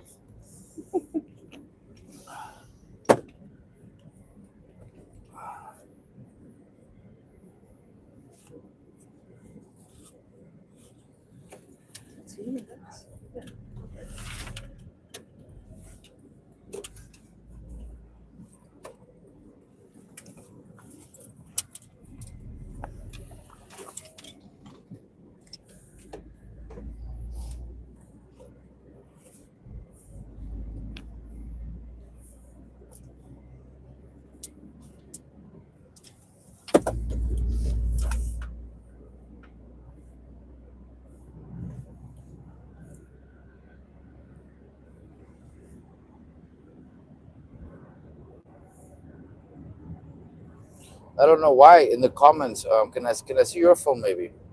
Because the comments are not. They're still stuck in the same comment we had at the house. Oh, So I don't that's know if weird. it's real or not. You know. Well, luckily I just installed YouTube again. Okay.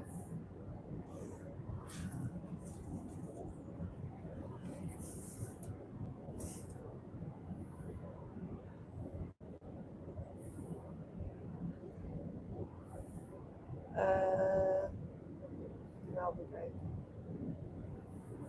You have to click on the right video.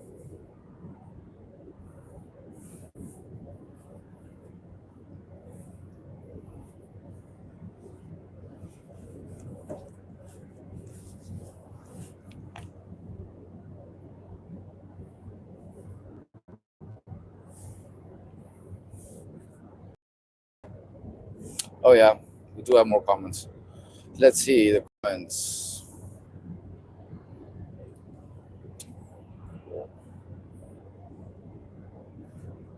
Read some of the comments, you guys.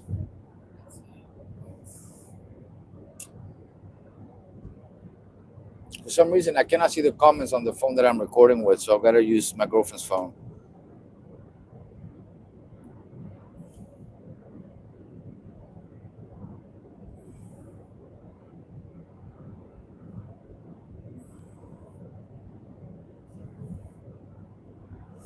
All right.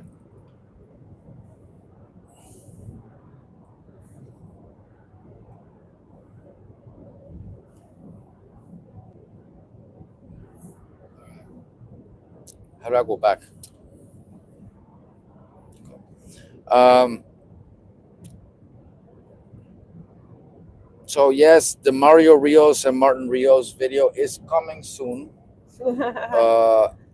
I have not even watched it yet. I have the links, guy, so I will look at it and I will get it done. I told you I'll get it done by next week. I told you Monday or Tuesday at the latest, so it's Sunday. I still have some time. Um,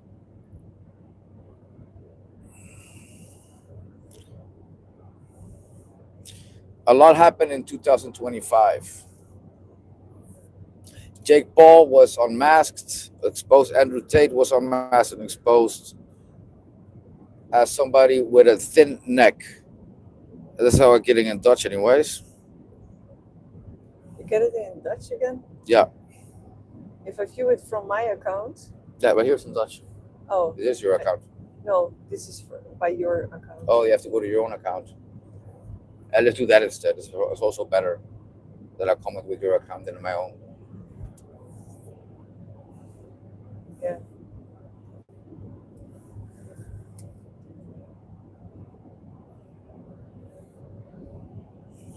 Okay. That's in English, isn't it? Yeah. Okay. I don't know why they don't make a GTA Holland. They should, man. That's a good one. Grand Theft Auto is a video game. Oh. The first one was in Miami. Second one was in LA. You can literally go almost everywhere in LA. It's nagemaakt van LA. Oh, okay. AJ, a lot happened in 2025. Jake Paul getting exposed. Andrew Tate exposed as a fake pencil neck. Oh, pencil neck. Okay. Yeah. NPAM is back. What's up, dude? What's up with the whole Van Damme? I mean, it's fine and all, but yeah, I don't really care. Martin Riggs v. Lionheart, who wins? Who's Martin Riggs? Riggs? You mean like from Lethal Weapon, dude? Or like the character Mel Gibson plays from Lethal Weapon? So you're talking like two movie characters, right? Like Mel Gibson's movie character from Lethal Weapon versus Van Damme's character from Lionheart? Is that the question? Just want to make sure that that's the question. That's not fully clear.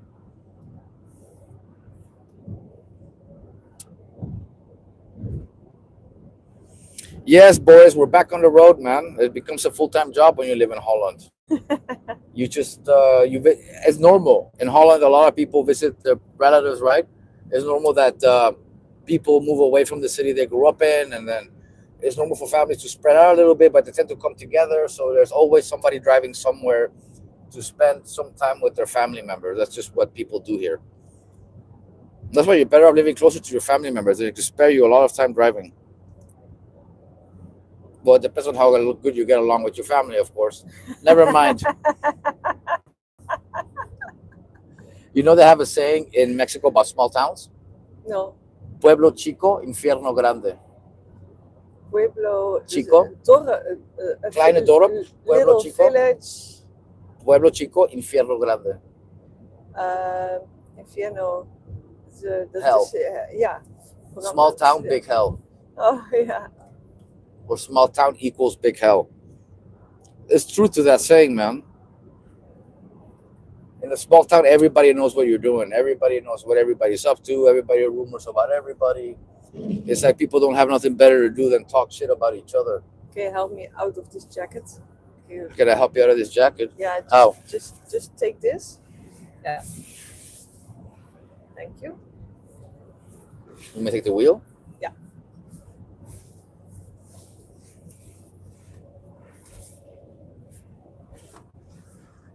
Thank you. Welcome.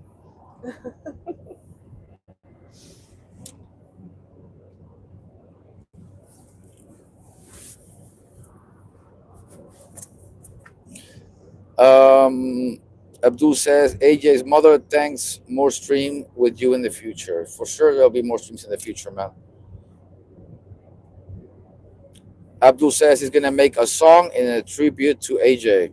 Well, thank you, man. I didn't know you made music, Nice. but if you, yeah, actually, one of my dreams is to one day have Eminem make a song about me. That's one of my biggest dreams because Eminem is the best rapper in the world, and he's also my favorite rapper. That would be like a dream come true if Eminem made a song about me, specifically if it made it about my martial arts and my street fighting and all this other stuff. That would be great. Abdul says Ninja Samurai is the type of guy who falls and say sand didn't stick in his mustache. Do you understand that? I mean, I get No. it, but I don't get it. Ninja Samurai is the type of guy who falls and says sand didn't stick in his mustache. NPAW says John Go Ham to Van Meppel? Dam, age. Meppel? Als je wilt, ja. You know where you gotta go? No. Okay, then you gotta look it up. We will park. We're gonna be really late for the spa anyway. So. Okay, no, that's actually pretty good if we can go. I didn't want to. I wasn't sure if we had time or if you wanted to. I figured if you think of it, then glad you thought of it. Yeah, I see Meppel on the thing. Hey, So maybe you want to take the phone out. Yeah. And yeah, just there's only one, so.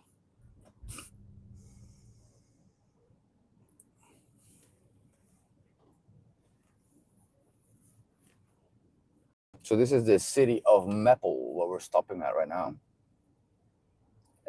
See that? That's the city we're at. Right there, that's the map. Meppel. See that? Look at that. The map of Meppel. Yeah. That's the map of where we're at, Meppel. Ik bel heel even de dinges af. Ja. En dan daarna doe ik de route. You mean the spa? Ja. Why? Omdat ik gereserveerd heb. Moet voor die dagen. Als je dan niet afdingt. But we're not gonna go anymore. Nee, daar hebben we geen tijd meer voor, denk ik. Oh, okay. Of gaan we dan toch even kijken. But we can Tot still hoe go. laat. Ja, ik weet niet hoe laat die dan is. Why don't you look at the times first? You can always call later. When we know for sure we're not going. I mean, that would be the smartest way to go about it, if you ask me. Kijken. Zondags tot 10 uur. We have time. Wordt echt maar 3,5 uur of zo. Well, if we stop by here, we don't need to stop by Gaanderbrug anymore. Oh, oké. Ja, maar dan nog. Denk ik 3,5, Oké. misschien net 4 uur. Well, that's enough for me. I don't know about you. Oké. We can also go tomorrow. It's up to you. Ja, we kunnen ook morgen uitgaan. Wacht even. Hoe heet dat ding? Weet je? Holterhoffen? Oh no. But just like I told you, there's only one, schat. So all you have to do is this. See? Oh Okay. Oh, it's 3 minutes. Yeah, it's really close by. And Mapple's small. Everything is close by.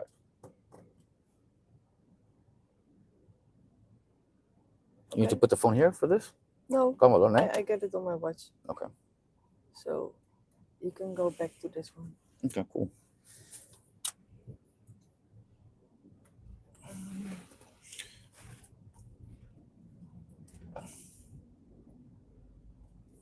Okay.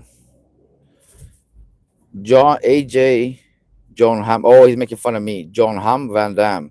John Ham Van Dam. I said, oh, come on, baby, turn the lights off. Drive safe. NPAM says, you ain't that famous yet. Hey, that's a compliment. I'm not that famous yet. So you're saying I am famous. Hey, for me, that's a compliment, bro. I've been, hey, I don't consider myself famous either. But the fact that you consider the fact that you consider me a little famous, it's a compliment, bro. So, I mean, hey, it's all good. But I'll tell you one thing, though.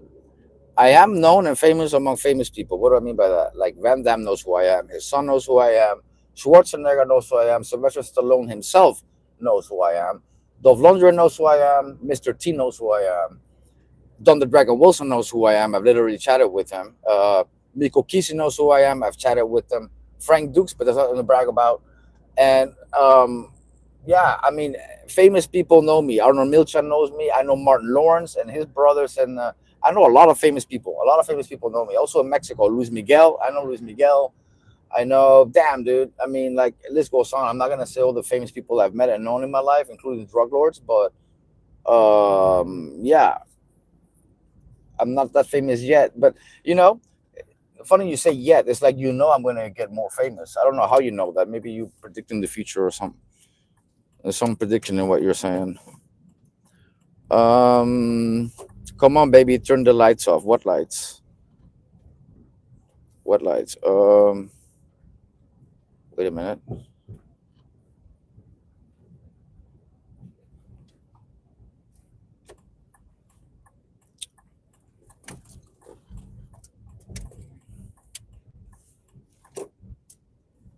Save Timmy. Come on, baby, turn the lights off. JS, why are you there too? Abdul says, so that bouncer was 6 feet. No, that bouncer that I knocked out was not 6 feet. He was above my height. That one wasn't that tall. He was fat and heavy though, but not tall. Damn, AJ quads, Van Damme quads. Uh, you say I have Van Damme quads? Thank you, man. I think that's a compliment. I don't know why they don't make a GTA Holland. I totally agree. I don't know why they don't make a GTA Holland either, man. AJ, that Karen video was funny. Yeah, I know. Karen videos are always funny. I was gonna say something about Karens, but I'll keep my mouth shut. Ninja Samurai's modeling video is funny. Skirt and Bach looking at the woman's heels. Yeah, I made the video on that. How would you improve the urban combative scores? He made it practical and made it work. Oh, urban combatives. This is a new person, I think, if I'm not mistaken. Asking me about urban combatives. I'll get back on the urban combatives. I have to stop by the store real quick. Or you tell me Mhm. how much of the. No, I can go. Yeah. I'll go. Yeah. Just wait here. You don't have to be on bail. Okay. You can just look. You can just record the street if you want. Give him a little look of Meppel, and I'll be right back. Okay. So this is Maple with some little bit of Christmas lights. It's really misty today. So over there also a little bit of Christmas lights. I don't know what's in the. It's a Herbergenplein. It's like I think they put it in for the wintertime, like a little pop-up bar, restaurant, something. So that's nice. But it's really messy. But though there are much people here now, a lot of cars. I had trouble to park over here. So Maple is kind of nice compared to Steenwijk. yeah, it looks a little bit more busy. It's more alive, way more alive. A lot of cars here. What are they doing? Oh, but hey, it's Sunday, but the shop there is open. It's Capino. So I think they have like Sunday open extra because of the Christmas days. Yeah, Abdul, I also wish he could meet Eminem. That would be really cool. Well, it's really busy here. What are all those people doing? Oh, they're closing up the store over there almost. So I think, what time is it? Oh no, it's it's 4 hours, 4:15. Sometimes I'm struggling how to say the time in English because we say it a real different way in Holland, in a weird way. First, it seems normal, but when you get to know the English way to put it, then it's like a weird way to say the time here. You're getting sleepy, yeah? Yeah, you had to be in the live stream for more than 2 hours. And also getting back up the memories. So it was kind of intense, but it was a really nice one.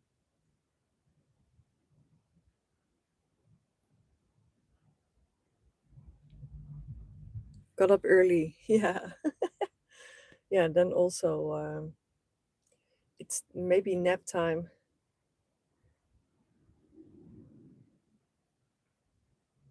So for everybody who's watching this live stream now, please hit the like button. It will really help the channel. And AJ will be back soon here next to me in the car. And we have a 1 hour and 20 minutes drive ahead. So there is a lot of time to um, ask AJ the questions you always wanted to ask. Yeah, it's a little draining. Yeah.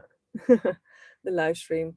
AJ's mom just did a live stream. This is the live stream we did like behind the scenes, but we're still live streaming now. So about 2 hours ago, we had the live stream started or ended, but now we're still on. So already off topic, but you may ask anything you want.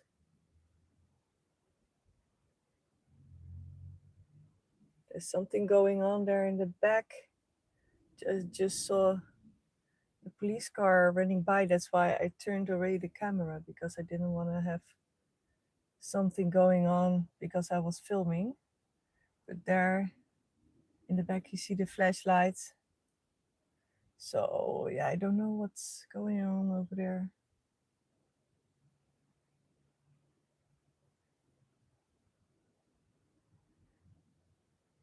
Just hope AJ will be back soon.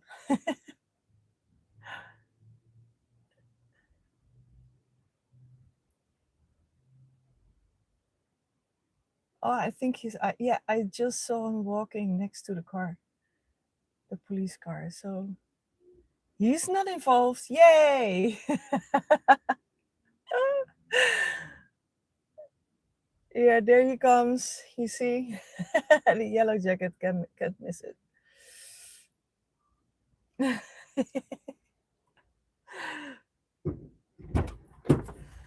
Phew! I saw the police coming up. Yeah, you saw that? Yeah, I was filming here, and then they come up there. Yeah, so I I know. went this way for maybe they would think about something. And then I saw they stopped there, so I went filming here in the mirror. Okay, cool. And then I saw you walking You saw me to walking out? the to yeah, next Towards to the the cop? car. So then You saw yeah. me looking at the cop. And look up looking at me. You got that? Well, that's not visible from here, but No. we could see that you were walking at the back of the car. So then I had some relief. Oh, you thought the cop maybe had something to do with me? Of course I do. Oh, I see now. You thought they called the cops on me because I knocked somebody out or something? I never know what you're up to. That's funny. I didn't catch up on that yet. No, I'm fine. Because it took a And little then- bit longer. I had to go to the restroom. Ah, okay, yeah, it took you long, so that's why I was thinking, Yeah. yeah.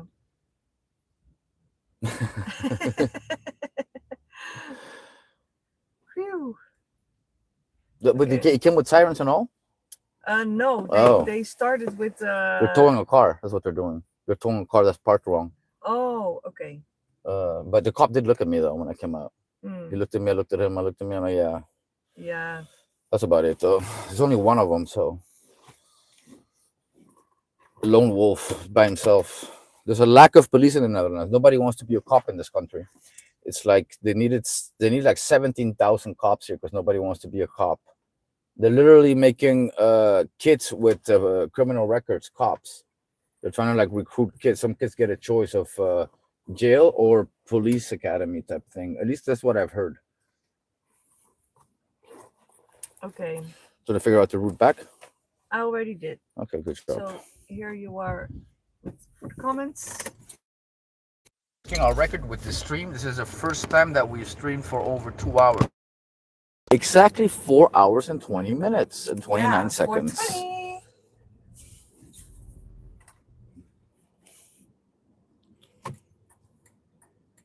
Yeah, we have 7 people in here and only 5 likes. This is ridiculous. Make sure you guys like the video. Make sure you guys like, comment, and all that stuff. You may some of you are commenting, but yeah, make sure you guys like the video.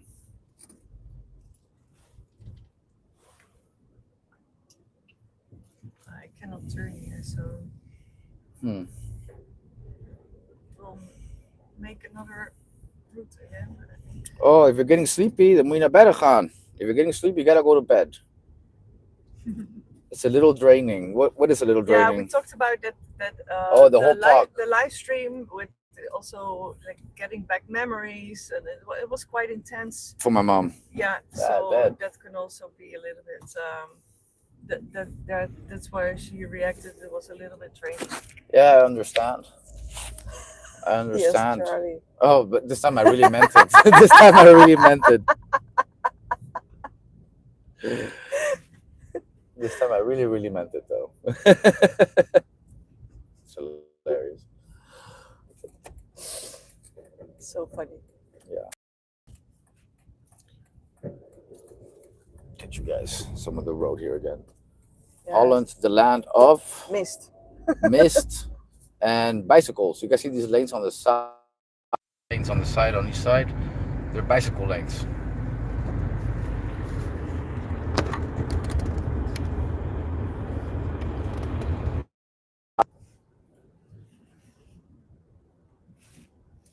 They were matching kind of Yeah, colors, huh? Yeah. that's funny. Yeah.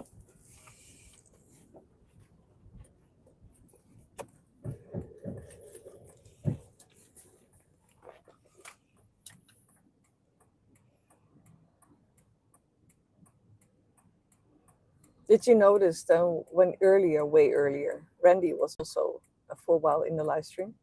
Randy? Randy Alpanda. Oh, I didn't notice that. He yeah, commented? you had He commented? yeah, he Oh, said nice. this isn't with evil. This isn't with Master of live stream AJ. Well, you're having a break at that moment, so Oh. I told him that you will be back soon. And then he left. I don't know And he because came back, then okay. you had the phone again. Yeah, so but I keep in mind also couldn't see. he live streams for like 3-4 hours. Randy, if you're watching, or in case you guys don't know, Randy El Panda, look him up. He's become sort of a friend of mine. We're in a group together, same kind of group. I'm not gonna talk about which group, but we're in a group together, and he's a YouTuber with 1 million subscribers. He just reached 1 million, and then he reached 100 1,100,000, and now he's quickly getting to 1.2 million. Point is, he's a streamer, gamer in Spanish. He makes videos in Spanish, but he lives in Belgium. Maybe I'll do a collab with him soon or something. But he's my motivation to try and live stream this long. Like he's live streamed for like 5, 6, 7, 8 hours. He live streamed gaming. So I figured, I gotta try and do that as well. Like try to get to those numbers, and we're quickly getting there. 4 minutes. We're almost gonna be live streaming for 5 hours, which is crazy. This is the longest I've ever streamed, and yeah, I must say I'm liking this live streaming stuff. It's fun. She likes it too. We both like it, so why not? The same amount of time I'd be spending like editing stuff, But yeah, a GTA Holland would be great though. That would be awesome because it's like the streets are so different here. I get what would be appealing, You just toss people off their bicycles. You could do whatever in GTA. Yeah, because like- it's a game. It's a game, but like Yeah. it's like realistic. It has consequences. Oh, Like if you go on the street, you can do anything. You can punch people, rob them, steal a person's car. The cops come after you. You shoot it out with the cops. If you kill too many cops, eventually they send SWAT. Like Oh, it's really? super realistic. If you beat SWAT, eventually the army can come get you too. Because you can steal helicopters. You can do anything. They have like an entire city set up for you. And GTA Oh, wow. is the most popular one is LA. So I love it because I know those streets. I literally drove on those streets. yeah. So when I'm playing that game, it's like I'm in the streets of LA, but I cannot game that long. I actually, when I first moved to Holland, I bought a big screen TV, Xbox, the newest Xbox, the newest GTA game, but I can't get into playing too long. Like it's boring for me. 45 minutes, an hour, and I'm done. And GTA is a fun game to play, but yeah. I play that too long and I come out and relive, and then I feel like I want to do that kind of stuff, because I don't know. I mean, I don't know if other people have that, but because you kind of feel like you're here. You can almost do anything. You can engage with people. You can talk to people. And right now they have these AIs in the game where like they're actual, how you call it? Non-playable characters. They actually have intelligence. Some of these characters in the Oh, game, so you yeah? can talk. You've seen that. I've seen you. I think You've I've shown told me you. about it. I Yeah. never showed you a video of it. Of those games where people tell them that you're in a not video real. game, you're not real. Yeah. That stuff too is in the game. Yeah. You could just talk to people in the game and tell them they're not real and whatever. You do all kinds of things in that game. One of my favorite things to do in that game was to steal planes. Yeah, one of the things I used to like doing is to try and, because it's one of the hardest things. I drive all the way to the beach and then get to like an Air Force base and try to steal one of the military helicopters or one of the airplanes, because with those you can really do a lot of damage in the city, and then eventually they have to kill you. What the F? Yeah, it's fun though. It's really a lot of fun. I even had also like a spot. I figured out a perfect spot on the roof. I could probably still get there. There's a perfect spot on the roof around with the police really long without getting killed. I also would do that. I would shoot down LAPD helicopters, the sheriff. I would shoot everybody from that spot, because it's a spot where if you have enough weapons, you can hold it off there a long time, throwing grenades and AK and shooting helicopters. And then the SWAT team will literally have the SWAT members come down in ropes to shoot them too. Yeah. Any comments? Or It's been like 10 years since I've played that game.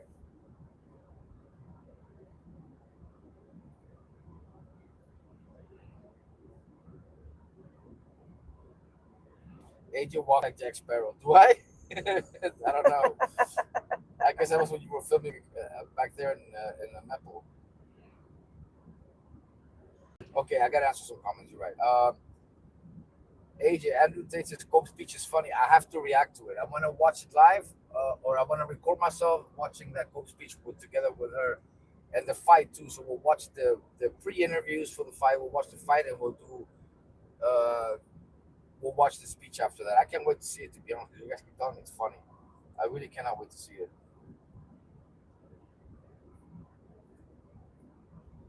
Abdul says Ninja Samurai's 2026 movie. Fake Froster in theaters. Heroin, Miss Morena, and Hansa Ramos. Yeah, funny one. Okay, that's it. Comments. Okay. Anything you want to talk about? No, not yet. Then we're off camera. Anything you want to talk about? Or maybe not. No. Maybe not. Never mind. Things we have to talk about are not for public consumption at the moment. No.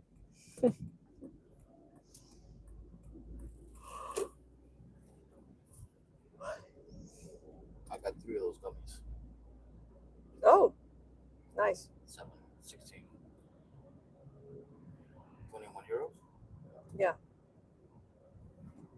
Yeah, I figure, I really just use them for when it's convenient. Like if we go to the sauna, I'll take 1 or 2. And if not, I won't take any today. But also for the club, it's handy. For everything, it's handy. If you ever do go to your parents again, it's super handy.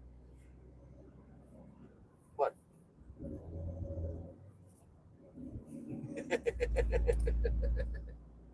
All right. Back to the freeway.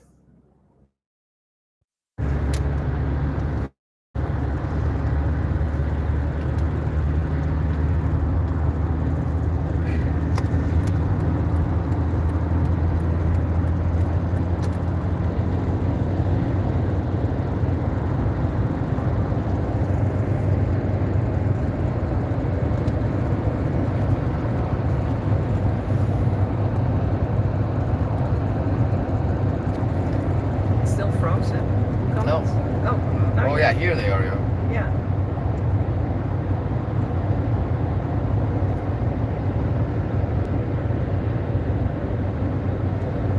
It's a foggy ride, guys. For sure. Yeah. A little distracting. Yeah, you are. Yeah. Almost driving me over the line. Da bin ich gegen Morador gegen, ja. Kannst du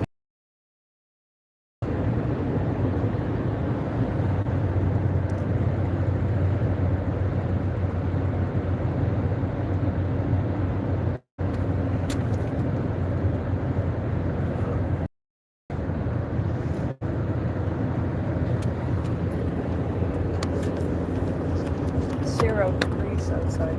0 degrees. Celsius. That is cold.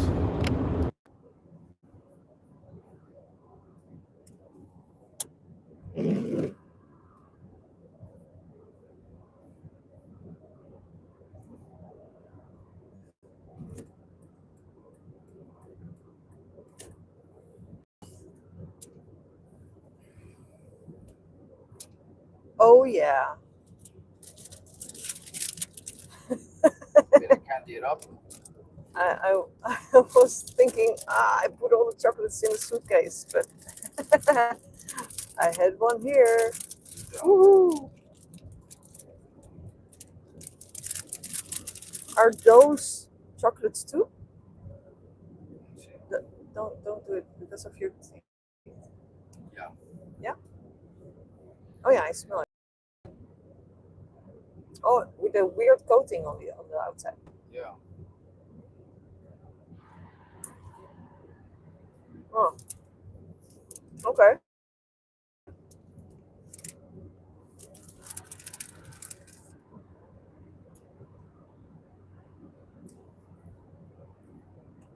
Really weird chocolate. You have to eat it right away. I was like only having the taste of it from the outside, but you have to bite it right away. A little bit weird. Sour. What the? We're gonna film our own accident here, guys. We're gonna film our own fatality.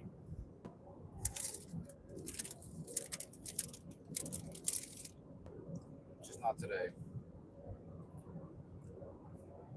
But my mic is off. Oh. I'll fix it.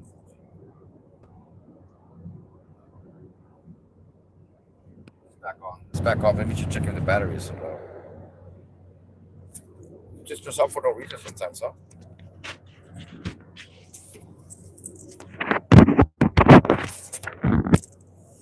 There we go. maybe that one is already on for so many hours. True. Want Uh, to switch? This one I put it in the case. Let's switch. I will put this one in the thing.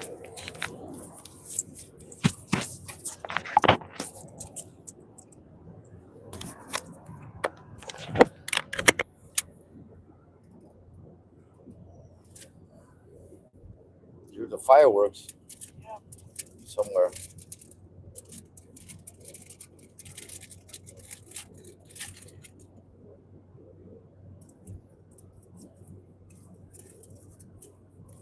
Yeah, I have my mic back on.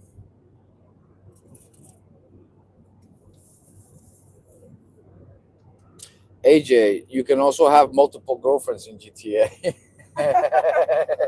Well, he doesn't need that game to do that. No, I don't need the game to do that. No. No, you can do it in real life too, Abdul. News for you, but you can. I'm not gonna say it's easy, but you can. It's crazy how misty it is today.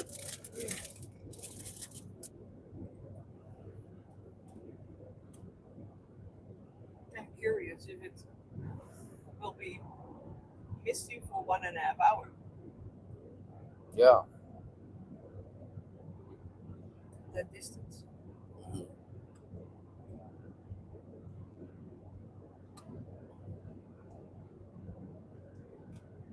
You think it might not be misty in Enschede? No. Maybe.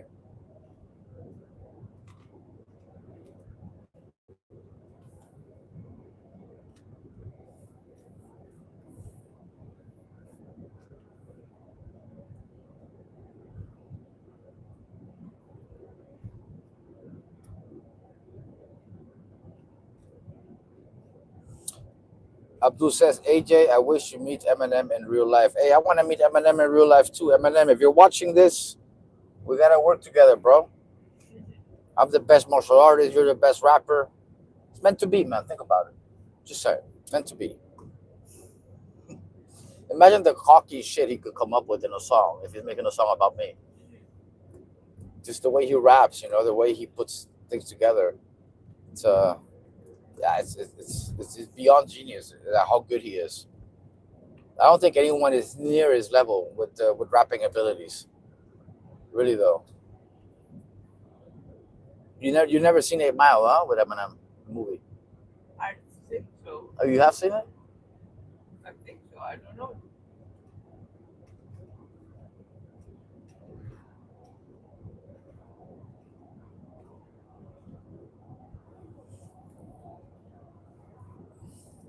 If you guys got any questions, just ask.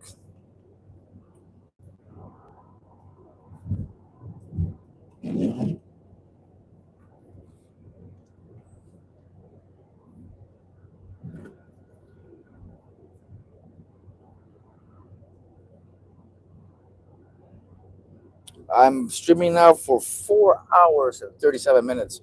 I'm going to do maybe 10, 20 more minutes. Maybe I'll end it at 5, exactly at 5 hours.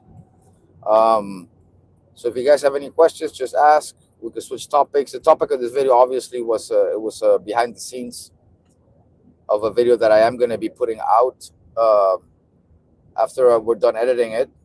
It's going to be different parts because we did a 2-hour video. It's going to have to be split into like at least 4 parts: part 1, part 2, part 3, part 4, all half an hour each.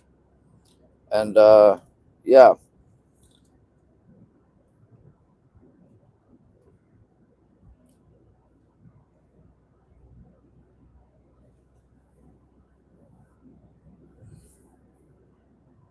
So, Wow, you really can't see nothing here. Without any other cars?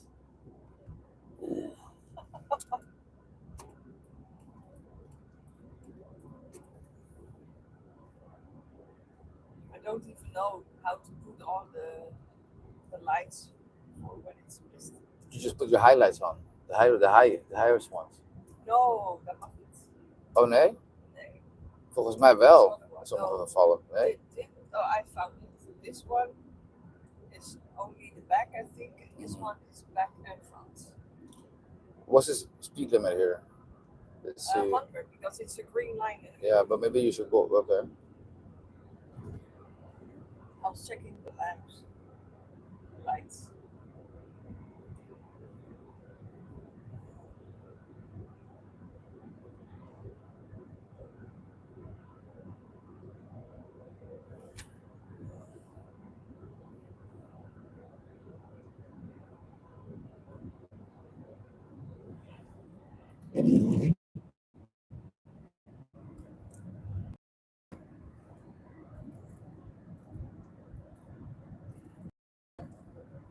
Abdul says, AJ, seems like you love chocolates more. I love chocolates, but I have a toothache. Otherwise, I'd be stuffing my face too. I'm fasting because I have a toothache today. I ate too much crap the last few days, and I'm really feeling it now.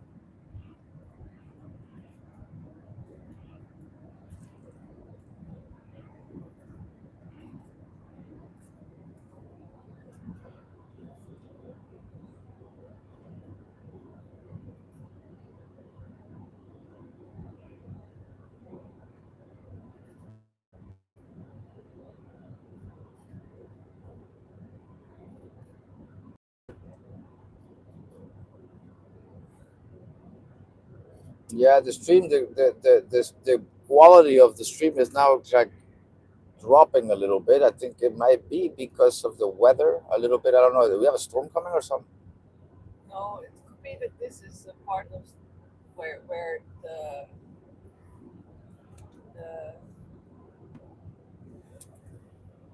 internet Oh, the internet kind of, yeah. How many stripes does it have? Or internet? 4. No. Is that good? Yeah, if it's full. Okay. Oh, it looks good again now.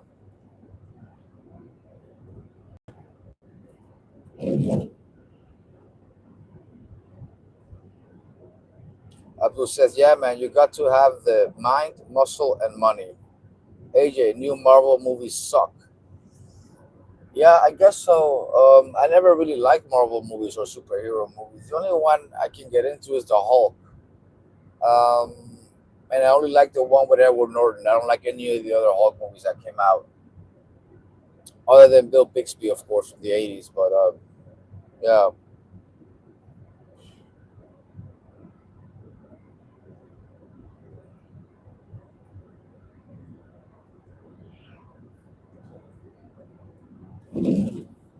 it's starting to rain. No, it's the mist. Mist, huh? What makes the windshield wet. And what done in the mist lights. Everybody does it. Mm.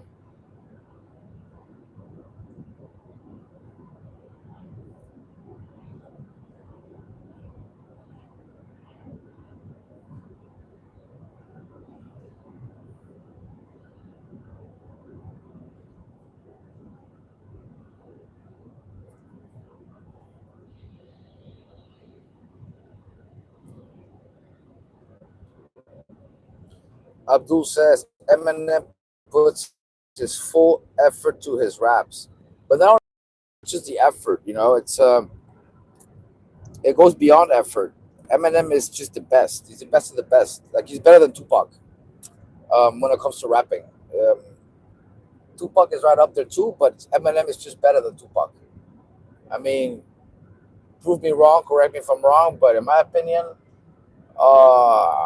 he's not only better than Tupac, he's a lot better than Tupac. That's all I'm saying. And I like Tupac a lot too. Don't get me wrong. In a way, I like Tupac's music a little bit more because of realism in Tupac's music. But if you're talking rapping as it is, Eminem is better.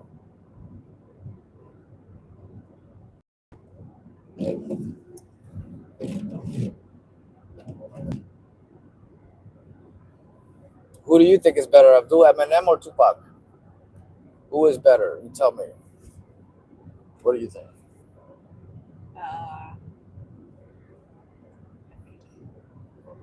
think I like Eminem. Why? Because he's white? No.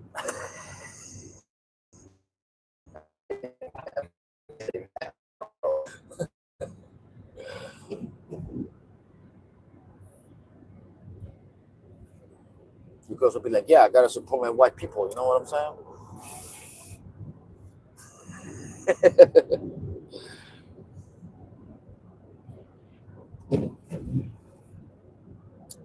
Abdul says, I already knew Andrew Tate is a loser at the beginning, and AJ predicted in his older videos.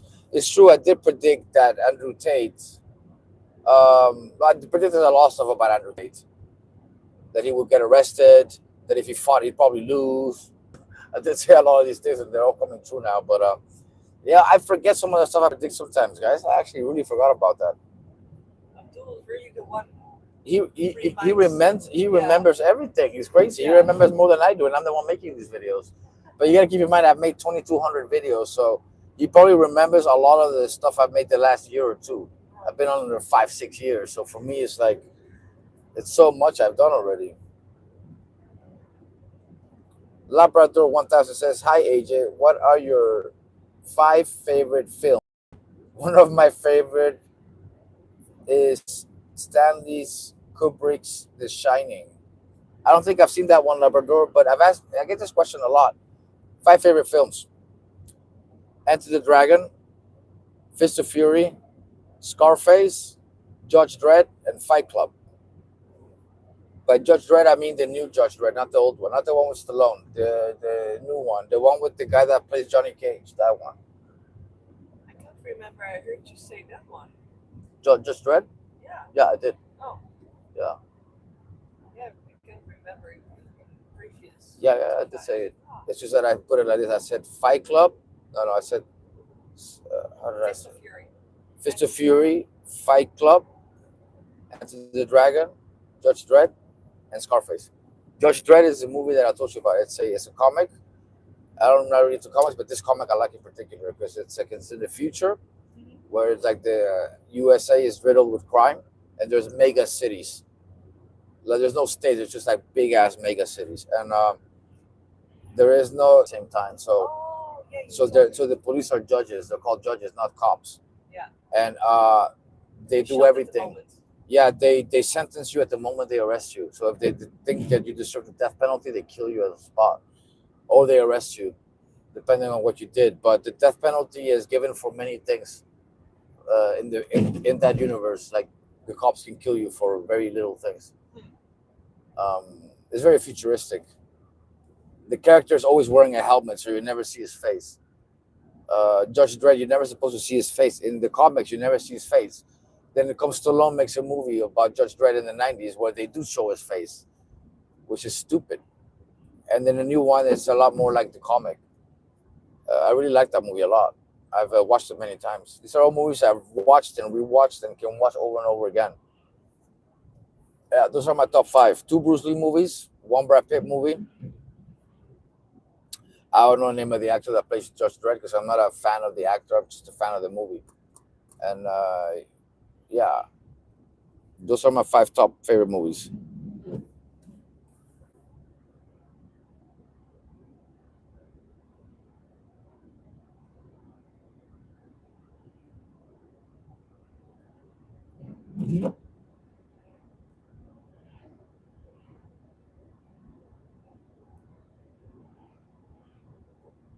Abdul says, yeah, man, even the Gents tried to cancel Eminem and the Gents failed. The Gents, I mean, what's Gents?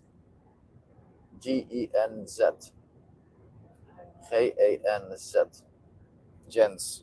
You mean like, what are the Gents, man? I mean, I think I knew what it was, I just don't remember right now. One thing, most these wannabes alphas are the ones who got a sudden blow up. They were weaklings at the beginning. You mean people like Andrew Tate and King Azuli and these people, right? Oof. Oh yeah. How much longer before we get there?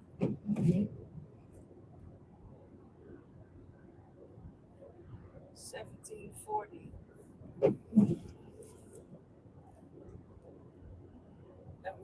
50 minutes. 50? 50. 50. 50. 50. 50. It's getting dark. Mist is not a really good combination.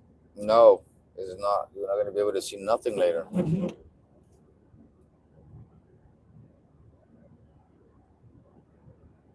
You're not going to be able to see anything later. Yeah, people are already driving at 75 kilometers an hour. They're already slowing down. Maybe there's an accident up ahead. They're really slowing down significantly now. Oh, here our 70 is now also the Yeah. It's something where we have to go left. I don't know why. I can't see what it is. I think it's a roundabout.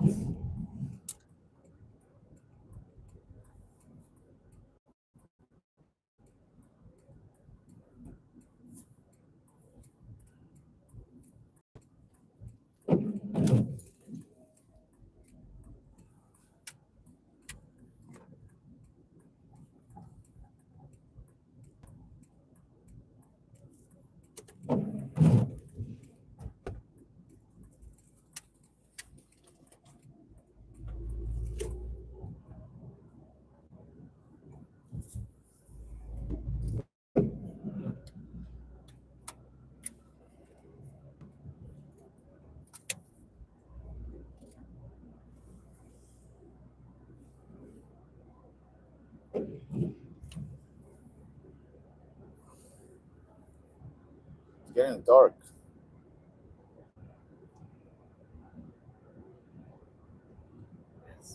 It's weird that on the screen it seems to be really light, Yeah. Yeah, it does. but it isn't. There's a lot of light. As you guys see outside, it is Also here, misty. it looks light. Yeah, it looks a lot lighter than what it looks like in real life. For some reason, it doesn't look the same to us as you guys, as what you guys are seeing.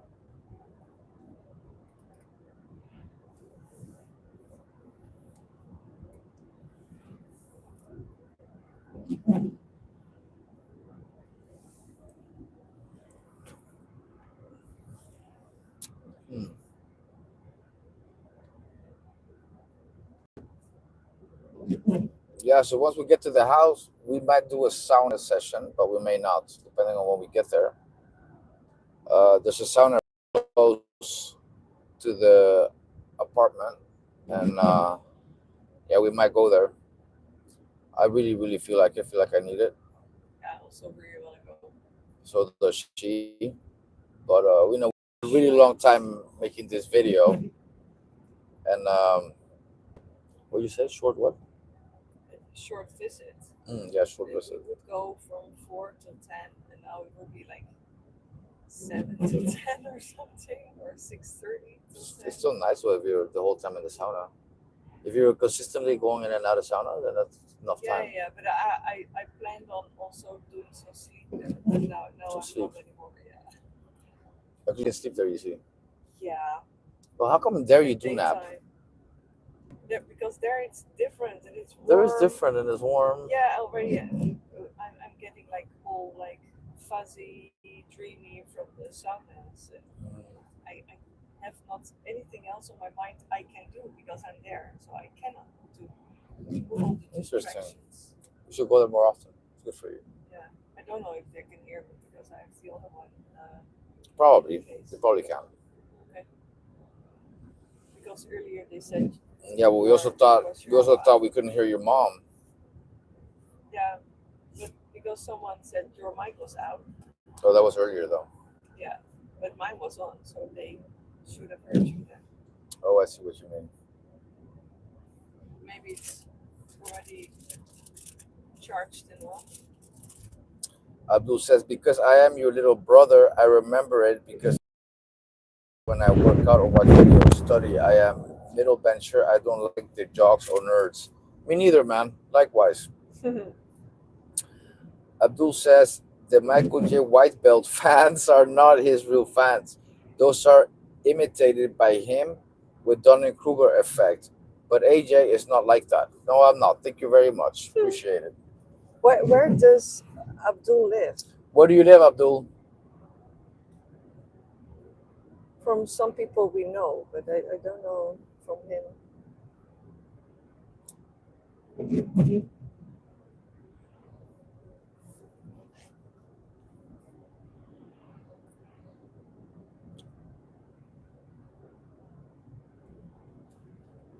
Where does Abdul live? Let's see. Gen Z, latest generation. That's what he meant by Gen Z. Oh yeah, Gen Z, latest generation. Oh, True, the true. Gen Yeah, Z the Gen Z generation. right? Yeah. Boris says, "Lol, this must be new world record in live streaming." Yeah, for For us, dude. it is. Yeah. For us, there was a guy here responding earlier. Panda, El Panda, Randy El Panda, yeah, Randy El Panda. Randy El Panda. He has 1 million subscribers. He'd be live streaming for 5-6 hours. So I'm just trying to get to his level.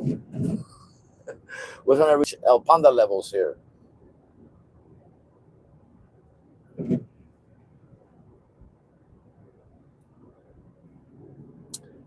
Uh, Khalid bin Walwi. Evening, amigo. Did you have a nice Christmas? Yes, man. How about you? We had a pretty good Christmas. First day with her family, her parents. Second day with my mother. So yeah, we had a good trip. Only we're driving a lot, as you guys can see, because my mom lives like an hour, 2 hours away from where we live. Y vamos por más, because we're gonna. Oh, you lost it for a moment. Because we're gonna be doing. Yeah, you're back again. We're gonna be doing another trip soon on Tuesday. We're gonna go do some shopping.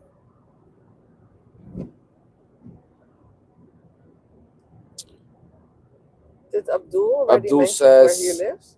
"No, Abdul, where do you live? We asked you where you live, but I don't think you heard us. Where do you live?" Let's give him the chat.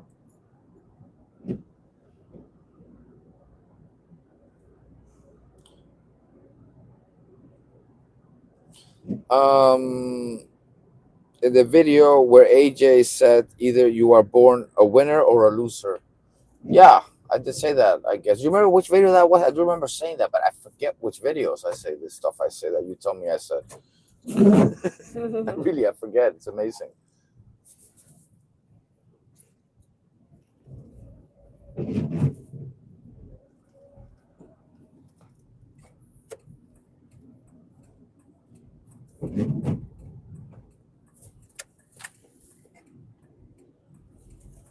Gonna be stuck behind. Oh, the sky looks blue, but it Kan really ik isn't. rechts? Yeah. Come. You're good.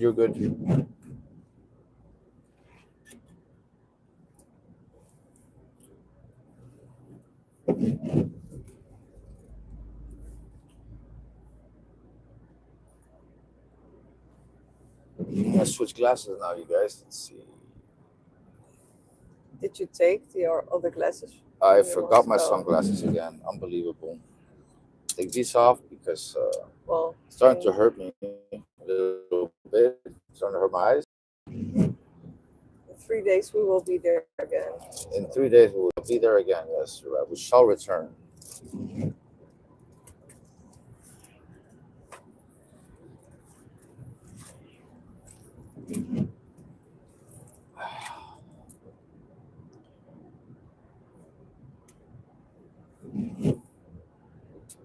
Maybe Abdul's not online anymore.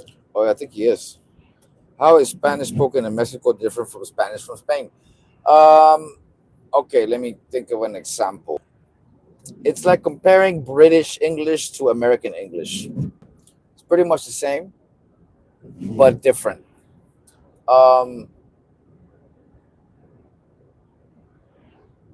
Let me think of a sentence that I could use that won't get me. That's not cursing. Yeah, really.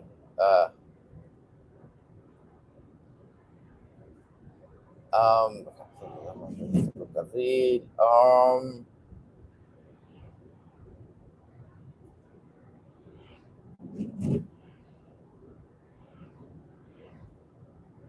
example, Mexican. Why don't we go that way, dude?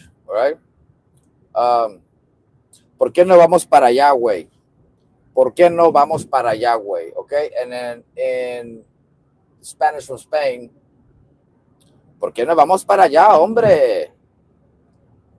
It's different. The It's tone like the is tone is different. different. The way we pronounce the S, like in Mexico, we'll say Superman, Superman, and then or Superman, Superman, or and then the Spanish people will say Superman. Like the S is like it sounds like they're retarded or something, like like they. You know how when you listen to like people with a speech impediment that cannot pronounce the S, that's how they pronounce the S. It's just a little different slang. We speak different. Like little words that we use different. Like a lot of cursing. I'd have to give us an example. The thing is, Spanish people curse a lot, and Mexicans do too in a way. So yeah, all I can say is it's different but the same. The only way I can compare it is comparing British English to American English. It's the same but different. I can't stand the way they talk in a way. Like I can stand it, but I'm not necessarily a fan of the way that Spanish people speak Spanish. I really don't like speaking Spanish in any other way than the Mexican way. I just don't like it. Like preferably, I speak to other Mexicans that speak Mexican Spanish. I'd rather speak to other Mexicans that speak Mexican Spanish than speaking to someone who speaks some other version of Spanish. It doesn't matter. I can communicate either way. It's just I don't know. I don't know how to explain it. It's just a preference.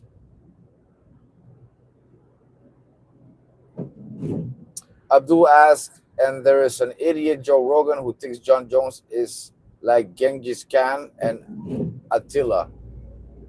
Funny. Abdul, where you from? Abdul, you still haven't answered where you're from, dude. He doesn't want to give it away. No, he doesn't. He's a fugitive.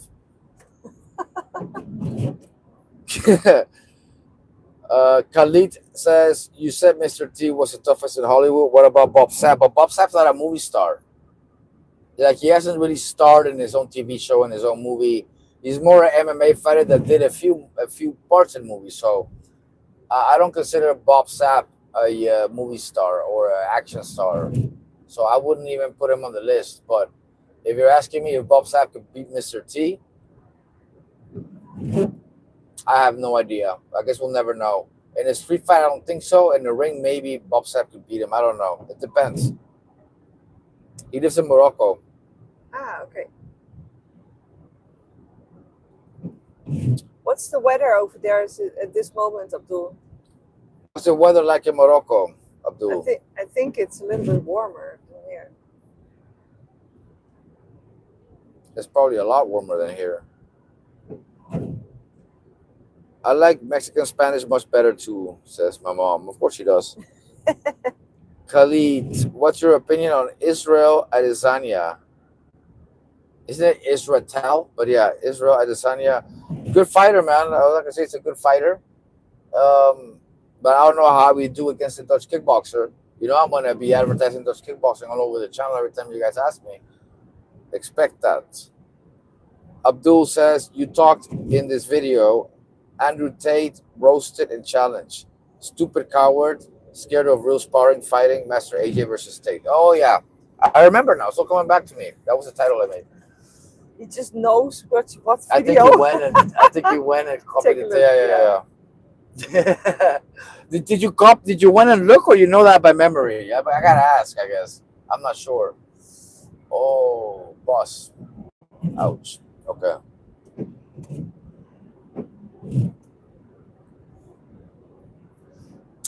Abdul says Badr Hari is also friends with the president of Chechnya. He's friends with presidents, royalties, princes, and shit. I know he's friends with a lot of people. A lot of people like and respect Badr Hari. That is a fact. Khalid says, what's your opinion on... I don't know who Manu North is. I don't know who that is, man. Otherwise, I'd tell you. I don't really have an opinion on that. So I really don't know. But, yeah. You don't got to pee, do you? No. You do? Yeah, but it's not an emergency. We're Oh. driving in the middle of nowhere, so Yeah, it's kind of hard to stop here, huh? yeah. Unless you go off road, of course, out there in the farm field or park, Yeah. park on the bicycle lane or another bus. There is no bicycle lane here. No, no doubt. It's a But if you really can't bad stop sign. somewhere, you should maybe, because it's still a long time before we get there, Yeah. like 30 minutes. So I'm not in a hurry, I'm not in an emergency, but whenever we get to somewhere there where it looks like we're not about to be killed in a movie, then we should stop and try to not get killed like you would in a movie.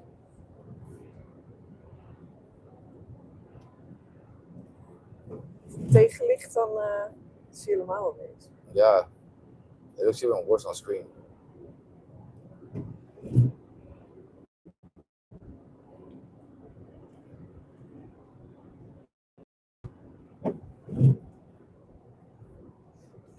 Oh, the guy that was the tip, we got it actually from the guy that was trolling with the Van Damme. Oh, really? He's the one that gave us the tip. I Oh. was just curious. NPAM, thanks for the tip, man. I had no idea that it had been you. Thank you. Appreciate it.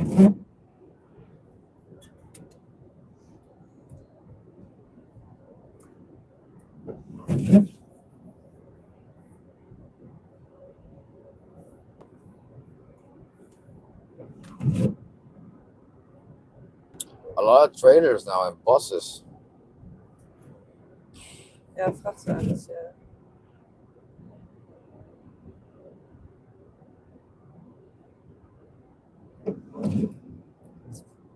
Boris Negros asking me if I served in the army. Do you think I served in the army? No, I didn't. I did go to military school in Mexico when I was 11. From my 11th to my 12th, more or less, I went to military school. By military, I mean that it's in a military compound guarded by soldiers, and only kids of ex-soldiers or active soldiers are allowed to go to these schools. They're public schools, but they have the quality of Mexican private schools. But they are only exclusively for kids of military personnel. So not for cops, kids of cops or anything like that, only soldiers. The director of the schools are usually is an armed serving soldier, and the teachers usually aren't. It's very militarized, but it's not like military school per se. It's a military school, but it's not like I'm doing like the whole soldier thing there. It's just a normal school, but with a little bit of militarization added to it. No, I didn't serve in Mexico. I still have to do the whole ball thing when I go there again. It basically means that in Mexico, the way it works is like this. I don't know if you know, but in Mexico, the way it works with the army is like this. They still have like the thing where you have to serve. Yeah. But it's kind of up to you if you have to go through that or not. There's a thing called the military ID. Yeah. If you do not have a military ID, you cannot have work any government jobs. It's like a requirement. If you want to be a cop or a politician or anything that's in the government, you need a military ID. Unless you're going to join the army, then you don't need it, because that is literally where you get the ID from. But they cannot force people into service, so they can only do this thing where it's like a ball. They have like a white ball and a black ball, and you got to stick your hand in there and pick a ball without seeing. If you get a black ball, you have to do 1 year service. If you get a white ball, you have to do nothing. So it's a luck thing, and you don't have to do the entire year. You only have to be there in the weekends. Every weekend for a year, you have no choice. If you want the military ID, you could be like, I'm not doing it, but then you don't get the ID, and you need the ID to get good government jobs and things like that. So Okay. for local police, they don't ask for it, but for anything above local, state police, because with the local police, you're only a cop when you're working. You leave your gun there and all that. But for state, federal, anything like badass, you need that ID or you won't get the job. Okay. So this is why some people end up serving sort of for like a year, half-assed.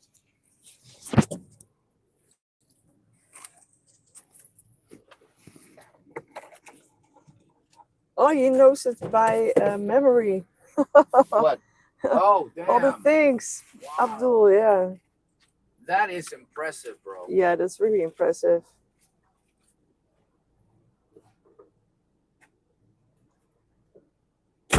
Well, AJ will be on a quick break here now. And then, Turn off the lights. oh, yeah. And then he will be reacting to the last comments. Yeah, I do train with AJ. Sometimes we go together for kickboxing class as weight training as well. But by weight training, we do different things. Sometimes we do some of the stuff together. Like I really like to do chest together. Like the bench press, and then I really need someone to spot. So then it's handy that we're doing that together.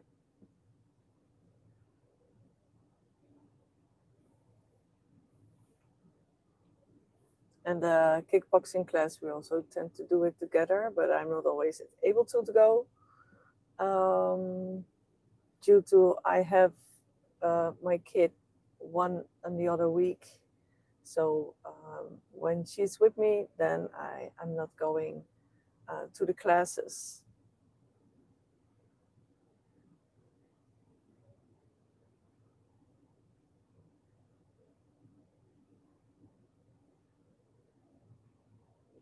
He's almost back, guys. So he will be commenting soon again. Thank you. Oh, I needed that. Had to pee, guys. What is it? Oh, thank Oh, you. you have new comments. Okay, cool.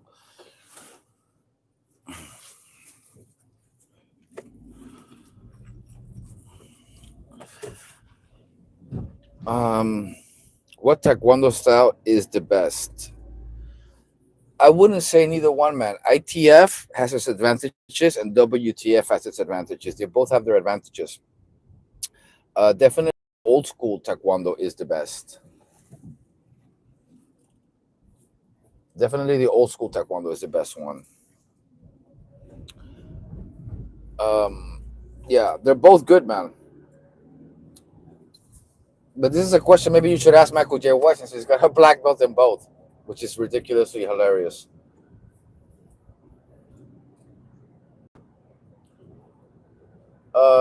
Mike Tyson is overrated. He's not that special. True.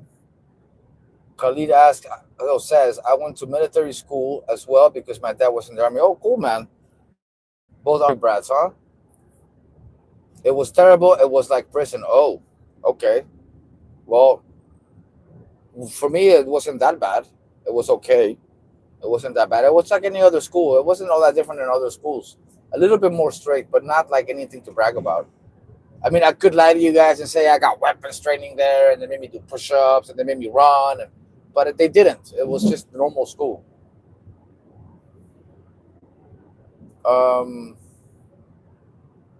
Light rain, he says. You read this already? No. By memory. Abdul says light rain by memory. I guess the weather over there.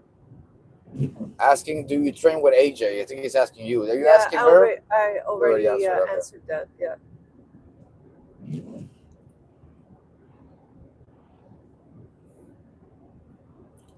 Abdul Rahman says, I wish I trained with AJ just like Beetle. Come to Holland, man. We can train, man. There's a lot of Moroccans in Holland, man. A lot of Moroccans here. I should visit Malaysia. I guess Malaysia? Malaysia. Malaysia, is it? Okay. That's where you live? Who? Abdul. Malaysia. Oh, huh? Morocco. Is Malaysia in Morocco? Weet ik veel. Now I'm confused. I better not say anything. Indonesia. My mom that's says. over there. Yeah, that's okay. Why should I go? Why should I go to Malaysia or Indonesia? Can you explain, Abdul, why I should go there? I'd like to know. I'm curious why I should be going there.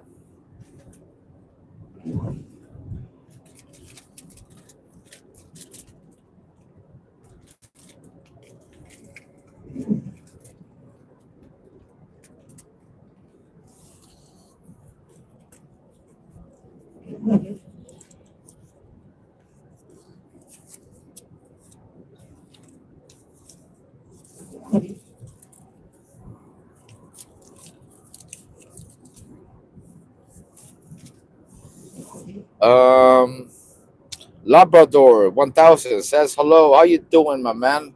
All good.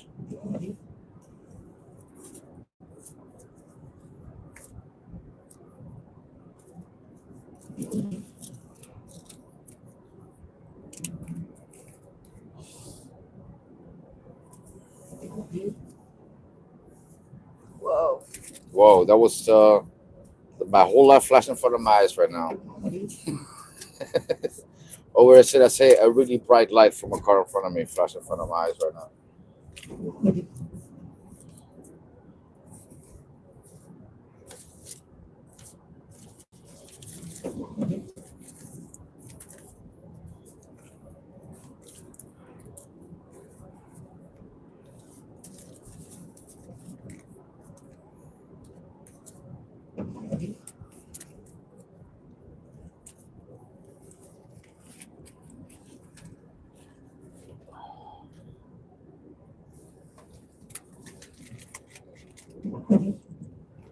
It's nice that all these pockets have zippers in this Yeah. sports pocket. It's really nice for me. Though I can have like 4 options of pockets to put stuff in with the sports pocket. It's nice Without losing too easily. without losing things too easily. Yeah. Exactly. What are my thoughts on UFOs? Labrador says. Whoa, good conversations. Uh, Abdul says it last year video 206. I don't know what you mean by that last year video 206. But Labrador 1000, what are my thoughts on UFOs? Well, my thoughts on UFOs is that they're real, man. My thoughts is that they exist. At what level or whatever else, not I don't know. I have personally never really experienced anything that I can think of really with UFOs, although my dad has a story about UFOs. Oh, really? Yeah, but it's not his own story. It's another a colleague. Ah, okay. So there was a Mexico plane, and they were with a crew with people he knew, and they were flying, and all of a sudden there was a really big disc-shaped unidentified flying object, a UFO, flying next to them, like right next to them at the same speed, and it was about 30 or 40 times larger than the plane. It was Oh, really shit. big, like really big, and it had a whole lot of lights and colors that don't exist here.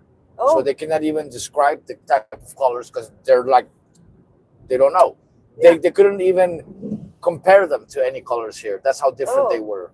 So that already is weird, and their whole system in the plane started to get all crazy. The pouches were going everywhere, and then the passenger took pictures and video of the thing, and after a little while, it just took off. It just disappeared. It just boom took off really fast, mm-hmm.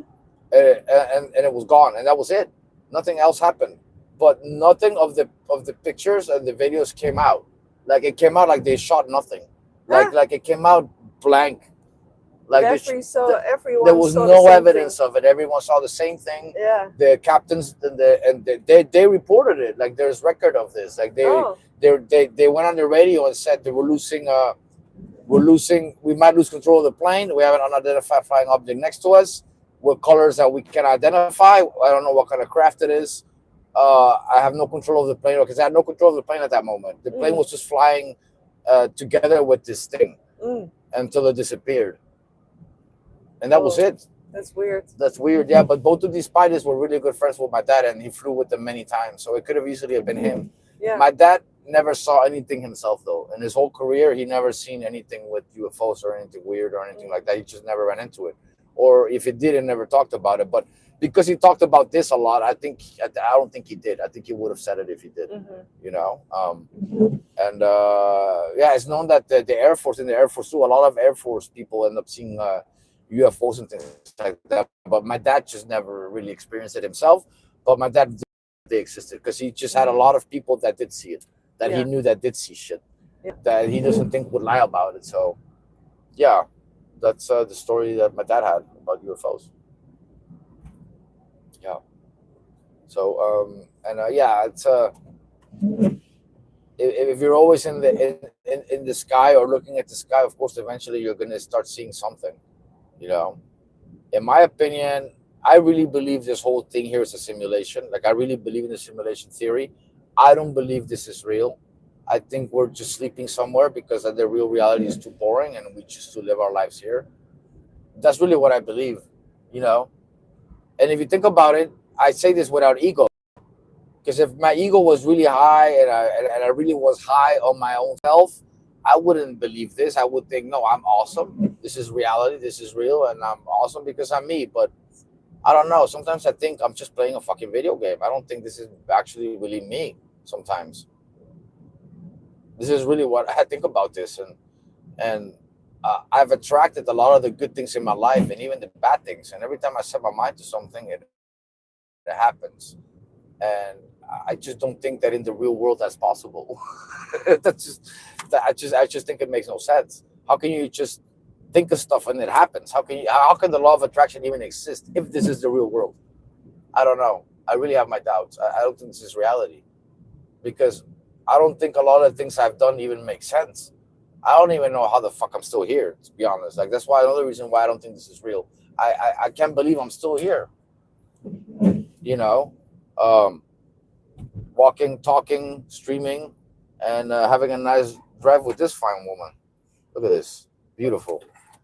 Cannot ask for anything better. So is this real? I don't know, man. I really have to put my money on no. And if Elon Musk says that he thinks there's only a 1 in a billion chance that this is base reality, those are things that really gotta make you think. You know, I don't know. It's just so if this is not real, if this is a simulation, that means anything can exist in this reality. Anything that the designers of this simulation want to throw at us can just occur. So who knows, man?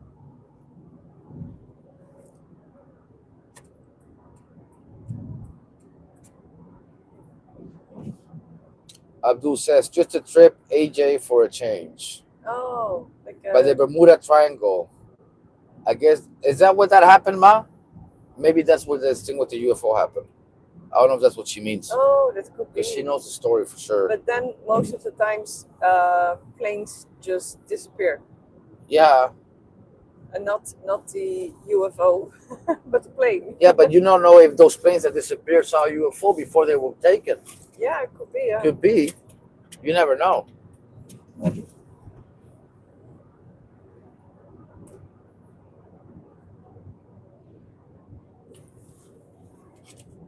Those creatures are called jinns. Jenns.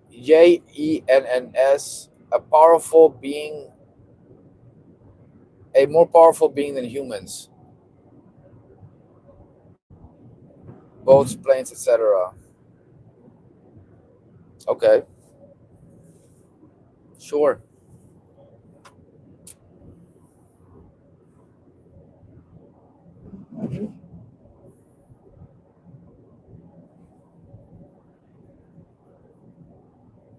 Amazing that I've only had one little milkshake all day and a banana. I'm doing like a Yeah. dirty fast, guys, because um, yeah, that's all I've had all day. I haven't eaten anything because I have this toothache. It's probably a good thing too that I give my digestive system a break from all the crap I've been eating the last few days. Between my mom's place, her place, the casino Yeah. we went to, we got a bunch of free food to stuff our faces with. We've been eating a lot, Yeah. but then everybody gains a little bit of weight. I even in the live stream from yesterday, or whatever, when I was kicking around without a shirt, Hmm. I noticed I have a little bit of a fat now. Like a little bit. I'm not as lean as I was a few days ago. You noticed it? Like you see my little love handle coming out the Yeah, I side. saw it. Of course you saw it. I mean, it'll be gone after I do a good sauna session now. But yeah, it's all the Christmas food, guys. I also drank. I never drink, but I had wine. Yeah, Enough to multiple, fall yeah. asleep good too as well. Yeah, multiple. Yeah. Yeah. You're not really used to it. No, it's so nice to drink wine though with dinner. I really enjoy it. Like you gotta tell the wine story. It was not normal wine. was No. a wine with a really high percentage of alcohol. Yeah, I had some really strong wine. I guess it's a tradition in her house to. You want to say? Yeah, the tradition is at Christmas that we're opening up a wine which is already there for multiple years. So this one was 23 years old almost. 23 years old. Yeah, Yeah. it was from 2003, I think. Yeah. And well, they take like 4 bottles out of the stock, and then just try them one by one till you have a good one. But the first one was still okay, but it was really heavy on alcohol already. It wasn't the percentage they made it with. It went really, really strong by just waiting for all those years. And in the beginning, the taste was also really strong, but when there was more air with it, it was longer open, then it went a little bit better. And after that, they opened another one. It was also like 20 years old, I think. But that Yeah. one was better. Yeah, that one was better. It was good actually, really Yeah, good. but the first one was more like liquor. Yeah. It was And no wine. It was like liquor that strong. Yeah, and it really got me buzzed. I was really buzzing. Yeah, no doubt. Yeah, it was fun. I must say, it was fun to do Christmas and sit to class at her parents' house. I really had a really good time. I must say, I really did.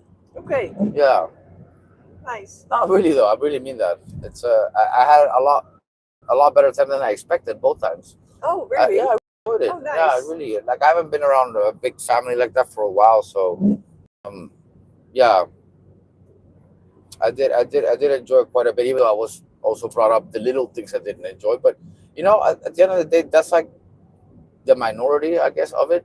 Yeah. Like I luckily. guess I enjoyed it 95% and 5% I didn't. Oh, that's good. But you know, that's like anything. You know, 95% is pretty good. That's a good score. It's a good score. Yeah, it's a good score.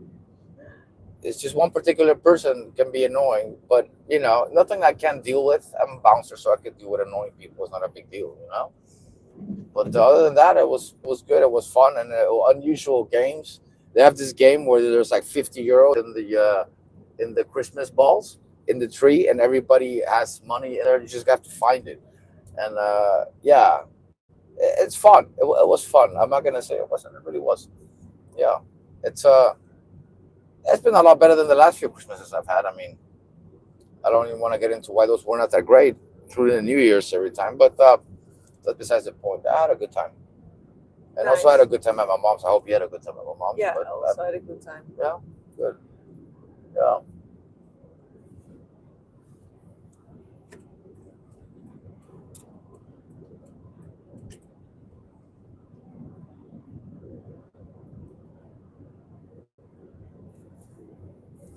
Let me see. So we have. Oh, we're almost there. 10 more minutes.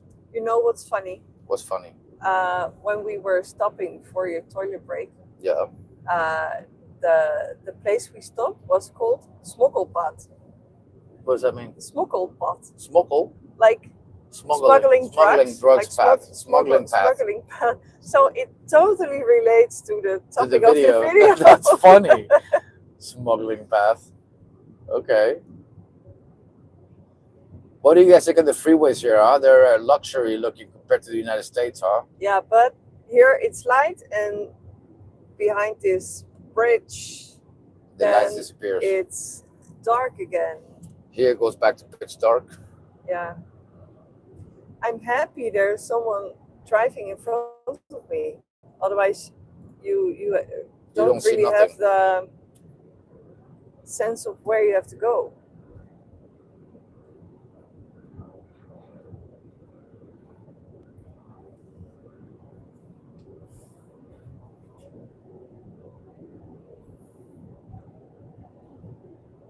Navigation system. Okay, here's the thing about the alien.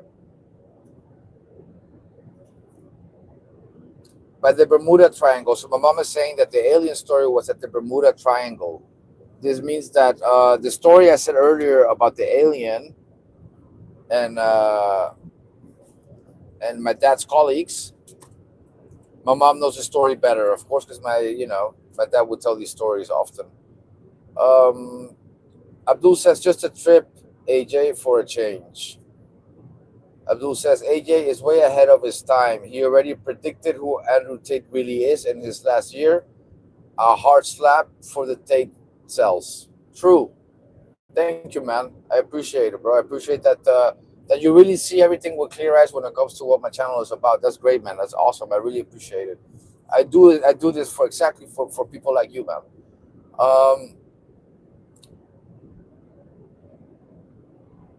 Abdul says these creatures are called yes. Okay, we just read that.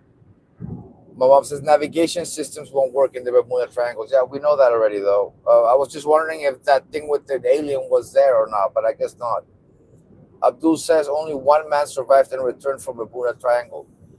I don't know about that. A lot of planes fly by there and nothing happens. Most of the time, nothing happens. Really, with the planes, that stuff happens is the minority. It's not every plane. But also ships. Ships, yeah, all kinds of stuff. Yeah, doesn't matter if you are there. You could be missing after. True. True.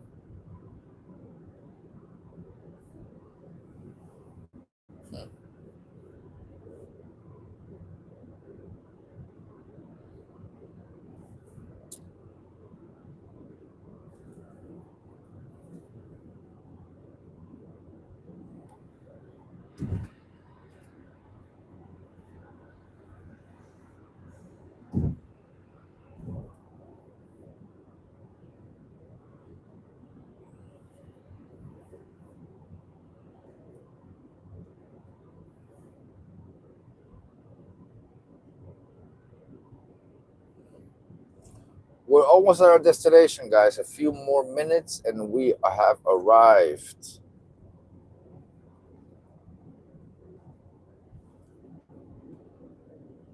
Yeah, 1748.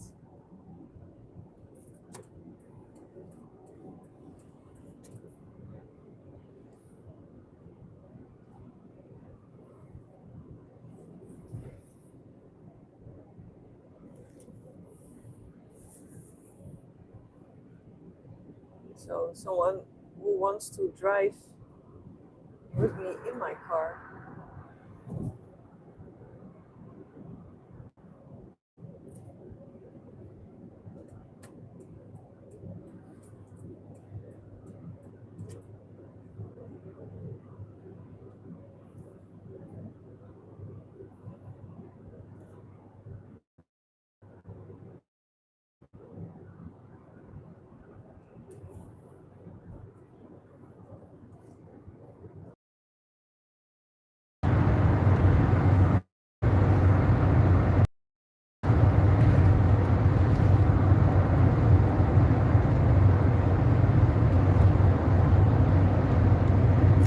Abdul says, AJ, you would be surprised. There are some places still not.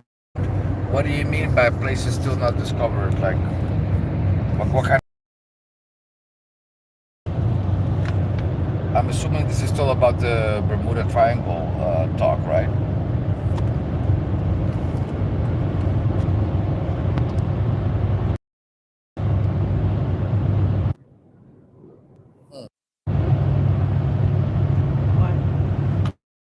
Or the camera wouldn't turn.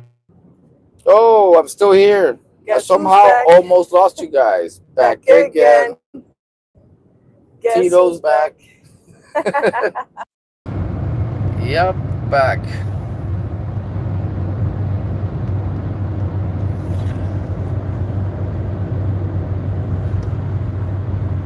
Yes, we're still here. I thought I lost you guys for a sec, but we're still here.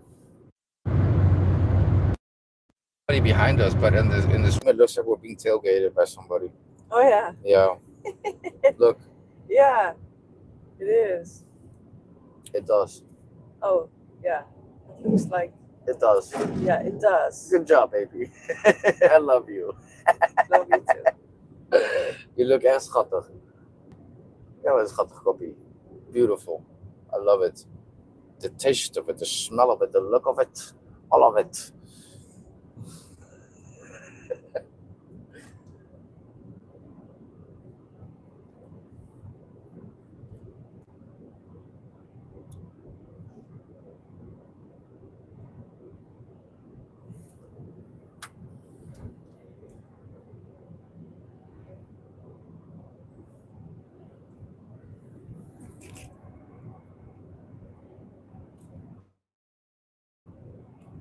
Pollution.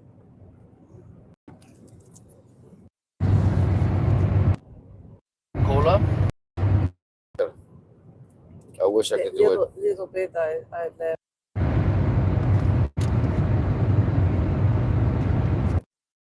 Without bubbles.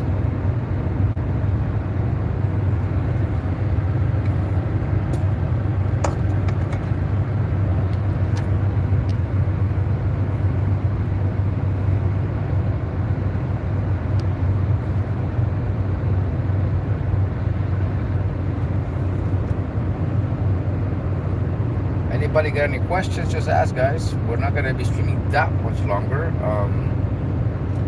When I get to the house, I kind of need to end the stream to get ready for the sauna. Do I? Yeah. I need to get out too, right? Well, may not. Are we gonna Because go or not? I will, yeah, but I Okay. will be faster if I only go in without you. Okay, never mind. I will end the stream when we get to the sauna. Because there I'm not allowed to record. I'm not even allowed to use my phone there at all, so there I must end the stream. No choice to this one.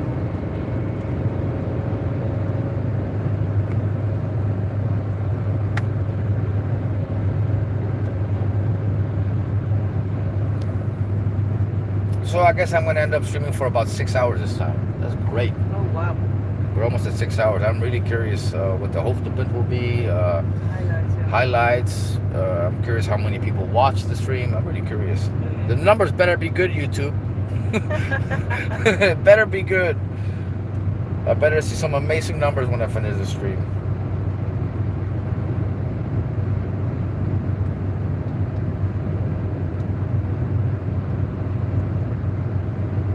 Abdul says, AJ, one of my friends from Sri Lanka has said because of the fort built by Dutch, it generates income for their country. Forts?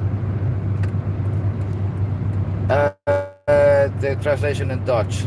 Een vriend van mij uit Syrië, AJ, zei dat de forten die door de Nederlanders zijn gebouwd inkomsten genereren voor hun land. I think He means the water thing? Or what? yeah, maybe. I don't know. Abdul says the reason that okay, the shadow ban.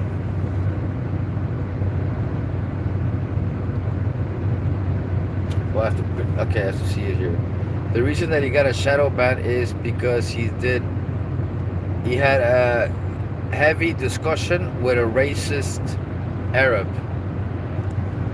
Okay, but what did you say? I can't repeat. Oh, of yeah, duh. course. Salomon's verloren stad. Okay. The reason I got shadow banned is I argued harshly with the racist Arab. Okay, got it. Solomon's lost city of gold.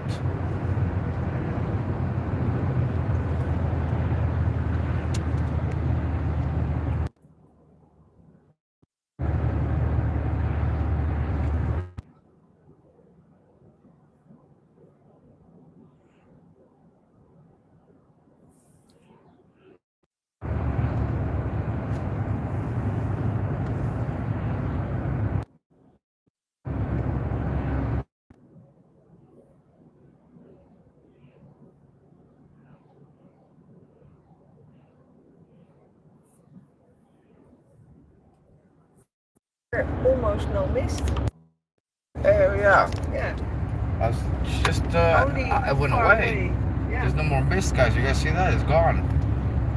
I didn't even realize it was gone. When did it go away? I don't know. I just realized it, but I think it's already for a few minutes.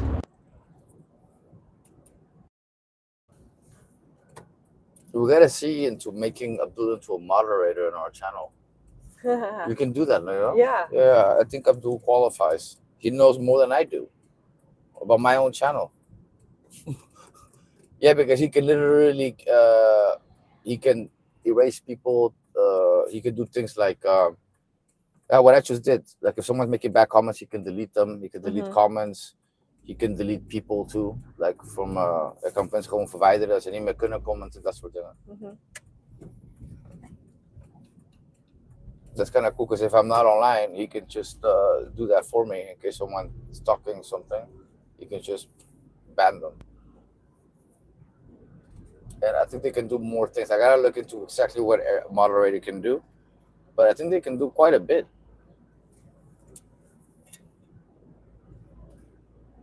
Maybe I should be my mom into a moderator too. She's on the channel enough. Yeah.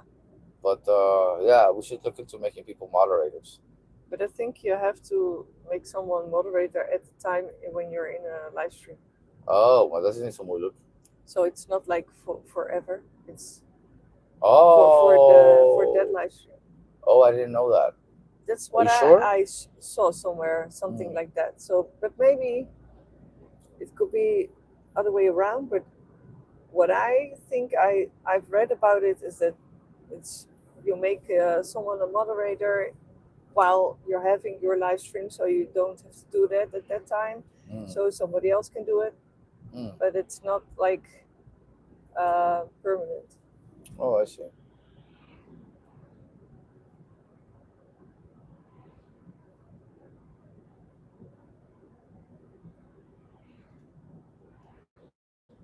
Did you check your email today? No way. Before live stream?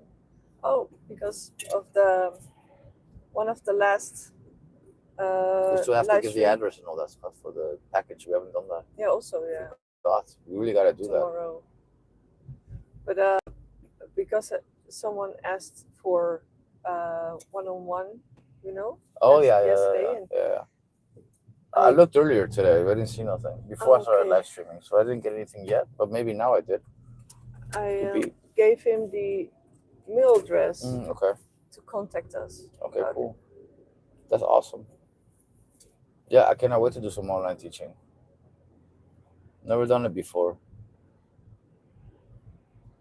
Next year is going to be an exciting year, guys. 2026 is going to be our year for Shezo, my Nizzos. A lot of the seeds we planted this year are going to bloom next year. Mark my words. We have some new comments, I think.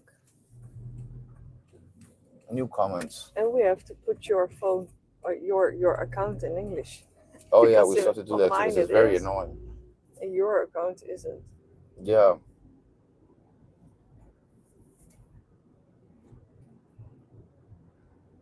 Abdul says, AJ, I posted on your community where I posted the picture. I sent it to you of me doing the splits, and you're encouraging me to continue the splits. Cool, man, cool. NPJM, thanks for the tip, guy. I said it earlier. He's back. Van Damme. NPJ says, and Dam would hawk you. Okay.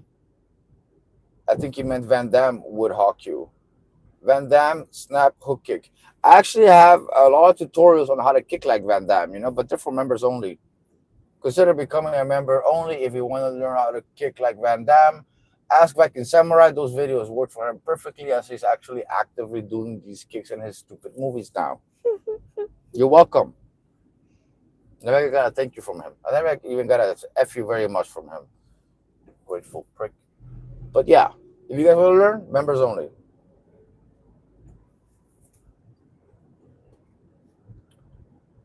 Hey, as long as you're commenting and being half positive, half negative, and tipping, you can say Van Damme will knock me out all day. I really don't care.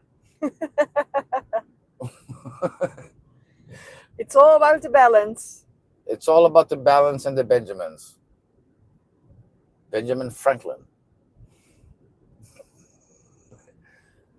Jackson, too.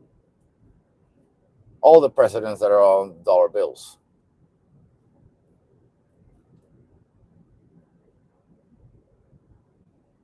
Yeah, but these were Australian dollars, isn't it? I don't know what's on that one.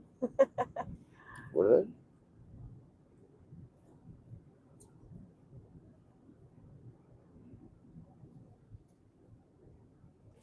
they? NPJM says, I'm a positive, low. I'm just jealous, low. Van Damme life.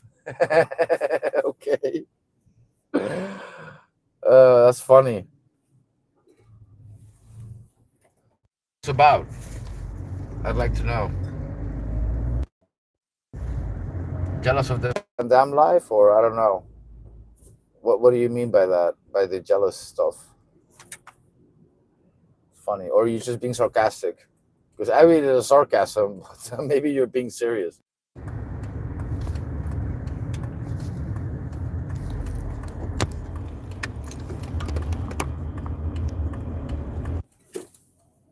I really look like I was taking that turn in a minute. You took it hard. I'm leaning all to the side like that.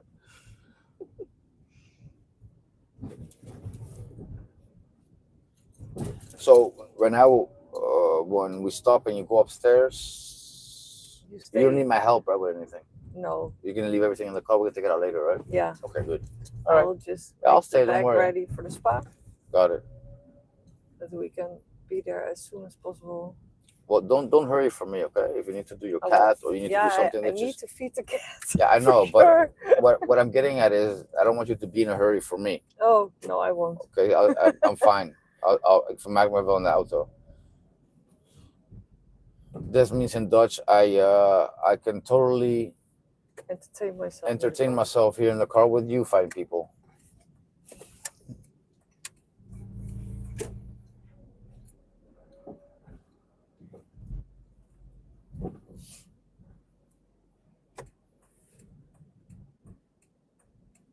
Christmas. I actually like this Christmas. Thanks to you. You make life better, you know that, baby. You really Aw, do. thank You you. make life better. Life is nice, but life is better with you. And if you guys have a partner, it should always be a partner that makes your life easier and better and not worse. I Just like a it tip. also with you. You do? You like life with me? Good. Yeah. I'm really, really happy I found you, baby.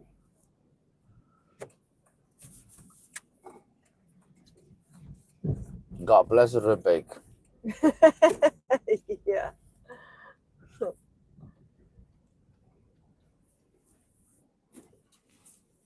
Hey guys, check. Look at this car right here. And those masks. You guys see it? Yeah, you can go ahead, go. It's just parked. Don't worry about it. Look at the masks. It looks like there's somebody in there masked up. Huh? I think it's hilarious, dude. I'll get a closer look at it in a minute for you. Yeah, don't forget to snoertje eraf. The what? Snoertje eraf voordat je uitstapt. Oh, no.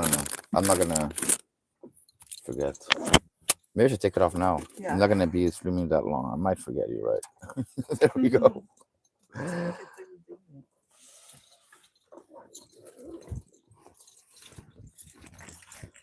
Oh, so after this drive, we're stopping by the apartment real quick so she can feed her cat and get some stuff we need, and then we're off to the spa sauna. I can't wait. I'm fasting, so that means I'm gonna sweat it all out without having nothing in my system.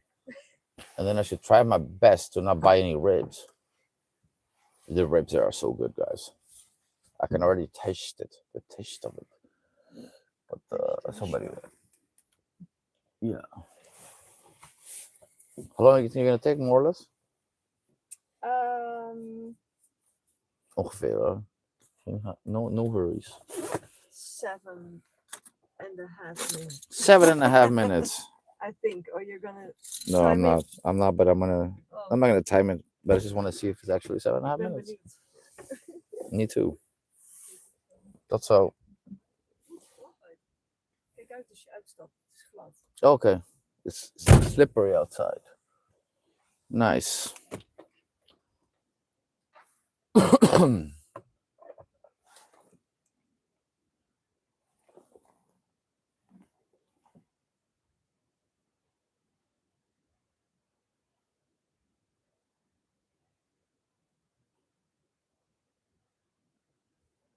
Oh, thanks, man.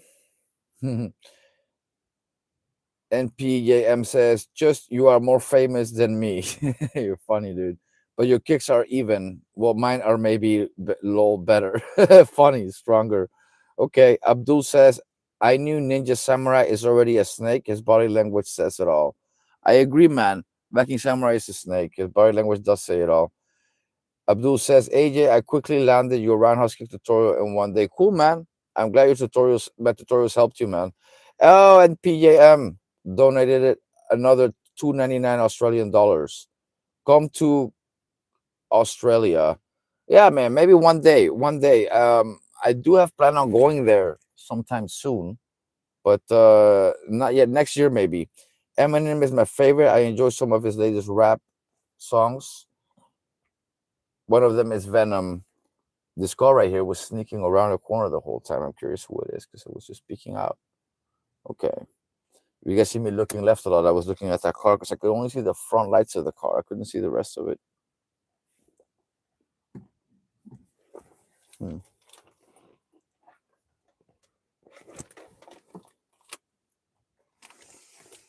Turn the lights on real quick, guys.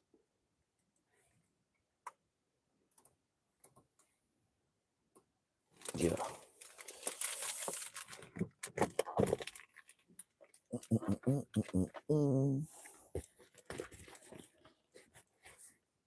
Badge. Switch it up with money. Haha. Just organizing the stuff I'm putting in my jacket here, guys. Before we go to the spa.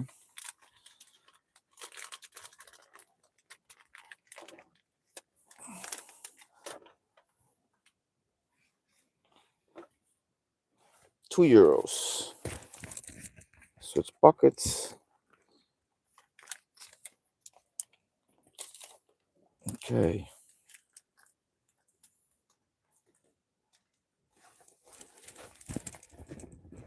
See if I got any more comments.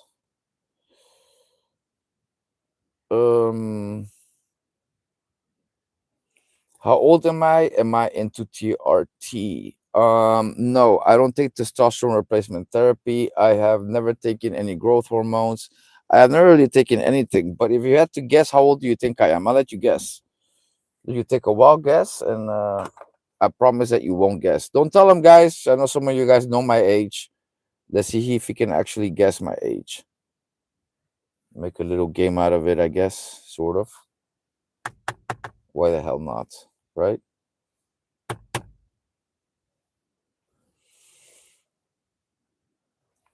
Most people gets wrong. Let me see. Because you already knew. You already know my age. How do you guess my age exactly right? Yes, I'm 42. I'm exactly 42. I'm from 1983. So yeah, you did guess my age right. Good job. That is a really, really good job. Yeah.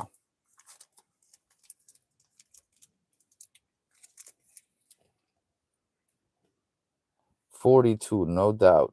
And you know what? I've never been happier and felt more fulfilled and complete than I do now at this age. Um, and I'm surprised. I thought, like when I was back in my 20s, I thought by the time I reached this age, I would have already been injured, slowing down, not being able to do anything. Like I thought, like after 30, that I was gonna be finished, man. The way that I was going with my martial arts and my training and the goals I had, and I just didn't see myself still being able to do this, and I'm doing it better than ever before in some cases. I just taught myself how to do the Ron Smolenburg leg hold with the left leg. Like I can do it with left now. I was never able to do it with left. I've always only did it with right. Now I can do it two-sided. This is all stuff that I just taught myself recently, you know. So yeah, I feel good. I feel really good at this age right now. And also I've never felt like I was more attractive to girls as I do now. Like for example, I attract all kinds of girls now. I attract girls that are younger, older, my own age, all ages. Like I attract women now like I never did before. And that also I wasn't expecting, you know. I'm really like at my peak in certain things right now at this age. I don't know. Sometimes I think my body is like literally biologically 10 years younger, at least 8 years younger than what I am. Um, in some ways, I even feel better now than I did 10 years ago. I'm definitely more flexible now. I'll tell you guys that much. I'm more flexible now than I was 10 years ago. I have stronger legs now than I had 10 years ago. I don't know if I'm faster, but I think I'm at least just as fast as I used to be 10 years ago. Which says a lot, I guess, But again, the consistency, the stretching, the training, I am very consistent with what I do, guys. I don't stop, I don't quit. I really have a mentality of quitness for losers.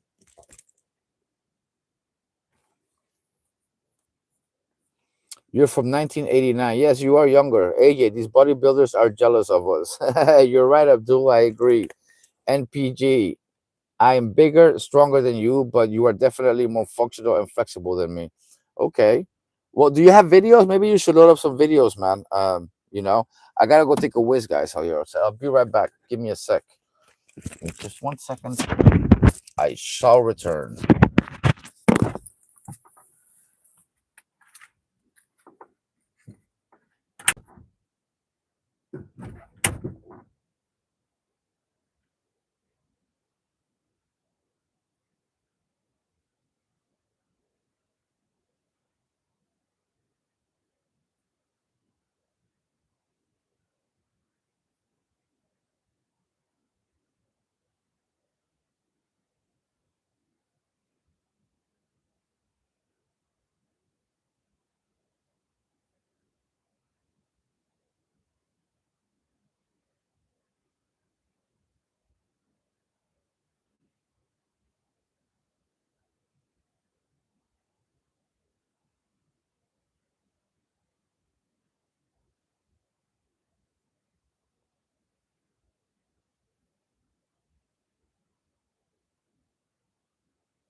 I gotta show you guys this part.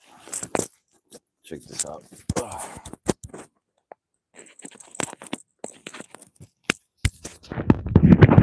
Like I've seen this before on Facebook. Let me see.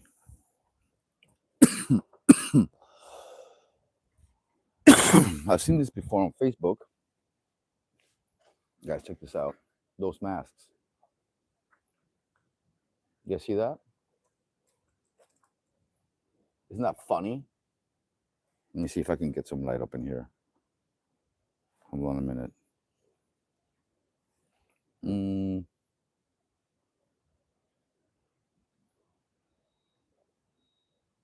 No, I cannot create any light.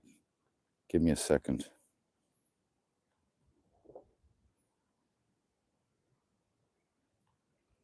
I cannot create any light, but I think you guys can see it, right? These masks. It looks like somebody's in their masked up. Look at that. The first time I saw that car here, I actually thought there was two people with masks in there. That car belongs to some people who recently moved to fuck. It's cold outside. Whoa. So, miss 7 minutes. She's late.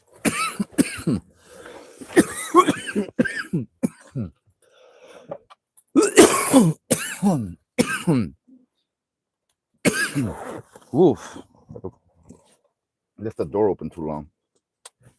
Get all the warmth out of the car out. Let me see.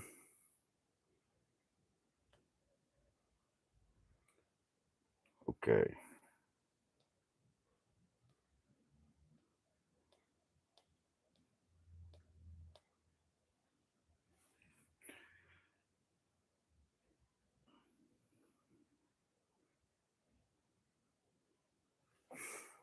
Okay. I am bigger, stronger than you, but you are definitely more functional. Abdul says, okay, Mr. 260. NPJM says, I think you are good for the next 15 years. Looking forward to learning from you. Yeah, me too, man. Looking forward. Looking forward to it, man. Oh, it's getting warmer again. And this jacket doesn't sit well when you close it sitting. Let's see, especially when I got all the pocket stuff. Abdul says, tall and stacked woman makes my testosterone levels elevate. Hey, I agree, man. My girlfriend's tall too. Here she comes. How can I show you proof? Ken, message me, bro. You can email me. You guys can all email me. masteraj360@gmail.com. masteraj360@gmail.com. Bro, my hook kicks beat your lungs. What do you mean beat my lungs? But chill, message me so I can show you my kicks. I don't know how I can message you. You took, I don't know, it's, let me see. You're definitely late. You took like 12 minutes.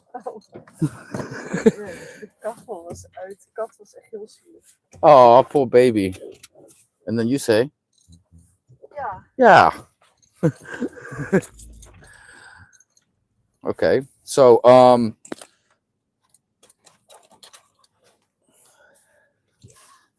how long is the drive now? 6 minutes. 6 minutes. Okay. Maybe shorter. Maybe shorter. Gotcha.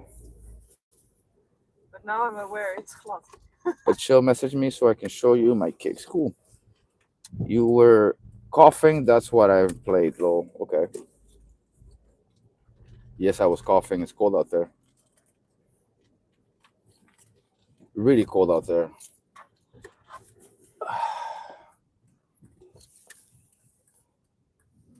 So,